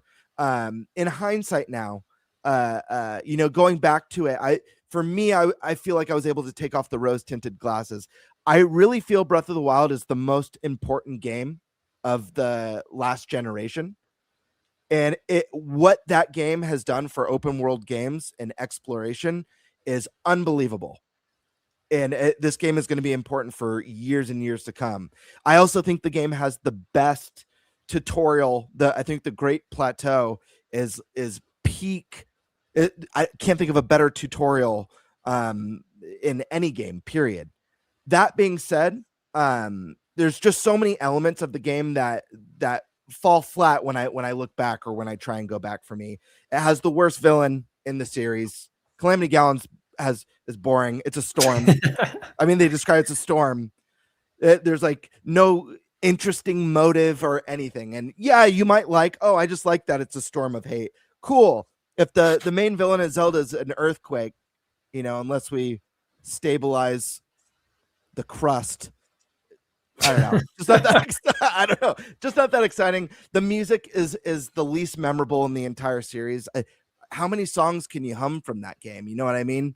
I think the champions are just not that interesting. They feel very tropey, cliche characters. I think the divine beasts are terrible. They're just not good replacements for dungeons. I think the bosses were very weak in that game, bar a couple. A lot of them were reskins. I don't like the weapon breaking system. I think that was a bummer. I would have felt better about it if the Master Sword was the perfect weapon. But since the Master Sword would end up on a cooldown for 10 minutes after you do a fight or two. Really bummed me out. And I don't know, there's just something a little bit sterile. I think the story's weak in it, and I really appreciate what it does. And without it, we wouldn't have Tears of the Kingdom. But ultimately, my final feelings on Breath of the Wild is Breath of the Wild feels like this insane proof of concept that was brilliant. And Tears of the Kingdom feels like the game that they took the proof of concept and they built a feature-rich, substantive game out of it with more interesting dungeons, way better bosses, and more interesting and more compelling storyline. And yeah, I don't know. I juggled Breath of the Wild in the 10 spot with the OG Legend of Zelda, but at the end of the day, I don't know. It just didn't quite make the cut. So I still love the game. And this is why we're not best friends. All right. Wait, we're not? That's what it is, man. All right. That's news to me. I'll run through mine. I'll run through mine real quick. Just ripped his nipples off there. He's Right. like, what the fuck just happened? All right. Yeah, Eric, run through yours quick. Yeah, I only have 7 because I played that's 7. pretty much the only games that I've played. And yeah, so this one, number 7, could move up. I have to go back and play it again. I never really understood the concept when I was playing it to begin with. But now that I've played more of the other game, I understand it. That's Hyrule Warriors Age of Calamity. All right, and then after that, spin-offs on here, baby. Let's Yep. go. Oh yeah, because I haven't played a whole lot of the main lines. After that is Triforce Heroes. I liked being able to pick people up and throw them off the map, and then taunt them. That game is so fun. Then at 5, Echoes of Wisdom. I've been having a lot of. I haven't quite finished that one yet, but I was having a lot of fun when I was playing it. Number 3. Sorry, Jesus, I don't know what the hell number I'm on. Number 3, the game I'm currently playing and almost done with is Age of Imprisonment again, which now lead me back to Age of Calamity, which I now understand how it works.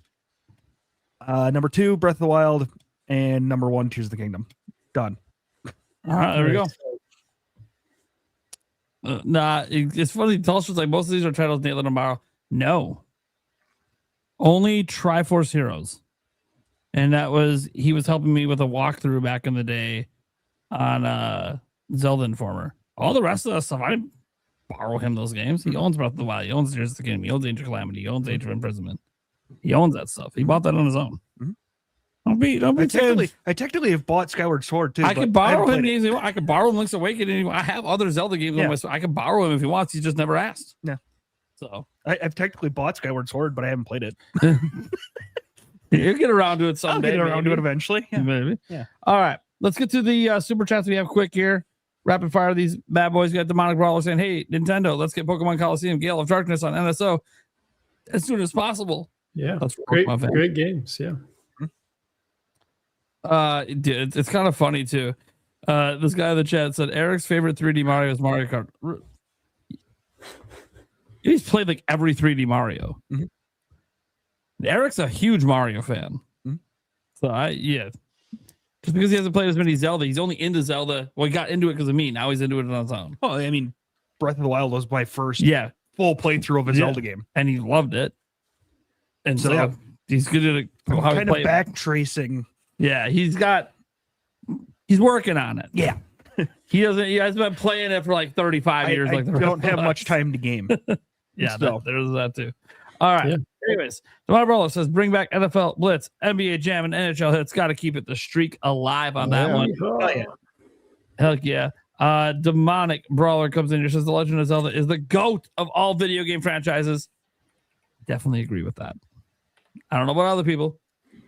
Yeah, it's got to be that Mario or Final Fantasy for me. But yeah, I think it is. It is mine. I don't know about Gamer. What's your favorite franchise? Zelda's my favorite franchise of all time. There we go. Yeah. And for Eric, it's probably Mario, or is it a different one? It's probably a tie between Zelda and Mario. Well, Mario, I just say because you've played. I've played a lot more. A majority of Yeah, the Mario games. obviously, you've played. But no, I've. But you enjoy Freaking- now that oh, you're yeah. into Zelda. You Yeah. really enjoy it, Absolutely. just like you do Mario. Yes. Yeah. Okay. Yeah, he's just a late bloomer, guys. It's okay.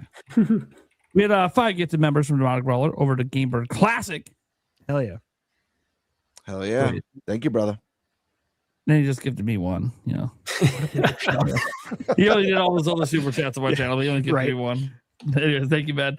He also gifted Thunderstatch 1 as well. There you go. The Mario Brawler also said, I want to go to Karaoke Village. Yes. Dude, that needs to be in the game now. That needs to be in a Zelda game. Someone needs to make Karaoke Village. It's on the opposite side of Kakariko Village. Is that the Dark Worlds version? The Dark Worlds version. Everyone instead of the guy sitting there playing the Song of Storm, everyone's got to sing, and it's got to be all just dark and depressing music that we're singing. All right, Demonic Brawler again coming in hot. Here's a serious note. I've never played Twilight Princess, and I had a GameCube, but not that game. And I had to sell my console to pay a bill. I never got a Wii or a Wii U, so my hype for Twilight Princess HD, I'm going to say potential Twilight Princess HD. We don't know if it's actually going to come back. On Switch 2 is on another level. Yeah, we didn't get to any predictions, but the bottom line is they're not going to announce anything Zelda this week anyway, so we'll have time later this year to get into some Zelda 40th predictions. And our other topics that we're going to do. We'll do them in another show. I knew this topic with the top 10 thing was going to take forever because it's we're so passionate about Zelda. That's the thing. Like everyone on the show loves Zelda. So like no one was going to be short besides Eric, who hasn't just played enough of them. But no one else, I knew literally no one else would be short because we love this shit too much, you know? But it's okay. I was totally fine with the whole episode being just the top 10s would have been fine with me. Anyways, True Dude says, I personally never really gave Zelda a chance growing up until Breath of the Wild. Kind of like an Eric. He just experienced it a little vicariously, but not enough to make him want to buy it himself. Then he had Ocarina of Time on N64, but I didn't know how to do anything. But now I have all the games and you can't wait for the next one. Very nice. Hell yeah, man. That's what I like to hear. New fans growing from Breath of the Wild. Yep. We're talking about. Wink Demand. For the next big Zelda game, I'm picturing an expansive Termina map. Imagine lockdown with more streets and areas in the depths of Termina. Dude. I don't think it's going to happen, but I would love it. I would love it. That'd be awesome. Yeah. That would be sick. If there's ever a day where we get a remake of Majora's Mask, oh my god. Yeah, we're hoping for a remake. And this guy's like, yeah, the next big expansive game, let's make it in Termina. Like, oh, shit. I don't think they're going to go to Termina.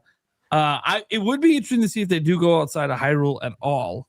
Like, I got a feeling they're just going to reimagine Hyrule all over again. But I would prefer if they try to go to a new land or a land adjacent. They've done it in other Zelda games. They've just never done it in an open world one like this. So it would be really nice to see them go to an adjacent land or something. Or if it's Hyrule, let's go to New Hyrule where everything changed. There's no Lake Hylia. There's none of that shit. It's New Hyrule. You know, like it's a new place with new things to discover, not going to the same. And I understand they're going to change up the landmarks, going to change up the landscape, but I get all that. It's not going to look like Breath of the Wild. But that's not the point. The point is, I would like to just see, not know what I'm going to find. You know what I mean? Not know. Have it be all new stuff to figure out. But we'll see. We'll see what they decide to do. They need to do some Atlantis type stuff because there was not really any underwater stuff in the last couple games. I'd love to see them do something like really cool underwater city section. Yeah, it'd be so cool. Totally. Yeah, absolutely. I think he starts Bama for the 5. Go to gaming, just dropping some, kicking it old school there. Look out, those get shot down pretty often in that game. Go to gaming. That said, you've been killing it with the reviews lately. So that's heading off the stash because he's crushing the reviews. Gamer's been crushing the collabs. Couple back-to-back collab videos. Those are fun. I wasn't in either one, but that's my fault. So, you were invited to both. I don't remember the second invite, but I figured it looks like a follow-up to the first one, and I fucked up the first one, so I'm not even going to say anything. You might have invited me. I don't know. I don't care. I did, yeah. I'm the one. It's all my fault. He's not at fault for any of it. I've been in other collab videos with him. Life, man. It's insane right now. All right, Demonic Brawler.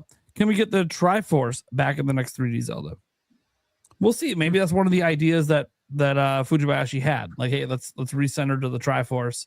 Maybe redo a Triforce Origin story. I have no idea. They don't mind retconning shit. So, retelling the origin story. Maybe that's something they want to go and retcon Skyward Sword, retcon Ocarina of Time. They don't give a shit. We know they don't give a shit about doing that. So it's gonna piss people off, but then also for newer players, it actually is kind of nice for them. So they might do the Quad Force in the next one. Quad Force. And it just looks like ripped golden legs. The Quad Father. That's what Nash Weedle was saying. All right.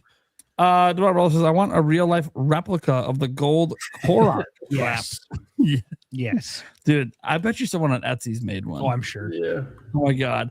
We should use that for the next Game Awards trophy. Oh God, yes. Because Birdman, you don't know. There's a trophy already headed to your house, but it's not a golden. Oh, is it really? Yeah, because you won the last one. Because you won the last one. It's not a I'm golden really poo, hoping- but you gotta make that I'm this really one. hoping for some shit. I gotta find a golden shit trophy. The problem is it's going to get violently competitive if golden here's the shit thing. is on the line. The year that it's the golden shit is going to end up being the year that I win for some reason. I have to have a trophy that's a piece of shit. But I'd be I haven't jealous won of yet. that. I haven't won a single trophy yet for the buddies, but Eric's got one. Stash has got one. You've got one. I don't got shit. I haven't won one yet. So it's bullshit. Oops, wrong one. I see some Wow, they golden got pool. it. There it is. You guys There ever it play is. Blue Dragon? 35? Yeah, on Xbox. Yeah. One of those, like King Pooh was like a golden shit. It's like a big, like one of the most difficult bosses in the game. Steak dropping in the 99 center on someone's channel, not mine. We got the Polito Dojo saying Aghanim is so Zelda's Emperor Palpatine. Unlimited power. Yes. And I couldn't agree more with Michael Guban saying Tears of the Kingdom's number one. Yep. Yes. Also, Everyone else disagreed except for you. Yeah. And Eric. Yeah. But everyone else it was like, no, this is not number one. Yeah, it's fine. Hey, I prefaced. Listen, Tears of the Kingdom is my number 5. My top 5 are all 10 out of 10 masterpieces. It literally, this is a top 10 list. All these games. Yeah, I agree with mine too. It's like Stash said. I wish I could put them all in there. It's my favorite series of all time. Tall Show was looking up the Golden Poo. I can confirm it's on it. Yeah, they just decided to show it. You think we're gonna hide Golden Poo from the crowd? Come on, dude. If it's good enough, if Nintendo thinks it's good for E10, it's good for whatever the fuck rating this show is. Hell yeah. Definitely, Maybe it'll be next. 15. Probably, I don't know how many swear words got dropped today. It might be because remember, you only get like 3, and then it's rated R at that point. Yeah. The intro is family friendly, though. I specifically designed it that way. I will Tell say, me one part that's not. my children do love the intro. Yeah, see? They Tell me one part in absolutely that intro that's not kid friendly. But they love it for all the inappropriate reasons. What part? What are you even talking about? They see the pelvic thrust and they said, "Is Gamebird doing the wiener dance?" Okay, hold up. Okay, So, by itself, the pelvic thrust could be inappropriate. In order to balance that, I added laser beams, so it's like for kids, it's cool. Yeah. It's called it's a balancing act. No, it makes it kid friendly. Is that a Joy-Con in your pants? Or are you just happy to see me? I don't know. It was a Joy-Con. You just couldn't see that part because I was off screen. But it says, or are you just happy to see me? That is not a reference to a Joy-Con. It kind of loses it all there. Yeah. The milk, Well, I hadn't really thought about that part. the foaming milk, and I did look. I love all of it. Okay, the intro is great, and I literally can't wait for version 2.0 someday because it's going to happen, and it's going to probably be even more wild. My favorite part, no pelvises for harm to making this video. My favorite part is when people comment after the show, and they say things like, that is the worst podcast intro ever. And then everyone's like, what the fuck is wrong with you? That is fucking awesome. Right. I'm just like, yes. Don't even have to step in. Look, If everybody else doesn't obviously, follow. everyone's not Yeah. going to like our humor. I don't care. We are Or who they're we just or they don't like the podcast and they're mad that they liked the intro. The one, Or yeah. maybe they're jealous of Stash with the shirt Yeah. unbuttoned. That could Yeah. be the unbuttoned shirt. Mm. Yeah. The one person commented how the intro didn't fit the style of the podcast. I'm like, what the hell are you talking You haven't about? watched enough episodes. You to haven't think watched- that It's might have all been unhinged. that might have been a tamer episode. Yeah. You got to watch some of the episodes. It's all unhinged. They get quite kind of unhinged. Tonight didn't get quite as unhinged. There was a little bit in the beginning between me and Joycey, but it didn't really get that unhinged. And again, as one of our guests explained, she's really innocent. She doesn't do that kind of stuff, but her family does. So I was being a little polite, being respectful of the guests that we have. Like, there's going to be some episodes like when we have certain people on that we're not going to like go full NintenByte on them. We gotta ease them in a little bit. You know, we gotta make sure they're comfortable. Or if this was an episode with like Favlam, Nick with no K, and I don't even fucking know. Throw in HMK, dude. All bet, N64 Josh. dude. N64 Josh. He hasn't been on a while, dude. All bet, dude. If it's just a show with N64 Josh, Favlam, and our crew, Right. dude, the F bombs are gonna be flying. The sex jokes are gonna be flying. There might be live pelvic thrusts going on. I have no fucking idea. You never know what's gonna fucking happen when that crew gets together. All you gotta do is come out to PAX West sometime and meet us in person. Right. It's a little wild. Dream streams, you know. And Why not? Why not? Out. This kind of stuff. This is the show, guys. We have a lot of fun. We obviously talk gaming. We're all passionate about it, but we're friends all hanging out, having fun. And you know, we try to ease in some of the newer guests, but it's kind of funny because they come in, and I'm always kind of afraid when the show got a little raunchy. And I'm like, oh, they're never coming back on. Then after the show, they're like, I didn't know your show was like that. It was fun. I'm like, what? Yes, because no other there's not another Nintendo podcast that's like this. We're the only ones, and it's awesome. Well, it used to be a little raunchier, didn't it, with the previous co-host? Jake Randall. Randall, There was some moments. I wasn't every show. No. But the thing is, he basically had like the same 3 jokes. Yeah. And they would just get repeated by everyone. Yeah. Right. But I will say there was one episode when he wanted to show everyone how you're supposed to give it to her good. And he got up, he put the leg up, he licked the fingers, he went down, and he started doing the thrusting live on the podcast. And we're just sitting here like, confident man. That is a confident man right now. All right. So that was probably the wildest he ever really got on the show in terms of actions. Yeah. But there were a few wild conversations. He got, look, he likes sex. That's from talking to Jake. Hell yeah. He Join the likes club. sex. That's what it is. Join the club. Exactly.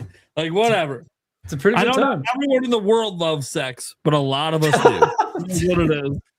His 2 favorite things in the world are hunting pre-orders and sex. One of the Joycey J woke up. I'll just cuss everyone out next time and tell titty jokes. I woke up to type this. I mean, dude, we're the kind of show because if $100 super chat comes in, I'd take a shot out of this live and say nothing. So, like, just so people understand that, like, we can be a raunchy show, but we're also seriously talking about gaming at the same time. So we don't always swing that direction, but it happens. Titanic, anyone? Titanic. Dude, that was a thing for like an hour on the Yes, show. it was.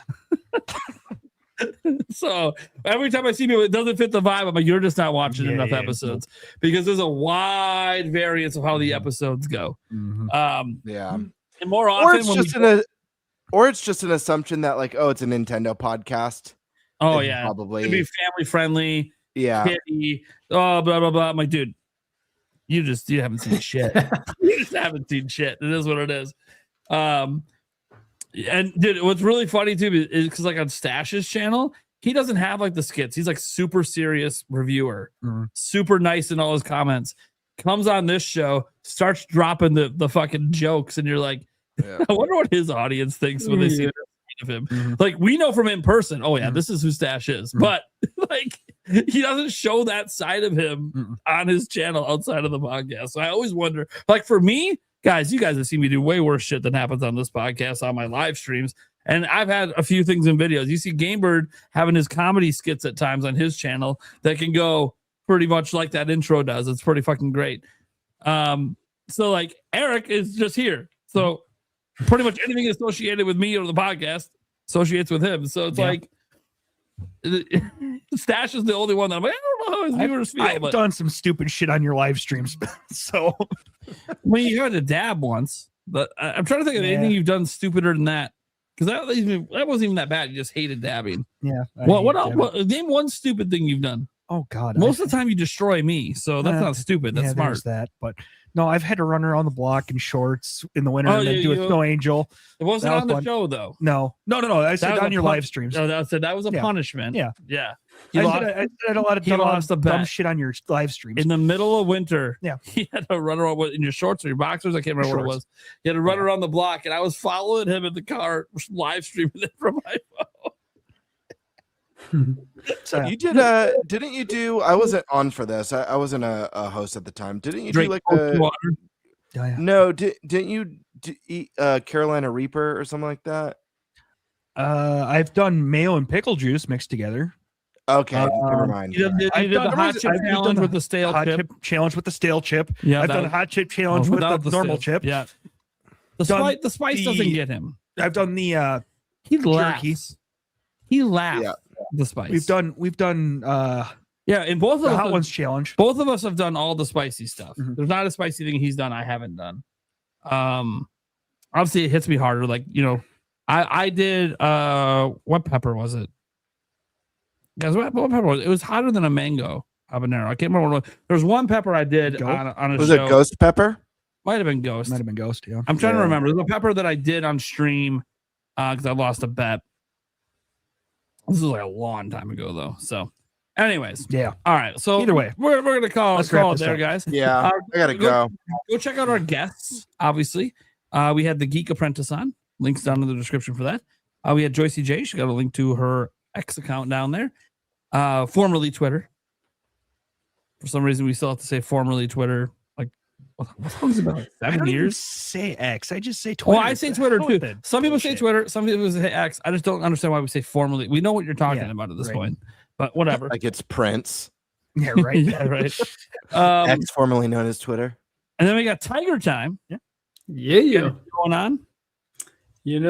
I stream Monday nights. Been streaming Final Fantasy VII. That's been the original. That's been fun. Might start doing streaming Friday nights as well. And I usually put out a video or two a week. My latest one was about Super Mario Galaxy. And the next one, which is a classic, probably my favorite 3D Mario.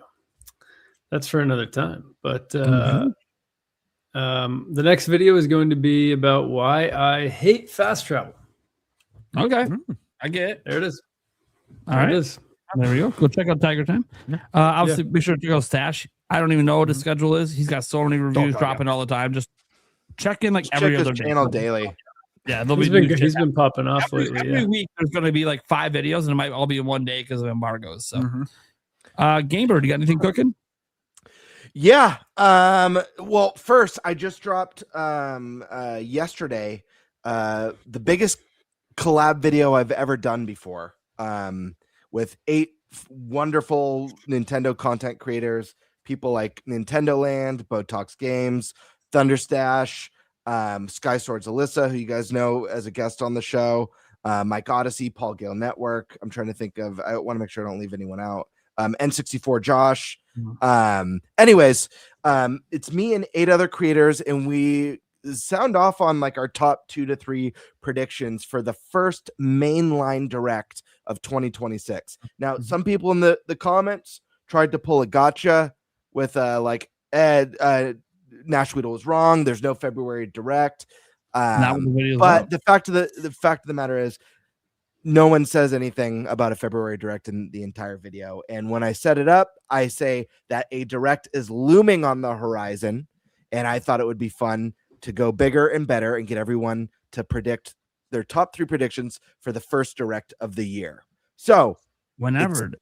Go ahead and check it out, guys. We had a crazy YouTube outage. I put a lot of hard work. It's my longest video I've ever done.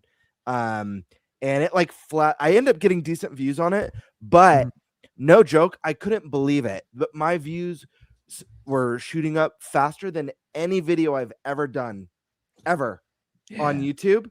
And then halfway through the day, it flatlined when YouTube went out. It climbed a little bit, but it flatlined. Yep. I had a video that was on pace to do 20,000, and then it just. Now I still got the 14, but it's like, dude, maybe it would have been higher, man. That YouTube outage, that really sucked for a lot of people. Yeah, it's a bummer. But if you guys haven't watched it, check it out. And then I am working on, this is one I've mentioned a couple times on the show. I just got to work out scheduling because this is one that does invite or require me to have guests on. But I'm putting together a show that I hope to do an episode once a month of this show. It's called Super Game and Tell. And basically what it is once a month, I'll have a guest on the channel for Super Game and Tell, and we'll prepare 3 items from our video game collection. It could be newer stuff. It could be old stuff from like the NES and SNES days. And we do a back and forth show and tell talking about our items. I plan to have Thunderstash on. I know Bo I talked to about it is interested.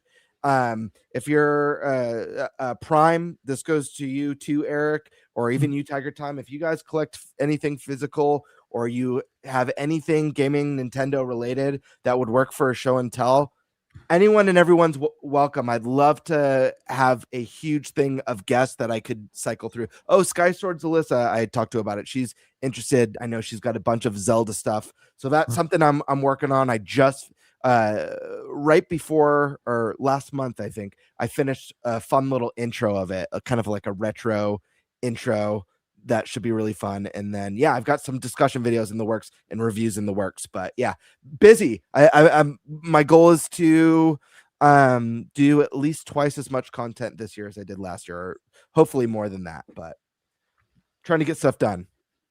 All right, that's my rant. There you go. Well, guys, I'm Nintendo Prime. Daily news, rumors, leaks, all that kind of stuff. Do our live streams pretty often, Q&As. One thing I had thought about, and I'll just throw it at you. I'll talk about this some more behind the scenes. If we ever have like slow times, we always can come up with a billion topics. There's always stuff to talk about. But what about an episode where it's just the core 4, and we just do a straight up Q&A with the audience? Dude, you good? That sounds awesome. They can super chat their questions in or not, but that would be let the audience drive a show for just one episode. Yeah. Just see how it goes. Yeah, that's something to do. I already do Q&As all the time, but like we don't do it as a podcast, and I don't want to make it like because our podcast is just a Q&A show. And no. It's like a special thing, like once or twice a year. That would have been a cool thing to plan after the 100th episode. I love that idea. Yeah. I think that's a really fun idea. I think everyone in the community would really like it too. There's the community surrounding this podcast is exceptional, like exceptional. So we'll talk more about behind the scenes, and if there's a episode that feels right in the future to maybe put that on at some point this year. Just something that crossed my mind about an hour ago. I was like, you know what? We always do like the question at the end of every show, which you guys can continue to still do, and we'll still keep answering. But obviously, you see, we kind of rapid fire those. You don't really like spend time on them a lot. But a proper Q&A would be different.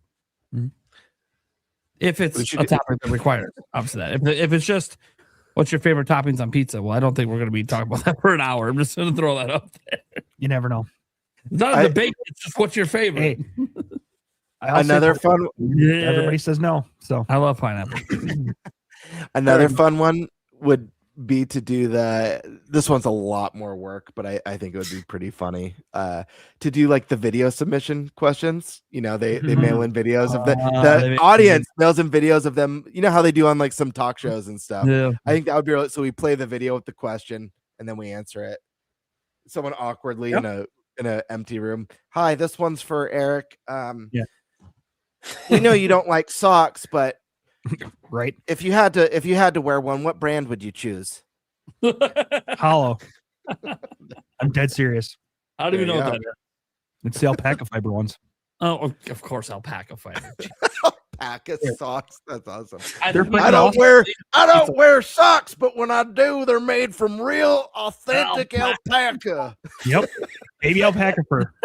Damn straight. Baby ones. Yeah. That I'm baby. dead serious. Baby, I know you're being serious. It just gets worse the Baby? more you Oh, yeah, baby That's alpaca. brutal. I'm gonna say it gets worse the more you talk. I'm always being serious. That's the best part. All right, guys. Thank you so much for tuning in. You can check out the podcast everywhere podcasts are heard. Check out the if you think the show is too long, that's great. We have clips.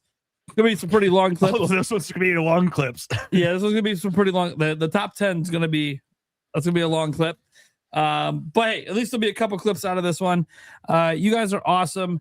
Be sure to check out the Clips channel. Be sure to check out everywhere podcasts are heard, audio podcasts. As always, we do appreciate if you guys, even if you don't really listen to the audio version, you're just here live every week or just on demand on YouTube. I would appreciate if you do happen to have like Apple Podcasts or whatever other one, Spotify or whatever. It would be awesome if you guys would go and at least look up our show and drop a review, whether you like or don't like the show. I do want to try this once.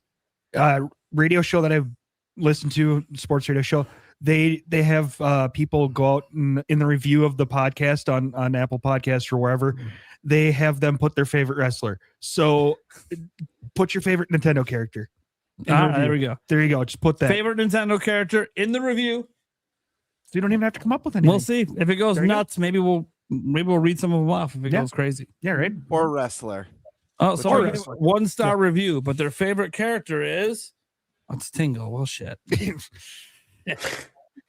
I will ask if you actually do think it's a 1-star. Please give it a 1-star. But yeah, if you legitimately don't do troll reviews, that actually will hurt the show. Yes, please. Yeah. If you really enjoy the show, but you're trolling, don't troll with the character you pick or the comment you leave. Don't troll with the star rating. Right. Because we don't need to be like a 1-star show. I don't think that's the kind of maybe we are a 1-star show. I don't know. Looked. Yeah. I think we were 4.5 last time. Who the fuck knows?